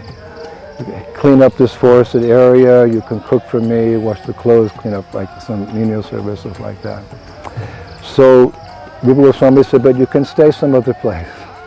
You pick another part of the Vrindavan forest and you stay there, but you come every day. Here, in this forest of Kadamba trees, this is where Jiva Goswami stayed during that particular period, which must have been quite some time. He stayed in this beautiful forest of Kadamba trees, and he also wrote his transcendental literatures. He did his bhajan here, but every day he'd walk quite some distance to Kadamba. It's quite some distance from here. He would walk there. No problem. Sadhus like to walk in Braj, barefoot, because what are they walking on? Chintamanidam, which translates as Braj Rena, or the dust of Vrindavan. So here he lived, and then he'd walk to Kadamba, do some service, and come back. So this is a special forest. Every forest in Vrindavan is special. There's leelas in every place, but this is extra special because Srila Jiva Goswami of the 6 Goswamis stayed here. And therefore the sadhus in this area, they say that every tree here in Kadamba Kandi, this multitude of Kadamba trees, is a desire tree. So when sadhus come here, it's part of the tradition. They pick a tree, you can see this beautiful tree behind me, and they embrace that tree and they express their spiritual desires. It's a wonderful opportunity for devotees, because in due course of time, it's assured that one's spiritual desires will be fulfilled if one sticks to the straight and narrow path of Krishna consciousness. Our material desires, based on our destiny, our karma, they may or may not be fulfilled. There's no guarantee. But spiritual desires, if we pray very sincerely, those desires will be fulfilled in due course of time. That's the nature of Krishna consciousness. So we also will be embracing these Kadamba trees, these Kalpavriksha trees today, and praying for eternal service, first of all to Srila Prabhupada, because he's our connection to Radha and Krishna, and praying that Srila Prabhupada will one day engage us in devotional service in the spiritual world in Goloka Vrindavan to the lotus feet of Radha and Krishna. This is why we come to Vrindavan, because there's these golden opportunities, there's these special opportunities to advance in Krishna consciousness. It's said that any devotional service that's done here the result is magnified 1,000 times. So if you chant 16 rounds, the result is like chanting 16,000 rounds. And there's no exaggeration. To think that the glories of the holy name are an exaggeration is actually offensive. So therefore, Prabodhananda Saraswati is always recommending in his Vrindavan Mahimamrita, we should run to Vrindavan. So we're fortunate to be here, and we also feel fortunate to share our good fortune with all of you, to share these wonderful leelas, these wonderful pastimes with all of you here in Vrindavan, this greater forest, and today Kadamba Kandi. As I look out, I can see many acres and many hectares of farmland, agricultural land, but previously it was all like that. It was all just a forested area. In fact, one of Srila Prabhupada's close friends in the 1970s, Vishwambar Prabhu, we called him Bagaji, very close friend of Srila Prabhupada. We used to go to him sometimes and ask him to tell us stories what Vrindavan was like when he first came to Vrindavan. He came to Vrindavan in, I think, 1932, and he told us he was a sadhu, so he came to Vrindavan in 1932, and he said that everywhere was forest. In fact, he told us when he used to walk from the town of Vrindavan, the present town of Vrindavan, to Govardhan Hill, which, you know, it's quite a drive, it's an hour's drive. He would walk it and then do Govardhan Purkam and walk back. So he said that from Vrindavan town to Govardhan Hill, he said it was such a thick forest that the whole way you couldn't see one ray of light from the sun. The sun's rays didn't penetrate the forest because it was so thick. That was Vrindavan in the 1930s. And he told us a cute little, well, an amazing little story. He said when he came, there were tigers in Ramanreti, where we have our Krishna Balaram Mandir now. There were tigers there. And sometimes the tigers would come at night and eat the sadhus. So I said, how did you survive? He said, well, we learned the trick. He said, before we'd sleep in our grass huts in Ramanreti, he said we would take a big pot and we would boil milk, put the milk in the pot, add a little gur, which is natural sugar. It would be steaming like that. Then we'd go to sleep very peacefully, because when the tigers came looking for something to eat, perhaps a sadhu, they would smell that warm, sugary milk. He said they would lap up the milk, get full, and go away. One of the tricks living in the Vrindavan forest. We feel a little uncomfortable, you know, like in our apartments in Vrindavan these days if there's no hot water. But that was Braj in the old days. So my point was that it used to be a great forest. Much of it has been cut down, so we really appreciate coming to Kadamba Kandi and getting an idea what Vrindavan was like 500 years ago, what to speak of 5,000 years ago. Taking special relish in being here where Srila Jiva Goswami did his bhajan and wrote the scriptures that we're reading of his as well. And we're feeling so blessed to be here. So it's a shaded area. It's a bit hot out still here in Vrindavan, but we're feeling very comfortable physically and spiritually in this transcendental atmosphere. And again, so happy to share the glories of Kadamba Kandi, Jiva Goswami, and Shri Vrindavan with all of you. Hare Krishna. All glories to Srila Prabhupada, the revealer of the Dham. Hare Krishna, Hare Krishna, Krishna Krishna, Hare Hare, Hare Rama, Hare Rama, Rama Rama, Hare Hare, Hare Krishna, Hare Krishna, Hare Krishna, Krishna Krishna, Hare Hare, Hare Rama, Hare Rama, So we've come to a very beautiful palace complex in the village called Dig. And this temple complex, palace and temple complex, was built by one of the kings of Bharatpur, which is not far from Vrindavan. And actually this is part of Vrindavan itself. It's a place I think most ISKCON devotees don't know about. They don't come here because it's not one of the 7 temples of Vrindavan or Radhakund, etc. But it's part of the history of the lore of Vrindavan, because much of what we see in Vrindavan proper, the palaces, the temples, etc., they were built by Krishna conscious kings in previous centuries. when you walk around Vrindavan, you see many beautiful palaces, many beautiful temples, but the sadhus didn't build them because the sadhus were renounced. So Krishna conscious kings would build that. That's part of their service to Radha and Krishna. And they would also build temples and palaces for their families. So this is one such temple and palace complex. It's quite vast, actually. It'll take us a couple hours to walk around. Only an hour and 20 minutes drive from Vrindavan proper. So I brought devotees here just to get a feeling for the history of Vrindavan, which includes these Krishna conscious kings, these Raja Rishis. So we're walking around. The king actually had a famous deity carved of Hanuman out of pure jade. Big, big deity, 8-9 feet tall, carved out of pure jade of Hanuman. And the deity, Lakshman and Ram are sitting on his shoulders. So I think that deity must be worth millions and millions and millions of dollars. It's like they have a security guard there, actually.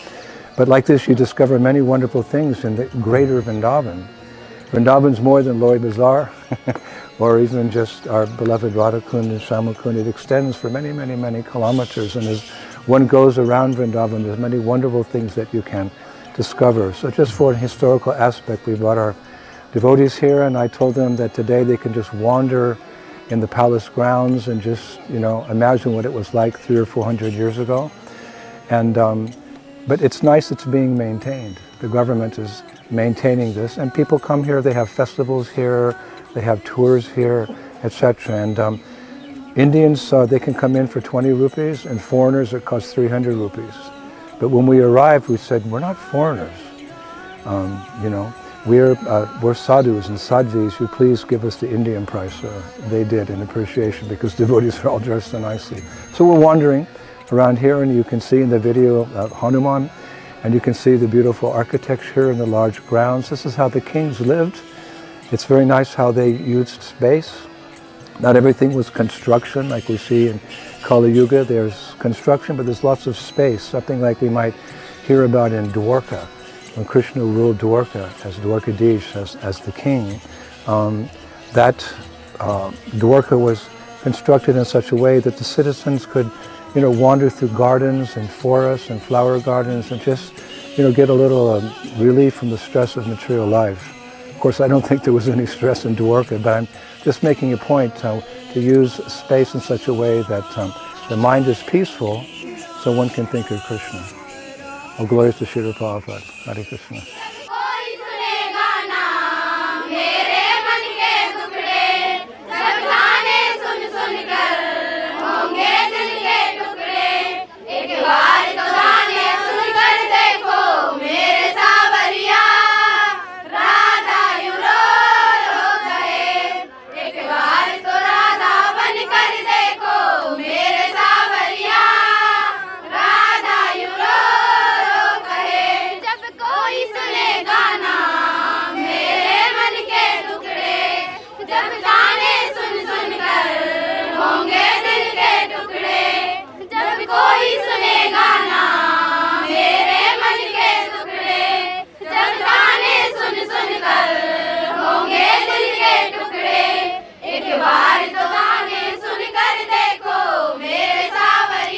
So we were speaking earlier about this beautiful palace complex, very extensive, beautiful buildings for various purposes. And over here is a beautiful lake as well. And beyond that we see the old fort. The old fort, it's a massive fort. I don't know how anyone could penetrate that fort, but the kings, they had this duty. Kshatriya means one who protects. So in times of war, when a kingdom was attacked, very often the citizens, the king and his entourage, his family, they would go into the fort, and the citizens would also come and be protected there, and there would be, fighting from that fort. So this big fort's very, very famous, very, very famous, as is this particular complex. And one might think that the people are living such a simple life, and one family, the king, has all this opulence. But the kings were Kshatriyas. They were fighters. They went out and they, took on the opposition, and they had their pride. Actually, it's described that just like sometimes people beautify themselves with makeup and hairstyles, the king's pride was the scars that they would get in battle, fighting the opposition. So this is kind of their mood. So they lived in a grand style, but the real kings were Rajarishis. It means they were saintly persons sitting on the throne, and therefore their mood was that they were ruling the people in order to protect them. Protect them from foreign invasions and protect them from the illusion of the material world by promoting temple worship, deity worship. Many, as I was saying earlier, many of the temples in Vrindavan, they were built by kings, not sadhus. Sadhus didn't have money. Kings had money. Yes, the kings would tax the people, but the Rajarishis weren't greedy. They weren't putting it in their pocket or hiding in a Swiss bank account. They turned that money and utilized it in the service of the people. They would govern in such a way that there was proper agriculture, economy, etc., etc. So that people had food to eat, they had shelter, a place to live, they were educated, they were schooled. This was the duty of the king. So it's not that the people were envious of this opulence. They felt protected by the king, and therefore they would serve the king. So this is actually, you could say, perfect politics. One time Prabhupada said, referring to democracy, demon crazy, because the leaders take so much advantage of the people, and the people not knowing what is the real goal of life and how to achieve it, they elect Sudras to govern. But actually, kings had it in their DNA. They went from dynasty to dynasty, and they ruled as some spiritual leaders. But because, practical life is also there, they knew how to satisfy the material needs of the public and the spiritual needs as well. So when we come here, we don't think, the people were envious of the king.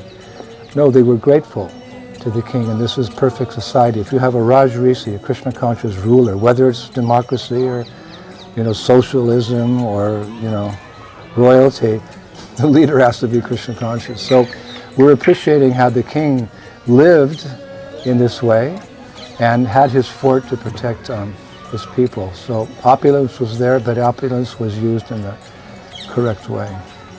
So some thoughts on visiting this beautiful palace complex in Dig, which again is just a short drive from Vrindavan. Devotees should come here and experience the history of India. I'm always interested in the history of India and how different people serve Krishna in their various ways. It's said, as a matter of fact, Srila Gurudev quoted this yesterday, 64 million holy places, billion holy places in Vrindavan.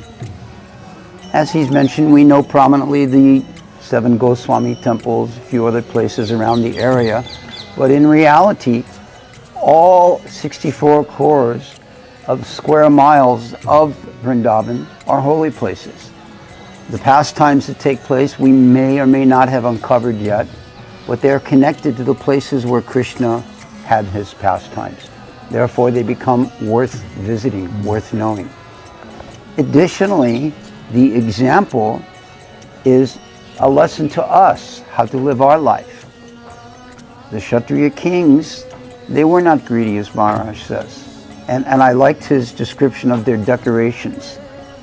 For the Brahmana, his decoration is his knowledge, his humility, his renunciation, and possibly a few choice Tulsi necklaces. For the Kshatriya, his beauty is his ability to protect, and as Maharaj says, the scars that he brings back from his conquering. For the Vaishya, their beauty is the acquisition of gold, jewelry, lands, cows. And for the Sudra, their beauty is the sweat of their brow. This is not seen as a demeaning thing. It is a natural order of society.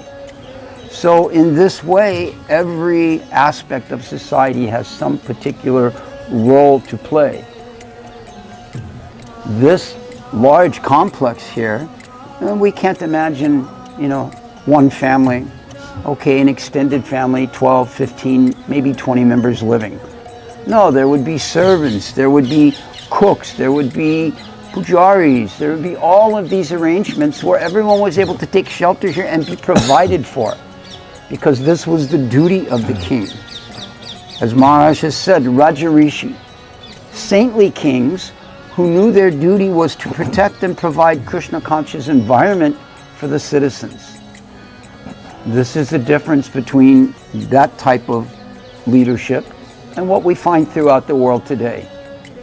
Every leader in the world is exploiting the masses for their own private wealth, for their own private acquisition, and not really caring for the public. Occasionally you find one rare leader that is doing something for the public. So this is the example that we find in Krishna consciousness. This is the example we find in Srila Prabhupada. Srila Prabhupada may not have been a great king like this with massed palaces like this, although he did have so many temples. He one time said, I was living in Vrindavan, very small room, and now I have temples all over the world. But Srila Prabhupada has given us this shelter. Just as the Rajputs here gave shelter to the residents, Srila Prabhupada has given us shelter in this ISKCON society, in this Vedic culture, in the teachings of Bhagavad Gita and Srimad Bhagavatam. So for us to embrace them, for us to be able to guide our lives by them, we can also be very satisfied and happy and peaceful. And what is the central point of this area? The deity. Prabhupada said many times that the home becomes purified by the presence of the deity. We know from having visited Jaipur so many times that the king arranged his palace so that he could see Govindaji, that the family members would go to Govindaji. Prabhupada tells one story of one very wealthy man that had the deity installed in the home, and it was the duty of every one of the children first thing in the morning to come and offer obeisances to the deity to take darshan. If they did not, the priest would give them one bill. Sir, you did not come this morning, you must pay this fine. And Prabhupada was in Los Angeles when he told this story, and he said, therefore I think anyone that does not come to Mangalarti, they must pay the fine of distributing one Krishna book every day. So all the devotees laughed very heartfully. So this was the center. So this type of a mood, this is how these places established and lasted so long, because Krishna was the center. Yes, in that regard, the kings would use a lot of their opulence that they got from taxes and from conquering other kingdoms. That's what kings did. And a lot of that opulence was used for worship of the deity, because these kings were Krishna conscious, and they knew that whatever wealth they had was given to them by the Lord to be used by the Lord. So it was understood that if the deity was properly taken care of, then the kingdom would be properly taken care of. And Prabhupada also was teaching us that if the managers of our temples take very nice care of the deities, then everything will become auspicious. So this was the situation in Vedic culture, that the kings, they would daily go to the temple, they would watch the arti, and they would participate in the worship in various ways, and feeling that Maraki Krishna Marike, Mare Krishna Rakike. If Krishna wants to kill you, no one can save you. But if Krishna wants to save you, no one could kill you. This was one of the symptoms of the kings. They were very, very devoted to Krishna in this Braj area, and in Rajasthan as well, as we know. Very devoted to the deities, and this was their actual glory. They were just serving Krishna according to their propensity, arranging deity worship so that all the citizens could come every day and become purified by that worship as well. So all glories to the Raj Rishis. I hope that in the future we'll see more Raj Rishis to help us spread Krishna consciousness around the world. All glories to Srila Prabhupada. Hare Krishna. Hare Krishna. Hare Krishna, everyone. All glories to Srila Prabhupada. Today our Parikrama party is visiting the temple of Radha Damodar here in Sri Vrindavan Dham. It's known amongst Gaudiya Vaishnavas as one of the 7 main temples out of 5,000 temples in Braj. and it's particularly dear to the members of the International Society for Krishna Consciousness. Actually, it's very special for a number of reasons. To begin with, it's situated in the auspicious Seva Kunj, where 5,000 years ago, Radha and Krishna had many of their loving pastimes, including the famous Rasa Lila dance. 500 years ago, it's where Shyamananda Pandit found the anklet of Srimati Radharani. It's a whole pastime. It's also well known because it's where Jiva Goswami established this temple of Radha Damodar. Sri Chaitanya Mahaprabhu asked the 6 Goswamis, his immediate followers, to go to Vrindavan for 3 particular reasons: to establish deity worship and thus build temples, to find the lost places of Krishna's pastimes, and to write books on the science of Krishna consciousness. So each of the 6 Goswamis had their temples, and Jiva Goswami established the temple of Radha Damodar. That was his, or is ever, forever, his worshipable deity. And it's interesting that Jiva Goswami was the only initiated disciple of Sri Rupa Goswami. And out of love for his disciple, Rupa Goswami personally carved by hand the beautiful deity of Damodar. So the temple was established by Jiva for the worship of Damodar. Also on the altar, there's many deities, but on the altar we see today the Govardhan Shila, the large Govardhan Shila that was given to Srila Sanatana Goswami by Lord Krishna himself. Sanatana Goswami, he would actually do Govardhan Parikrama almost every day when he lived in Vrindavan. Every day he would go on Govardhan Parikrama. But when he became elderly, it was difficult for him to do that. So Lord Krishna famously appeared before him one day and gave him a Govardhan Shila.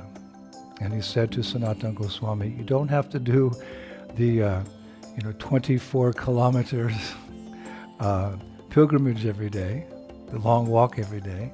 You simply do parikrama around this Shila. So that's there on the altar.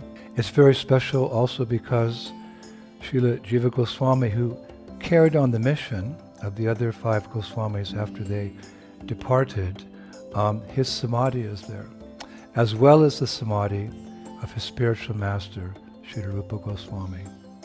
Actually, out of respect for his spiritual master and his humility, Srila Jiva Goswami has made Rupa Goswami's samadhi the prominent samadhi at Radha Damodar.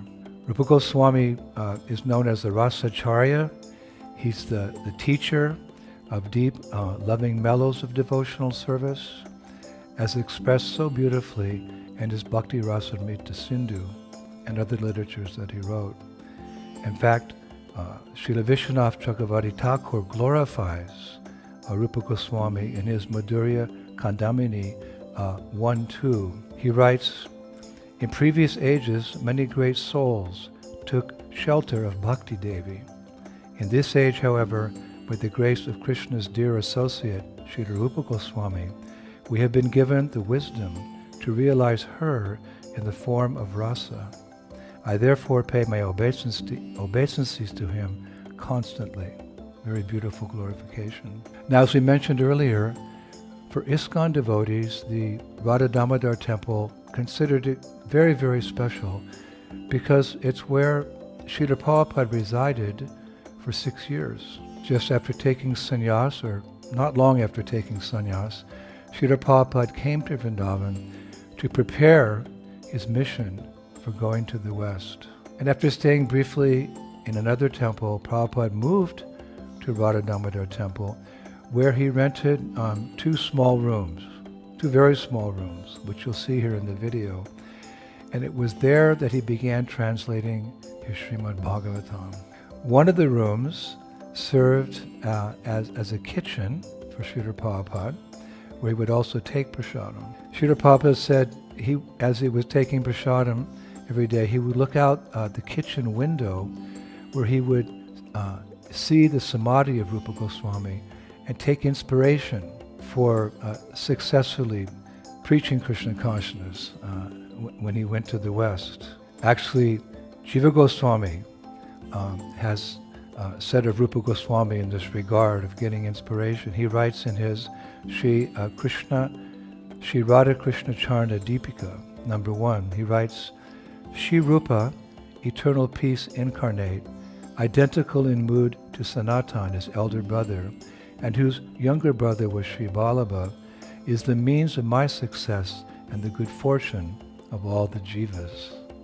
So in that mood, Srila Prabhupada, living so closely to the samadhi of Rupa Goswami, got so much inspiration from Jiva Goswami to take the teachings of Krishna consciousness to the West.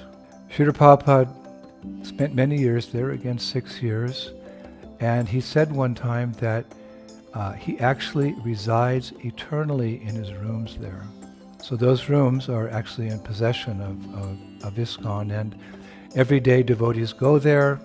They clean Prabhupada's little quarters, small quarters, where his bed is there. There's a table there, a cushion where Prabhupada would write his purports to Srimad Bhagavatam.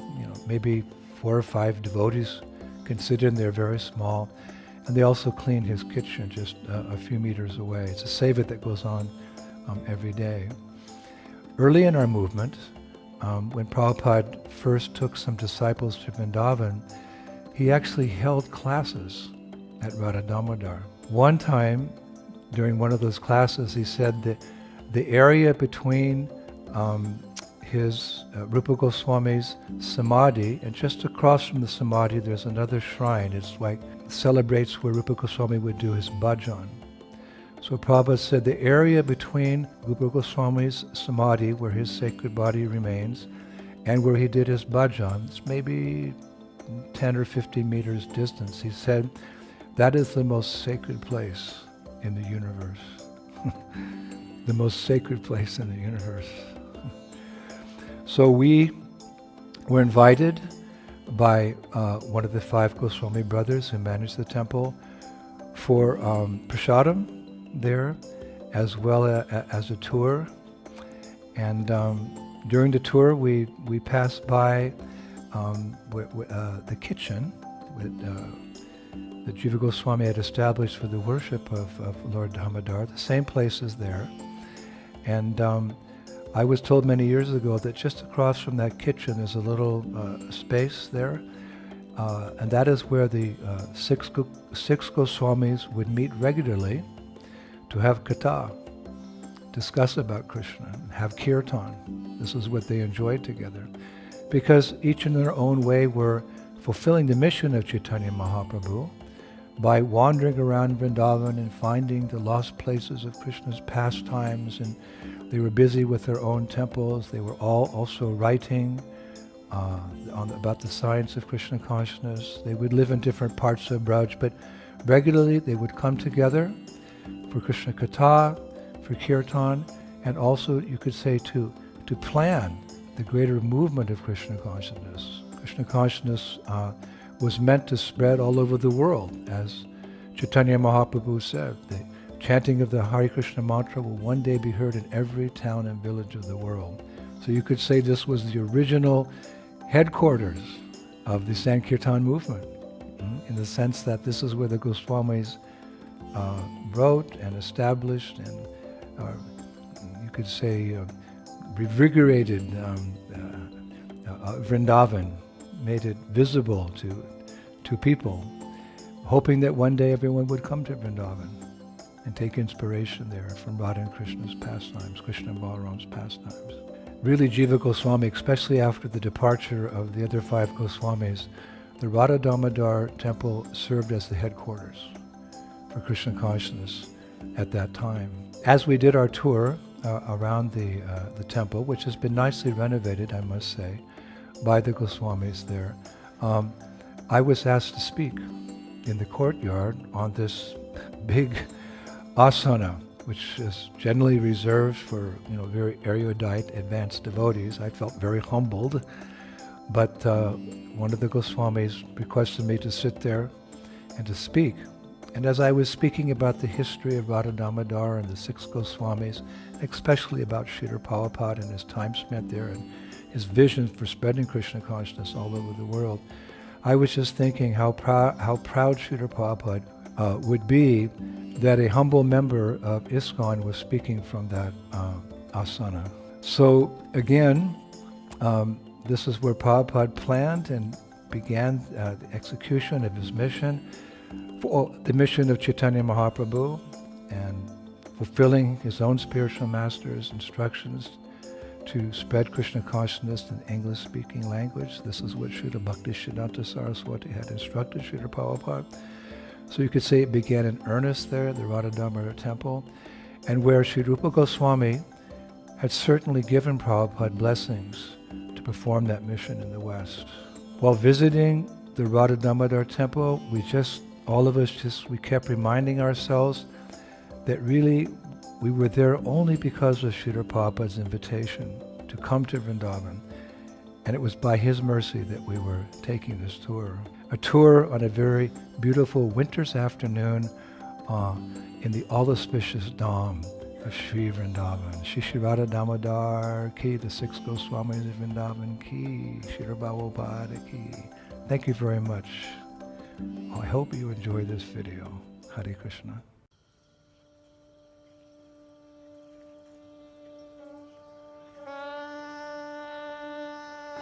So here we are recording the second day of our parikrama. Yesterday we produced a video, and we're doing another video. Why is that? Because to stress how important this parikrama actually is. Our Gaudiya Vaishnava tradition has a tradition of doing parikrama. I was thinking the other day, when was the first parikrama? Actually, in Shastra it's described that the first parikrama began just after Krishna lifted Govardhan Hill.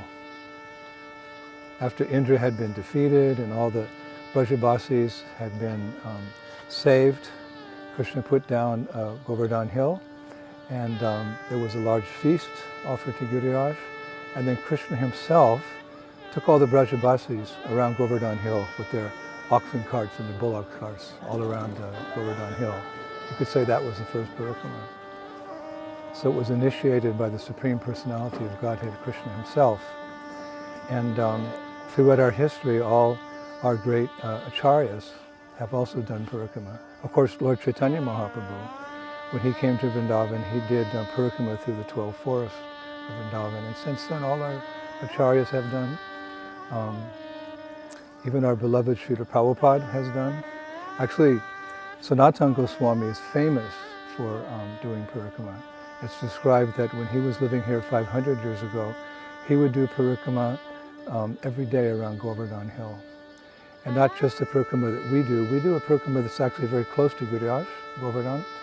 But Srila Sanatana Goswami, when he did parikrama around Govardhan Hill, he took the outer parikrama marg. I think most devotees don't even know where that is, where it exists, but it's some distance away from Govardhan Hill. He would do that very long Govardhan parikrama every day. And why did he do that so far away from Giriraj? Because he wanted to be very careful not to step on a Govardhan Shila. Giriraj is non-different than the Supreme Personality of Godhead. So he did parikrama on the long route every day, so as not to step on a Govardhan Shila. And of course we know when Srila Prabhupada was here, well, especially when he brought his disciples here in the early 1970s, sometimes he would take them on parikrama as well. I remember I was fortunate enough to be in one of those parikramas with Srila Prabhupada. We went to some sacred place, Mother Jamuna, and Prabhupada bathed in the Jamuna River on that parikrama that we did. I remember him walking in, he was effulgent, bathing, and some of the disciples were putting water on Srila Prabhupada. It was brief, but he also did parikrama was here. So parikrama is so much part of our tradition. We're going on parikrama around the Dham, just like I mentioned yesterday. We're going on this particular parikrama around Vrindavan itself. It means that, well, the Dham itself is an expansion of Lord Balaram. And we're passing by the river Jamuna, which is an expansion of Vishaka Devi. And as I mentioned, we do parikrama around Giriraj as Krishna himself. So it's not just a walk in the park. It's a very important part of our devotional service to do parikrama. And of course, we have our Kartik parikramas, our extended parikramas. Every month, and Kartik devotees come from all over the world, and we go to different sacred places like this. So when we're going on parikrama, sometimes newcomers, they may look around and they may say, but it doesn't look exactly like I read about it in Krishna book, or I heard Srila Prabhupada discussing Vrindavan. And it's true nowadays, especially in Kali Yuga, it's not as clean, anywhere near as clean as it was 500 years ago or 5,000 years ago. Prabhupada mentioned one time, this is because there's a thin film of Maya covering the Dham. Of course, the Dham's not affected by Maya, by illusion, but there's a thin film of Maya covering the Dham so as to keep the materialistic people away and the Mayavadis away, because the devotees, they see through this thin film by hearing from authorities. It's said that a saintly person, he sees through his ears, not through his eyes. So to the material eye, it may appear that Vrindavan's a little dilapidated and dirty and there's garbage and open sewers. It's a fact, but that's not the real Vrindavan. The real Vrindavan is something completely transcendental, because according to our scriptures, there's no difference between Goloka Vrindavan and Gokul Vrindavan. When Goloka Vrindavan descends to this world by the mercy of Srimati Radharani, who agreed to come with Krishna only if Vrindavan came with them for that wonderful atmosphere for their pastimes. I came, and so in the spiritual world it's called Goloka, and here in the material world it's called Gokula. So we have this faith. Everything is based on faith. Just like Prabhupada said, even materialistic people, they have faith. They have faith in the scientists. Whatever the scientists say, the common people, they take that as truth. But Prabhupada said one time, faith means to put your trust in something sublime. So sublime is the teachings of our acharyas who reveal the real beauty of Sri Vrindavan Dham. So when we're going around now, we're not seeing it through our material eyes. We're seeing it from what we've heard from Srila Prabhupada and our acharyas and our leaders in ISKCON, those who speak about Vrindavan, like my parikrama guru, Dinabandhu Prabhu, or Bhakti Chaitanya Maharaj. We've learned from them to see Vrindavan as it is.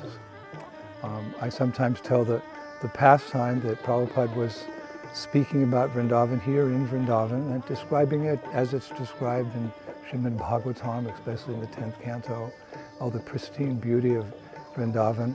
And later he asked for questions, and one devotee raised his hand. He said, but Srila Prabhupada, I don't see it like you're seeing it. There's, rickshaw wallahs begging or pushing for money, and there's the open sewers, and there's the pigs, and so if I just don't see it like that. So Prabhupada said, yes, that's because there's a speck in your eye. So the devotee had this big, thick black glasses. He took his glasses off and he started rubbing his eyes like this, hoping to see Vrindavan as it is. And Prabhupada said, no, not like that. He said, the speck in your eye is a desire for sense gratification. And until that desire for sense gratification is removed, you can't see Vrindavan as it is. So as we mentioned yesterday, half the process of Krishna consciousness is Chaitodharpana Marjanam, cleansing the heart of all those obstacles between us and Krishna and everything connected to Krishna, like lust, anger, and greed. And through the chanting of Hare Krishna, when those obstacles are removed, then bhakti, or devotion, the seed of bhakti in our heart, it has that fertile ground to grow, and eventually, premenjani charati bhakti valochanena.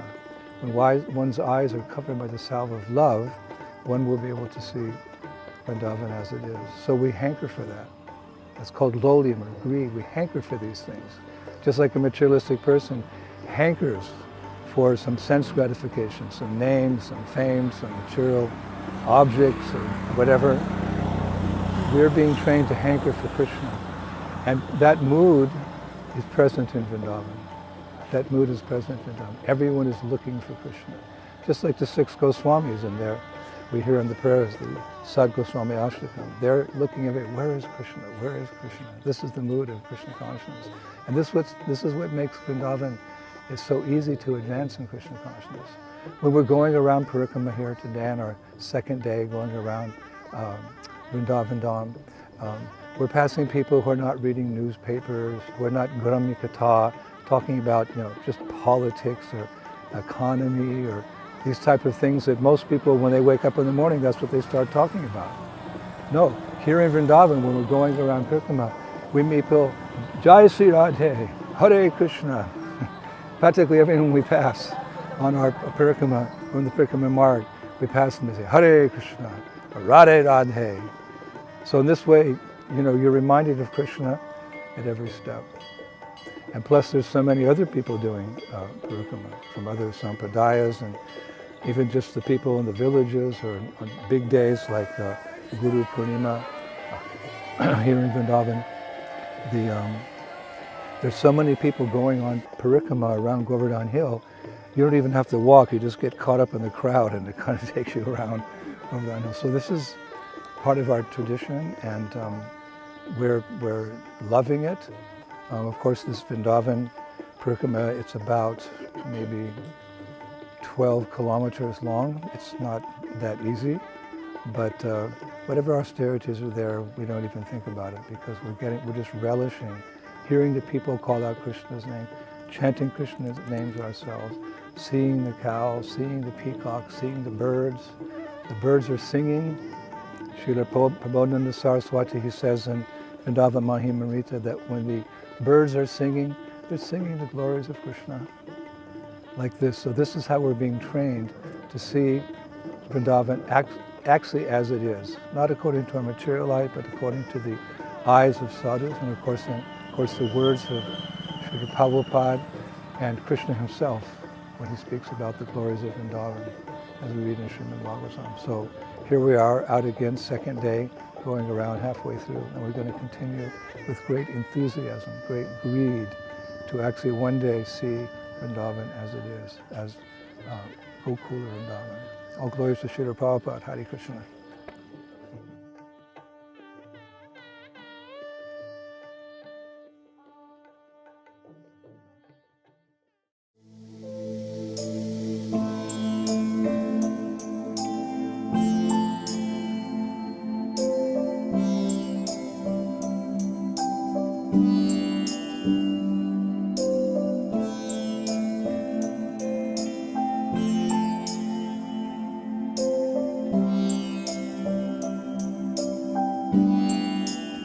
Hare Krishna, everyone. All glories to Srila Prabhupada. Welcome to Vrindavan's Winter Wonderland. In this video, we'd like to share with you the beautiful sights and sounds of Braj in the coldest months of December, January, and February. Vrindavan is actually blessed with 6 seasons, known as the joy of monsoon, the pleasure of autumn, the happiness of the dewy season, the beauty of spring, the auspicious season of summer, and the satisfaction of winter.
Jiva Goswami refers to 4 of these seasons in his Gopal Viruddha Vali, text 24.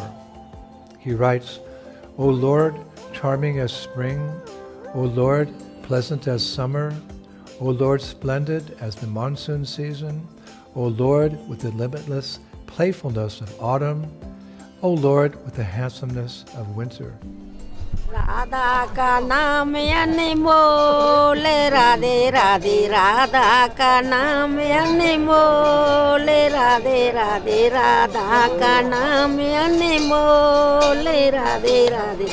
Radha bigana, Krishna bigana, Radha bigana, Krishna bigana, Radha ka naam anmol. Each season has its own unique characteristics, such as climate, foliage, fruit, harvest, animals, and birds. And these qualities become prominent at specific times. In summer, the titiba birds sing like dundubi drums. In the rainy season, the peacocks dance at the first sign of rain. And in the winter, the forests resound with the sweet sounds of partridges. Of course, we might wonder how winter, which is often harsh and unrelenting, can be a source of happiness for life in Vrindavan. But we shouldn't think of winter in the spiritual world like winter in the material world. In fact, one time a devotee asked Srila Prabhupada, Srila Prabhupada, I read that there is snow in the spiritual world. How can Radha and Krishna enjoy in the cold snow? So Srila Prabhupada smiled and replied, in the spiritual world, the snow is warm. Something similar to the reply he gave one time when a disciple asked him, Srila Prabhupada, are there mosquitoes in the spiritual world? Once again, Srila Prabhupada smiled and said, yes, but they don't sting, they sing. So please enjoy this wonderful video about all the sights and sounds as well as the wonderful people of Braj as they go through blissfully, with a little austerity of course, but very blissfully, doing their devotional service in the winter wonderland of Vrindavan during this period. Hare Krishna.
more time again, a little louder with your heart. Hare Krishna.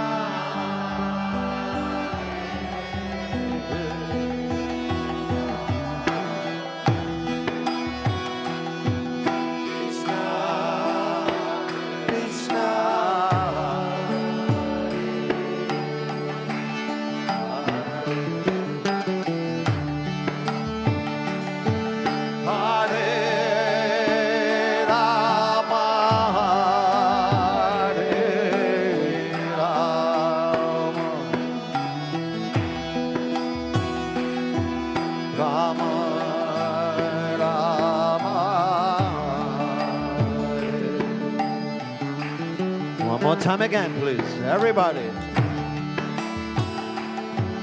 Hare Krishna,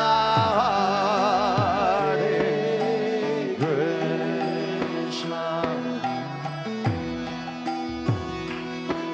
Krishna Krishna, Hare Hare Hare Rama, Hare Rama. Hare Krishna, very dear devotees.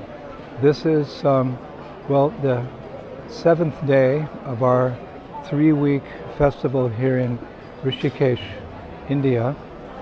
Again, I brought a crew of, well, now it's almost 90 devotees to Rishikesh. We've rented a beautiful ashram here. We're living in the ashram. We're going out daily and we're giving out invitations, in particular to all the Westerners who are coming here. This Rishikesh, you could say, is a mecca for people interested in yoga. So many different yoga schools, so many different opportunities for people who come here. But I have to say, we look like we're the most attractive thing happening in town. We have a morning program of japa meditation. People come and chant japa with us.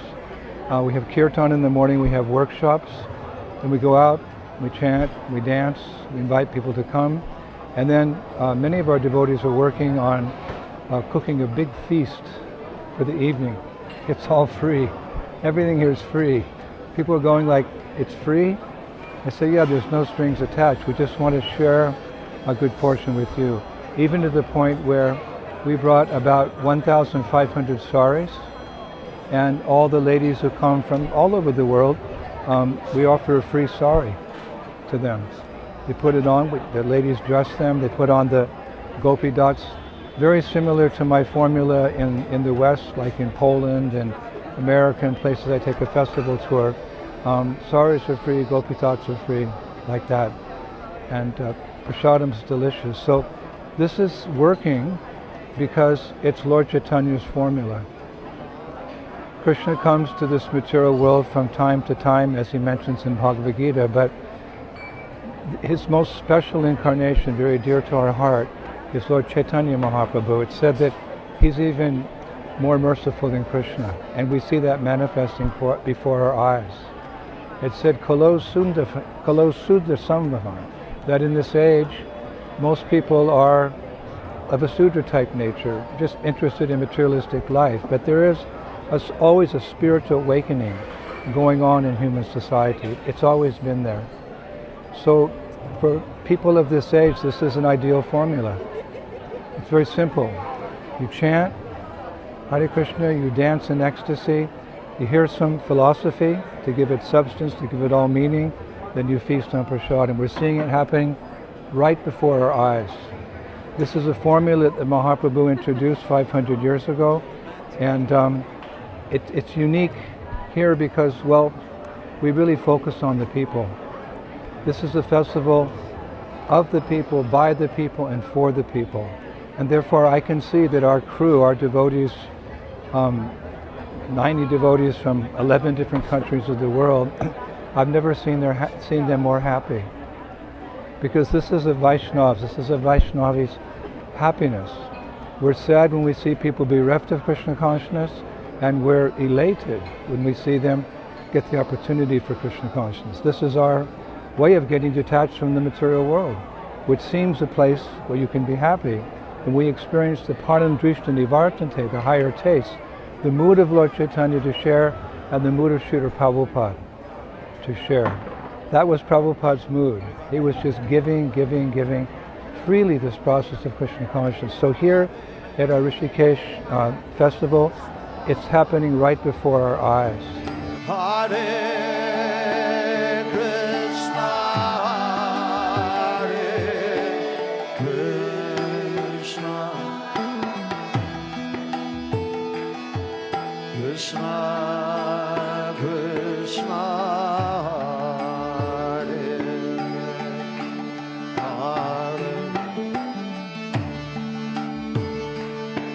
Hare, Hare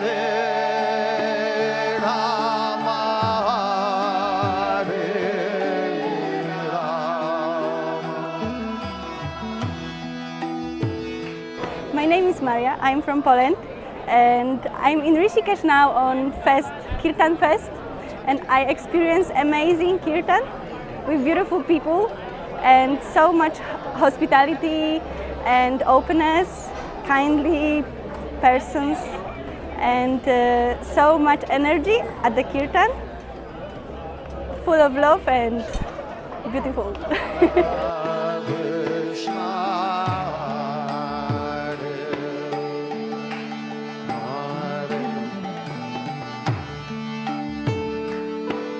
Hare Rama, Hare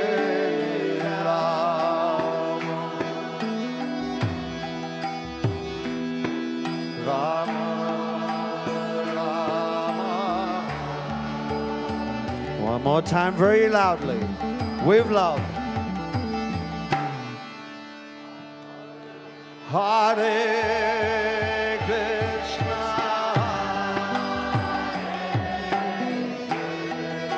Hello, my name's Adam. I'm from Toronto, Canada, and I actually stumbled upon the Rishikesh Kirtan festival totally by accident. And we have been coming morning and night. We had plans to go to Vrindavan. We pushed them back because this is such an incredible experience. Spreading the name, chanting with people, connecting with the community. This is such a beautiful vibration, and I have so much gratitude for everyone putting this on. Hare Krishna. Hare Rama, Hare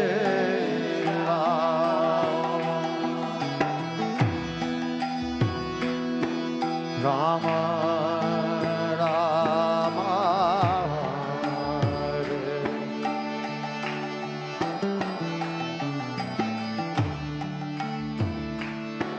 Hare Hare Krishna, Krishna Krishna, Hare Hare. For me, it's something like the modern day pastimes of Lord Chaitanya Mahaprabhu, that we're here for the people. I love all our festivals in our International Society for Krishna Consciousness, our Gaudiya Vaishnava tradition. I love them all, but I especially like to go out and give the holy name to the people. We love the people.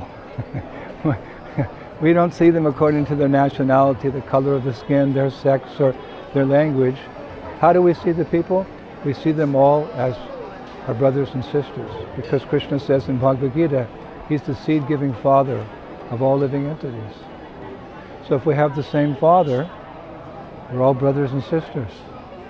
That's actually a formula of peace for the whole world. Because sometimes in families there's some sibling rivalry, but they don't throw nuclear bombs at each other. So this is something more than just a little yoga festival. We're spreading a message all over the world that Krishna consciousness can solve all the serious problems that we have in our modern society. I could go on for hours about that, but just to let you know, we're very happy seeing the people happy. I sometimes think of the motto of the British Air Force, to fly, to serve. Bhakti Yoga means to serve. We want to serve it with love. and we're serving our compatriots, our fellow human beings with this wonderful festival. And therefore, I have to say this is the happiest I've ever been in life, because thousands are coming. Thousands are coming. And every night we have, thousands are coming to Rishikesh, and every night we have about 500 people. You'll see in this video, they chant and dance in ecstasy. They're so appreciative. They're getting that taste of the Maha Mantra. They're getting the taste of prasadam. Nothing could be more satisfying to the heart. Shantushti. This is the kind of festival I enjoy, where we offer the process to the people, and to see their eyes light up, to see their smiles, to see them speak to us afterwards. This is what I came for, many people said. I've said, this is the experience I've been looking for. So this is the Rishikesh Kirtan Festival. As I mentioned in another video, we don't have to go out looking for people like we often do on Sankirtan. They're coming to us, and the right type of people. So, very special. I hope you can appreciate yourselves by watching this video, how nice it is to share Krishna consciousness. This is a missionary movement. We're meant to always be sharing in a variety of ways. My favorite way in my career as a devotee is festivals, big preaching. Maha Mahotsav means a big festival where people come and they enjoy. We are the servants of the people, giving them Srila Prabhupada's mercy, Lord Chaitanya's mercy. It's just so ecstatic. What can I say? You can see a picture's worth 1,000 words, a video's worth 1,000,000 words. Stick with us. We have 3 weeks more to go. All glories to Srila Prabhupada, who brought this wonderful process of Krishna consciousness to the whole wide world. Haribol. Thank you.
Krishna Kirtana Gana Nartana Parau Premamrita Bhunidhi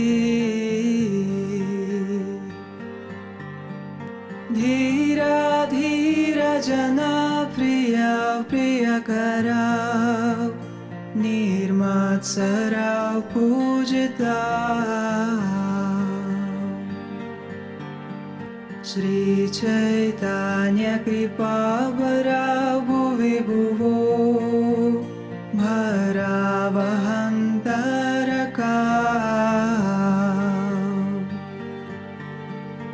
वन्दे रूप सनातना रघुयुगा श्रीजीव गोपालका नाना शास्त्र विचारणाय गनिपुना साधर्म Hare Krishna, everyone.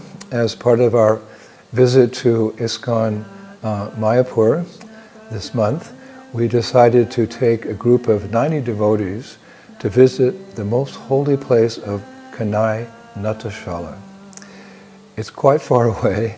It's near Ramkeli. It's a 6-hour drive north of our community. Kanai Natashala is actually mentioned numerous times in Chaitanya Charitamrita and also Chaitanya Bhagavat. One such mention in Chaitanya Charitamrita is Madhya Leela 1:227, Pate Chale Aila Prabhu Kanara Natashala, Dikila Shakala Tahan Krishna Chaitra Leela. Quote, in the morning, Lord Chaitanya left and went to a place known as Kanai Natashala. While there he saw many pastimes of Lord Krishna. So we all know, of course, that Lord Chaitanya made his appearance here in Navadvip, Mayapur, and he spent his childhood here. And when in time he became famous as Nimai Pandit, that was when Lord Chaitanya was young.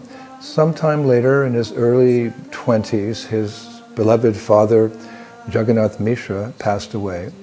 And as per tradition, Mahaprabhu, as a grihastra at that time, he went to Gaya in Bihar, to perform pinda. Pinda is a ceremony whereby one's ancestors can be delivered from material bondage. Of course, Jagannath Mishra didn't need to be liberated. So the actual reason, the underlying reason that Mahaprabhu went to Gaya, as explained by our acharyas, was to meet his spiritual master, Ishvara Puri. It's a long story, but after meeting Ishvara Puri, Lord Chaitanya was initiated by him. And the actual initiation, interestingly enough, he was initiated into the 18-syllable Gopal mantra.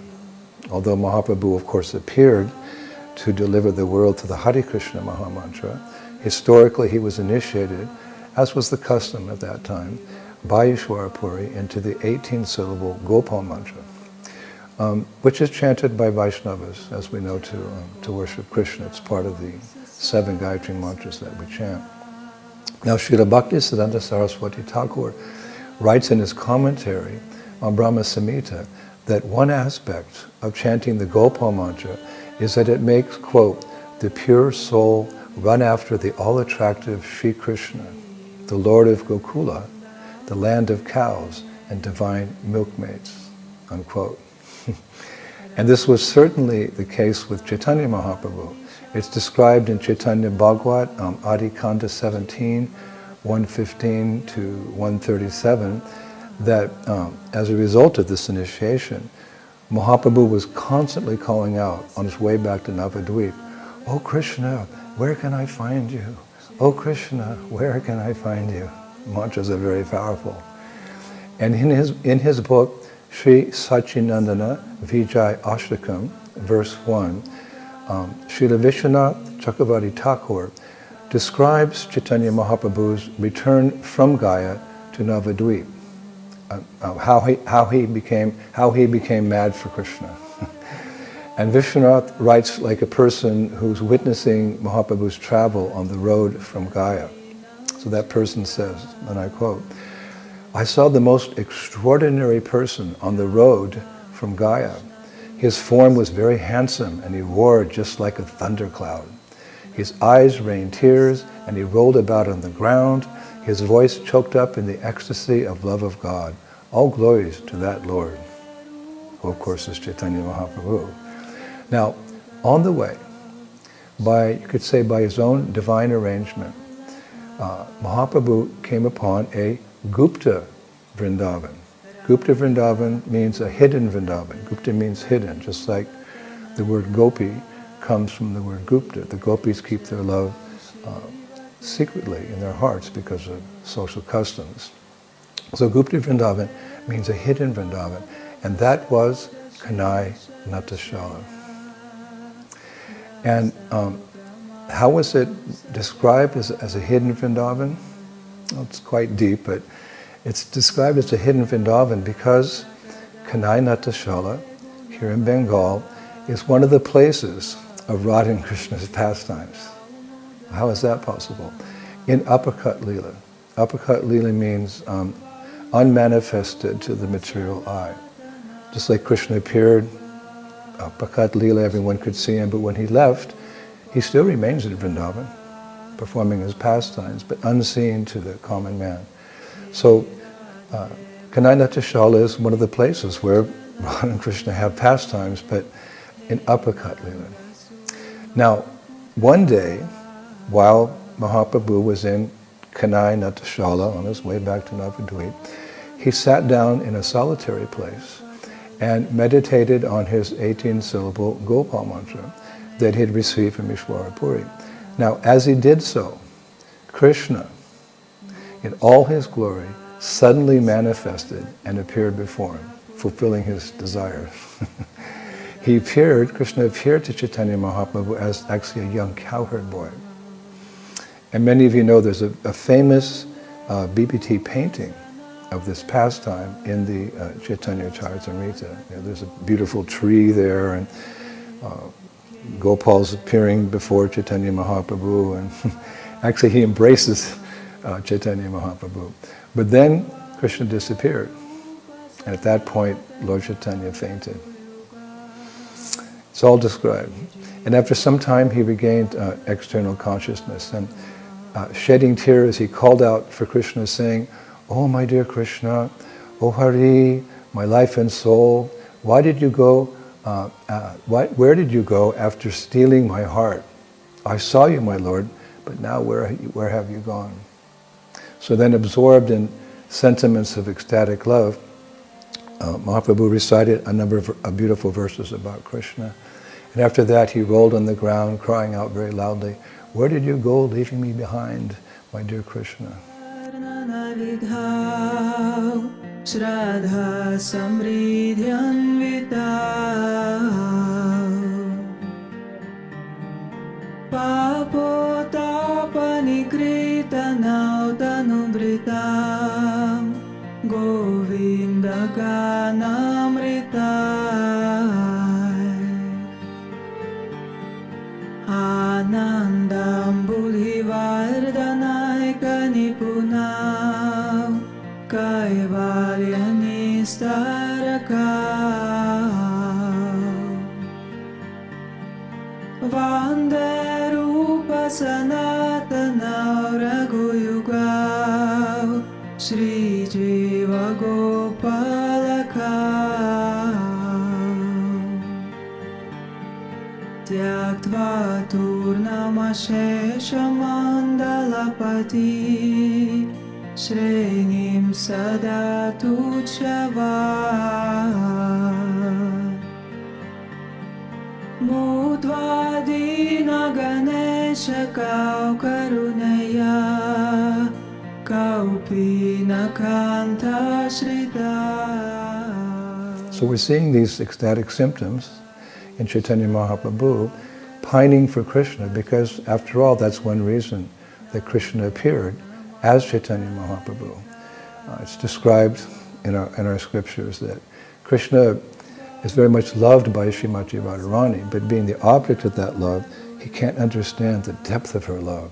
So wanting to understand Radha's love for him, Krishna appears as Chaitanya Mahaprabhu. So in this way we see, just as Radha is always pining for Krishna, Mahaprabhu is also always pining for Krishna, day after day, like this. He had two reasons for coming: to experience Radha's love and to spread the chanting of Hare Krishna, Krishna Krishna, Hare Hare, Hare Rama, Rama Rama, Hare Hare, all over the world.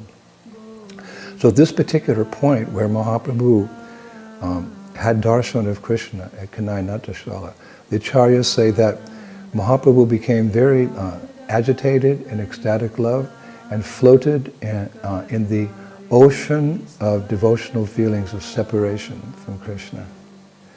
And it's also described that essentially, this is interesting, it was the first time that Lord Chaitanya became fully overwhelmed with ecstatic love. The acharyas say, thus setting the stage for his future Sankirtan movement for spreading or sharing such love all over the world. Vrindavan Das Thakur writes in Chaitanya Bhagavat, Madhyakanda 2, verses 180 to 195, very beautifully, quote, it was this encounter with the hidden Vrindavan, Kanai Natashala, that shaped Lord Chaitanya and impelled him to start his Sankirtan movement. Before visiting Kanai Natashala, he had played the role of an invincible scholar. But after being in Kanai Natashala, he adopted the role of a devotee with an extraordinary devotion never before seen. Hare Krishna. Then he continues, later returning home to Navadvip, Sri Chaitanya Mahaprabhu started the Sankirtan movement in the mood of searching for Krishna. Now, after all this historical, overwhelming experience, Mahaprabhu returned to Navadvip, and everyone could see a definite change in him because he got initiated into mantra. Mantra changes the heart. So they inquired from him, what caused such a transformation during his visit to Kanai Natashal? So with tears in his eyes, Mahaprabhu said, while returning from Gaya, I came to a village named Kanai Natashala. There I saw a young boy of exquisite beauty. He had a glowing dark complexion, the color of the bark of a tamal tree. His curly hair was decorated with wild flowers. He wore a beautiful crown with a peacock feather stuck in it. All his jewelry and gems shined brightly like the sun. That was his vision. So when he said that to the residents of Navadvip, he again fainted. And the devotees picked him up, chanting, Krishna, Krishna. And it's written that they pacified him to some extent, but he still couldn't remain calm. Always searching for Krishna. Where is Krishna? Where is Krishna? He cried out. So the Navadvip devotees suggested at that time that Chaitanya Mahaprabhu himself lead them in kirtan, so he could be pacified. Because when you're chanting Hare Krishna, you're having direct association with the Lord because he's present in the sound of his name. So he did like this, and he was somewhat pacified. And the acharyas say that in this way, he started the Sankirtan movement, which ultimately, by chanting Hare Krishna Maha Mantra, brings one to the stage of searching for Krishna and loving Krishna. In Chaitanya Charitamrita Anchi Leela 17, text 60 to 61, this particular mood of Chaitanya Mahaprabhu, which was manifest at this Kanai Natashala, is described by Kaviraj Goswami. Quoting Lord Chaitanya, Kaviraj Goswami writes, alas, where is Krishna, the treasure of my life? Where is the lotus-eyed one? Alas, where is the divine ocean of all transcendental qualities? Alas, where is the beautiful blackish youth dressed in yellow garments? Alas, where is the hero of the rasa dance and the milkmaids? Where shall I go? Where can I find you? Please tell me, I shall go there. So in summary, Kanai Natashala is the place where Lord Chaitanya had darshan of Krishna as he returned to Navadvip from Gaya. And upon returning to Navadvip as the Yuga avatar, he introduced the Sankirtan movement of chanting Hare Krishna, whereby any soul, anywhere in the world, can eventually see the Lord face to face as Mahaprabhu himself did. So we're very fortunate. We were there. We went to this place and we saw the tree, the same tree. It's 500 years old. It's still there. And Srila Bhaktisiddhanta Saraswati Thakur went there in the 1930s and established a stone plaque there saying that this was the actual place of this pastime. And he also installed some commemorative lotus feet of Lord Chaitanya on that spot. So we saw all that. And ISKCON, it's a little bit of a long story, but in the 1990s, ISKCON acquired that property.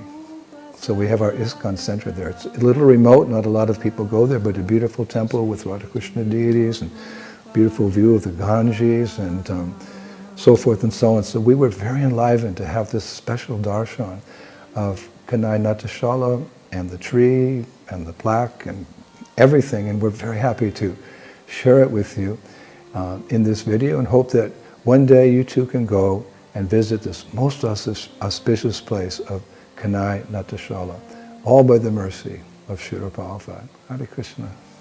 Gayantau chakada hare gunavara bhava vibhutau muda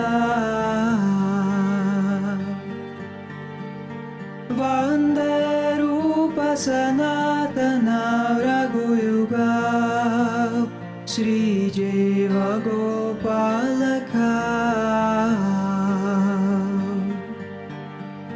He Radhe Vraja Devike Chalalite He Nanda Suno Kuda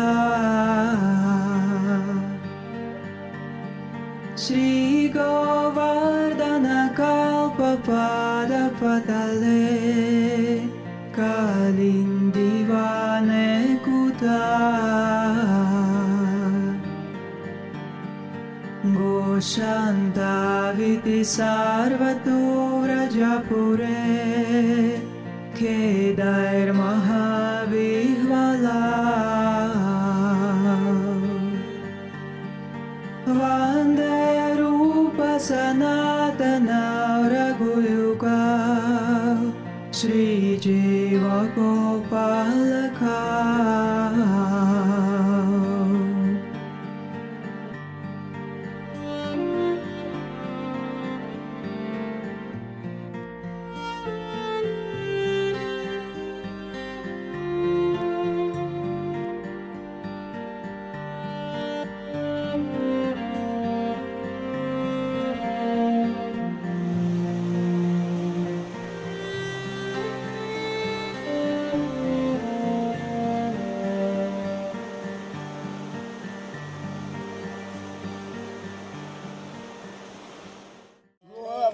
धन महाराज माथे मुकट यो तेरी सात crochet की द्वारिका माँ तेरी सात crochet की माँ कोई चकलिए सोर Besra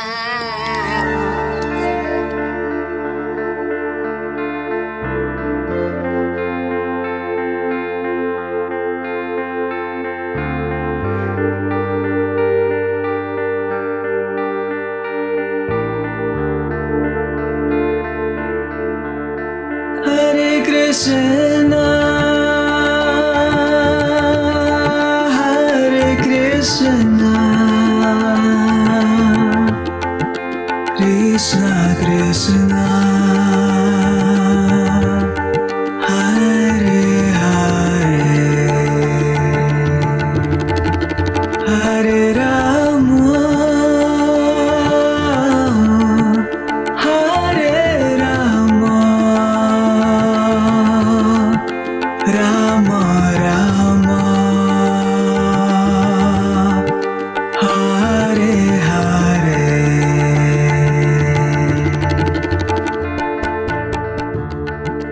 Hare Krishna, everyone. Welcome back once again to our Kartik Parikrama 2022 here in the transcendental abode of Sri Vrindavan Dham. I have a group of close to 400 devotees with me from 12 different countries.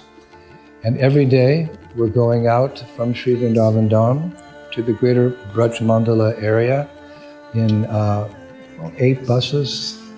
Usually we drive for an hour and a half to get to these different places of Krishna's pastimes. And today, with great relish, we have come to the village of Kamai. The village of Kamai is the village of the home of Vishaka Saki. As we know, Srimati Radharani, she has 8 very close girlfriends who attend to every need. They're called the Astasakis. And when Srimati Radharani left Raval, where she was born and she grew up, to come to Varshana with her parents, the Sakis, their parents also moved, and they established 8 villages around Varshana. 8 villages. So it's very nice to go to Parikrama, to Radharani's home, Varshana. It's one of the main places that devotees go on Parikrama. But it's also nice to visit the 8 villages of her Astasakis. They stay very close to Varshana, so they could render service at any time. So we've come to Vishaka's village. Actually, I'll share with you the names of the villages of all the Sakis. Of course, Radharani, Varshana, and Lalita Saki, her village is called Unchgaon. Gaon means village, Unchgaon. And again, Vishaka, her village is called Kamai, where we are now. Chittaleka, her village is called Chiksholi. Induleka, her village is called Anjanoka village. Champaklata, Karahala, that's the name of her village. Rangadevi, which we visited a few days ago, her village is called Rankoli. Tungavidya's village is called Dabhala. And Sudevi, one of the 8 Astasakis, her village is called Sunahara. So Vishaka's, of course, very special personality. When we go to our Krishna Balaram Mandir, we see the altars, the 3 altars. On the left is Gaurnitai, in the middle is Krishna Balaram, and on the far right is Radha and Krishna, Radhasham Sundar. And as we're looking to the deities, on the left is Lalita, and on the right side of Radharani is Vishaka. And it's described that she's the second most important of the 8 gopis. The first place you could say is Lalita Saki.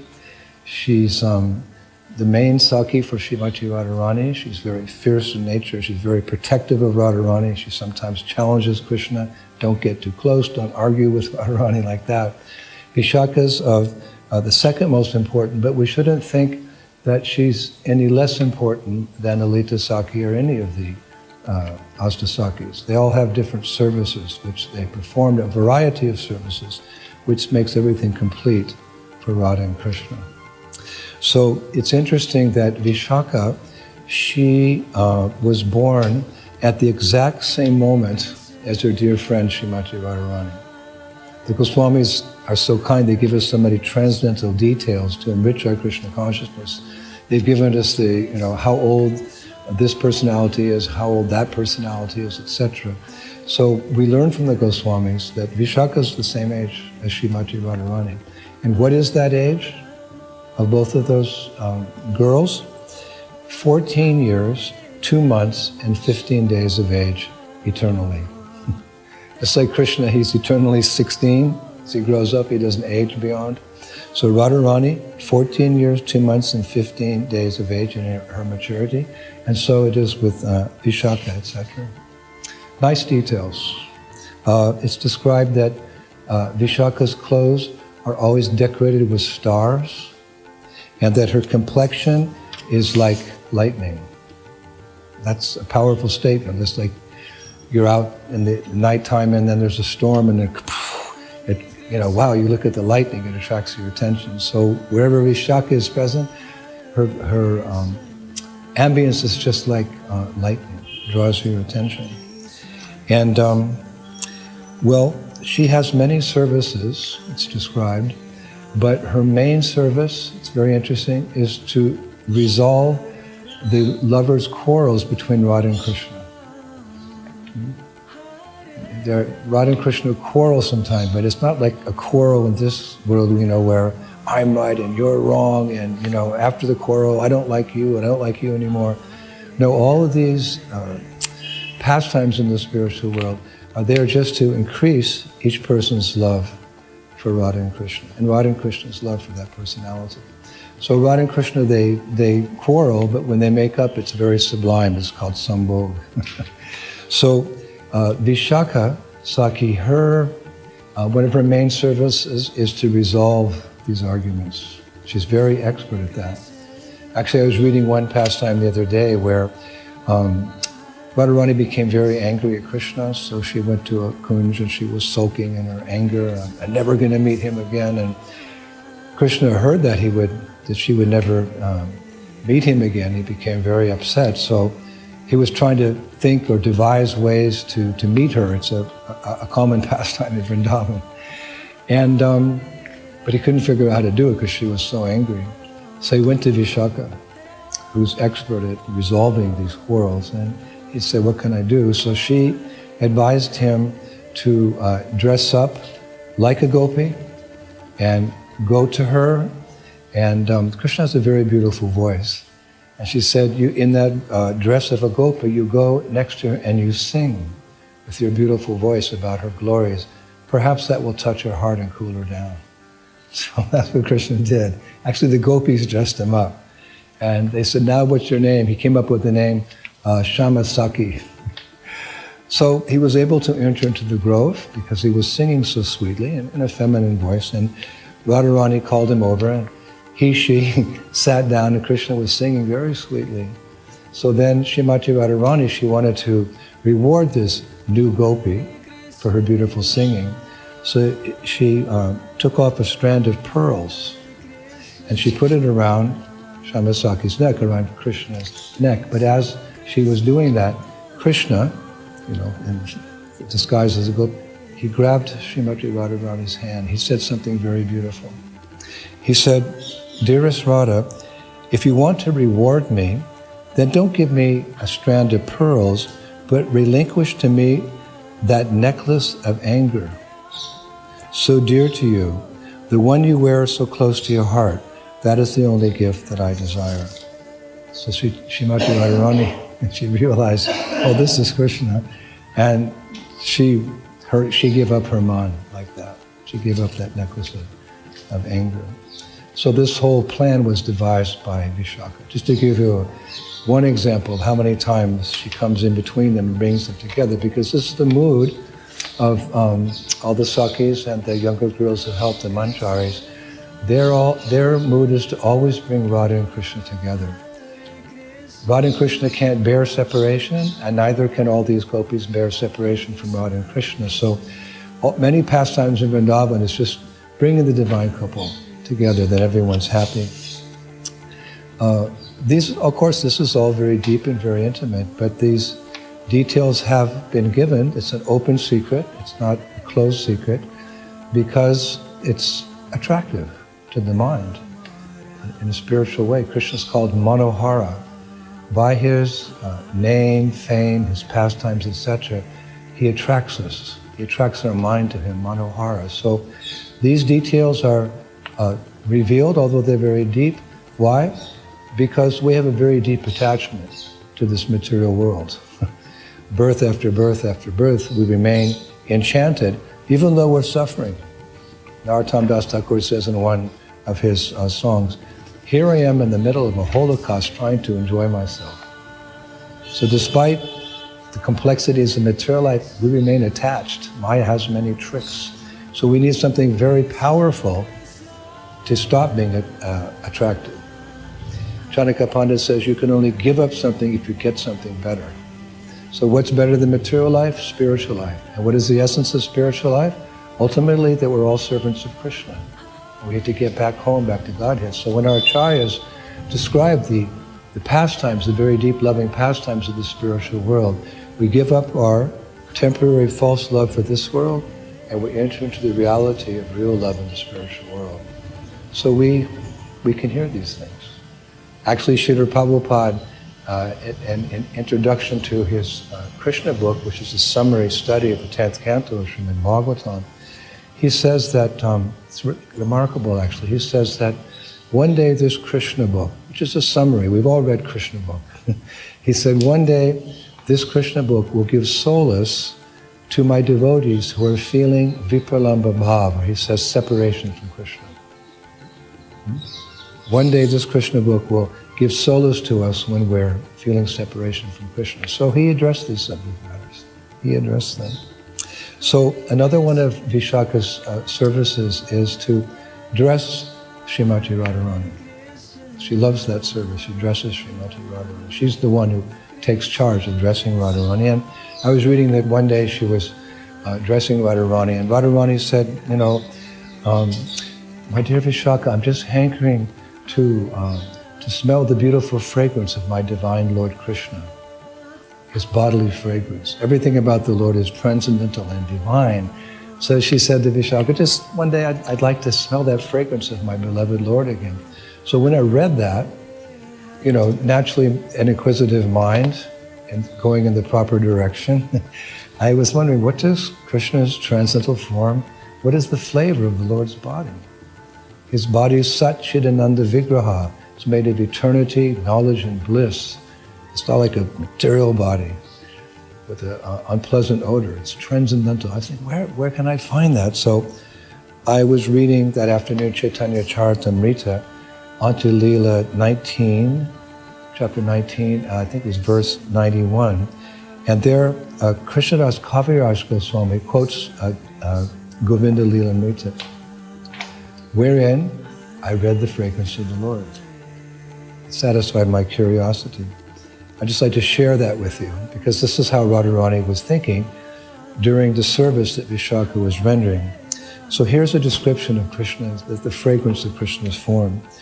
The scent of Krishna's divine body surpasses the aroma of musk and attracts the minds of all ladies. The 8 lotus-like parts of his body distribute the fragrance of lotuses mixed with that of camphor. Lotuses mixed with that of camphor. His body is anointed with aromatic substances like musk, camphor, sandalwood, and aguru. Oh, my dear friend, that Lord, also known as the enchanter of Cupid, always increases the desires of my nostrils. So that pastime took place. I mean, there's unlimited pastimes. We can't cover them all. But Prabhupada said one time, you're trying to understand the nature of the ocean. So you take just a drop of the ocean, you taste it, you can understand the whole ocean is salty. So by hearing these pastimes as revealed by Srila Prabhupada and our acharyas, we get a little idea of what the spiritual world is like, and that grows into an intense desire to get back home, back to Godhead. That's why it's important to hear and chant, especially during the month of Kartik. It's a special mercy in this month. It's a special time. Just like the hour before sunrise, it's described as the best time of the day for spiritual practices. So this month of Kartik is the best month of all the months for spiritual progress. And if you can come here or just hear about these pastimes in Kartik, that will nourish your Bhakti Lata Bij. So she has different services, Vishaka. Besides her service of advising Radha and Krishna in their loving affairs, she's also in charge of counseling Srimati Radharani when she's feeling separation from Krishna. And again, she takes pleasure in dressing Srimati Radharani. So she's a very dear gopi, a very dear Saki of Radharani, Radha and Krishna. And it's important to hear about her because in a number of our temples, I know here in Vrindavan, when you go to the Vrindavan temple established, a Krishna Balaram Mandir, established by Srila Prabhupada, you first take darshan of Gaur Nitai, which is at the mercy of Gauranga, who can understand Radha and Krishna. Then we take darshan of Krishna Balaram in the center, and on the far right is Radha and Krishna. And again, on the left is Lalita, and on the right is Vishaka. So many times devotees come in front of these, our lordships, and we know about Krishna, because we're hearing about him often. We know about Radharani. We're often calling out to her for her mercy. Hare Krishna, Krishna Krishna, Hare Hare, Hare Rama, Rama Rama, Hare Hare. We want to know who is that personality who are calling out to for mercy. She's standing in front of us on the altar with Krishna. So we like to hear about Srimati Radharani. And then who's Lalita and who's Vishaka? Unless we hear about them, their transcendental nature, their characteristics, their pastimes, their service, we're just it's kind of a blank stare. But we want to see Radha and Krishna with knowledge. It's called tattva. First, we understand our position in relationship. God is very great and very, very small. We establish that relationship. And then more and more as we hear about the divine couple, we want to render different types of services. As we know in Vrindavan, when you become very advanced, you will naturally be attracted to the Lord as a servant. You'll see Him as a friend. You'll see Him as your child. You'll see Him as your lover. This is the progressive state of Krishna consciousness. So we have to hear about this person. How can you love someone you know nothing about? And that's the beauty of the Krishna conscious movement spreading all over the world. Pious people believe in God. That's the first step. But unless you know about God's name, fame, form, pastimes, paraphernalia, how can you actually love Him?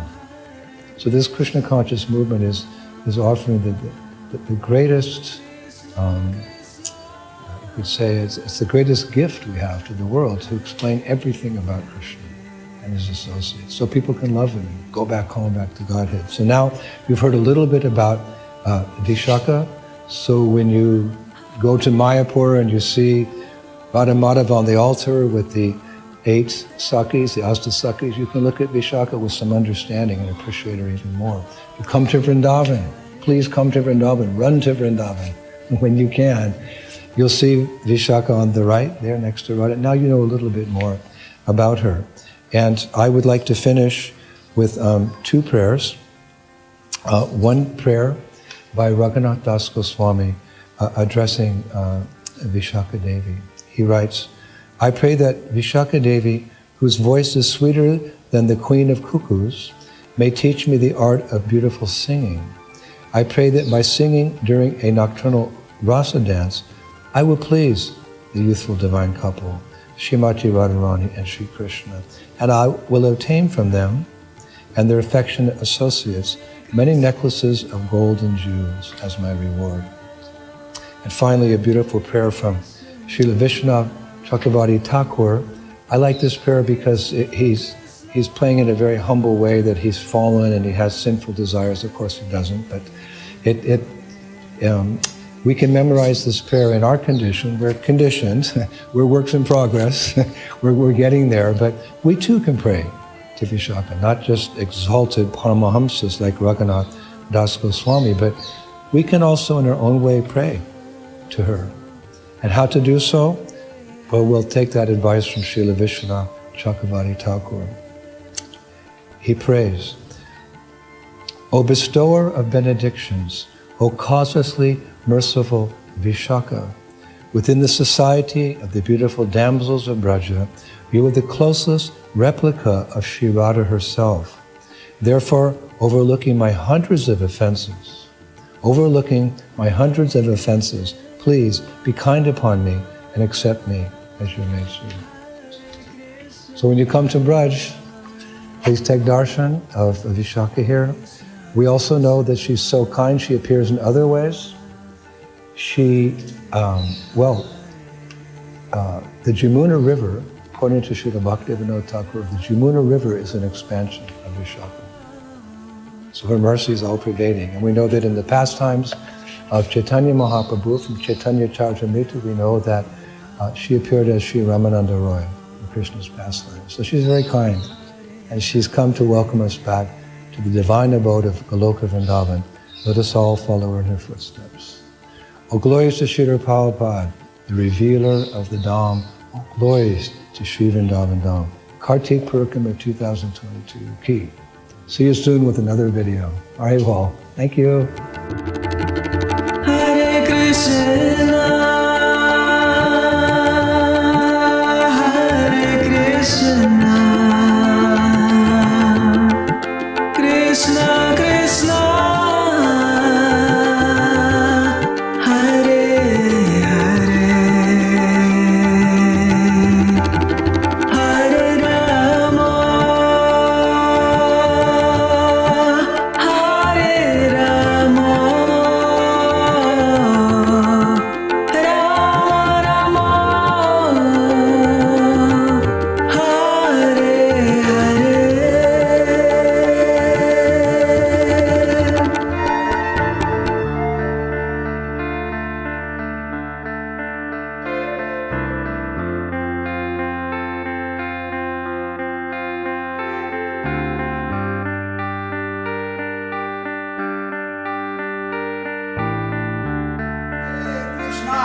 Krishna Radhe Radhe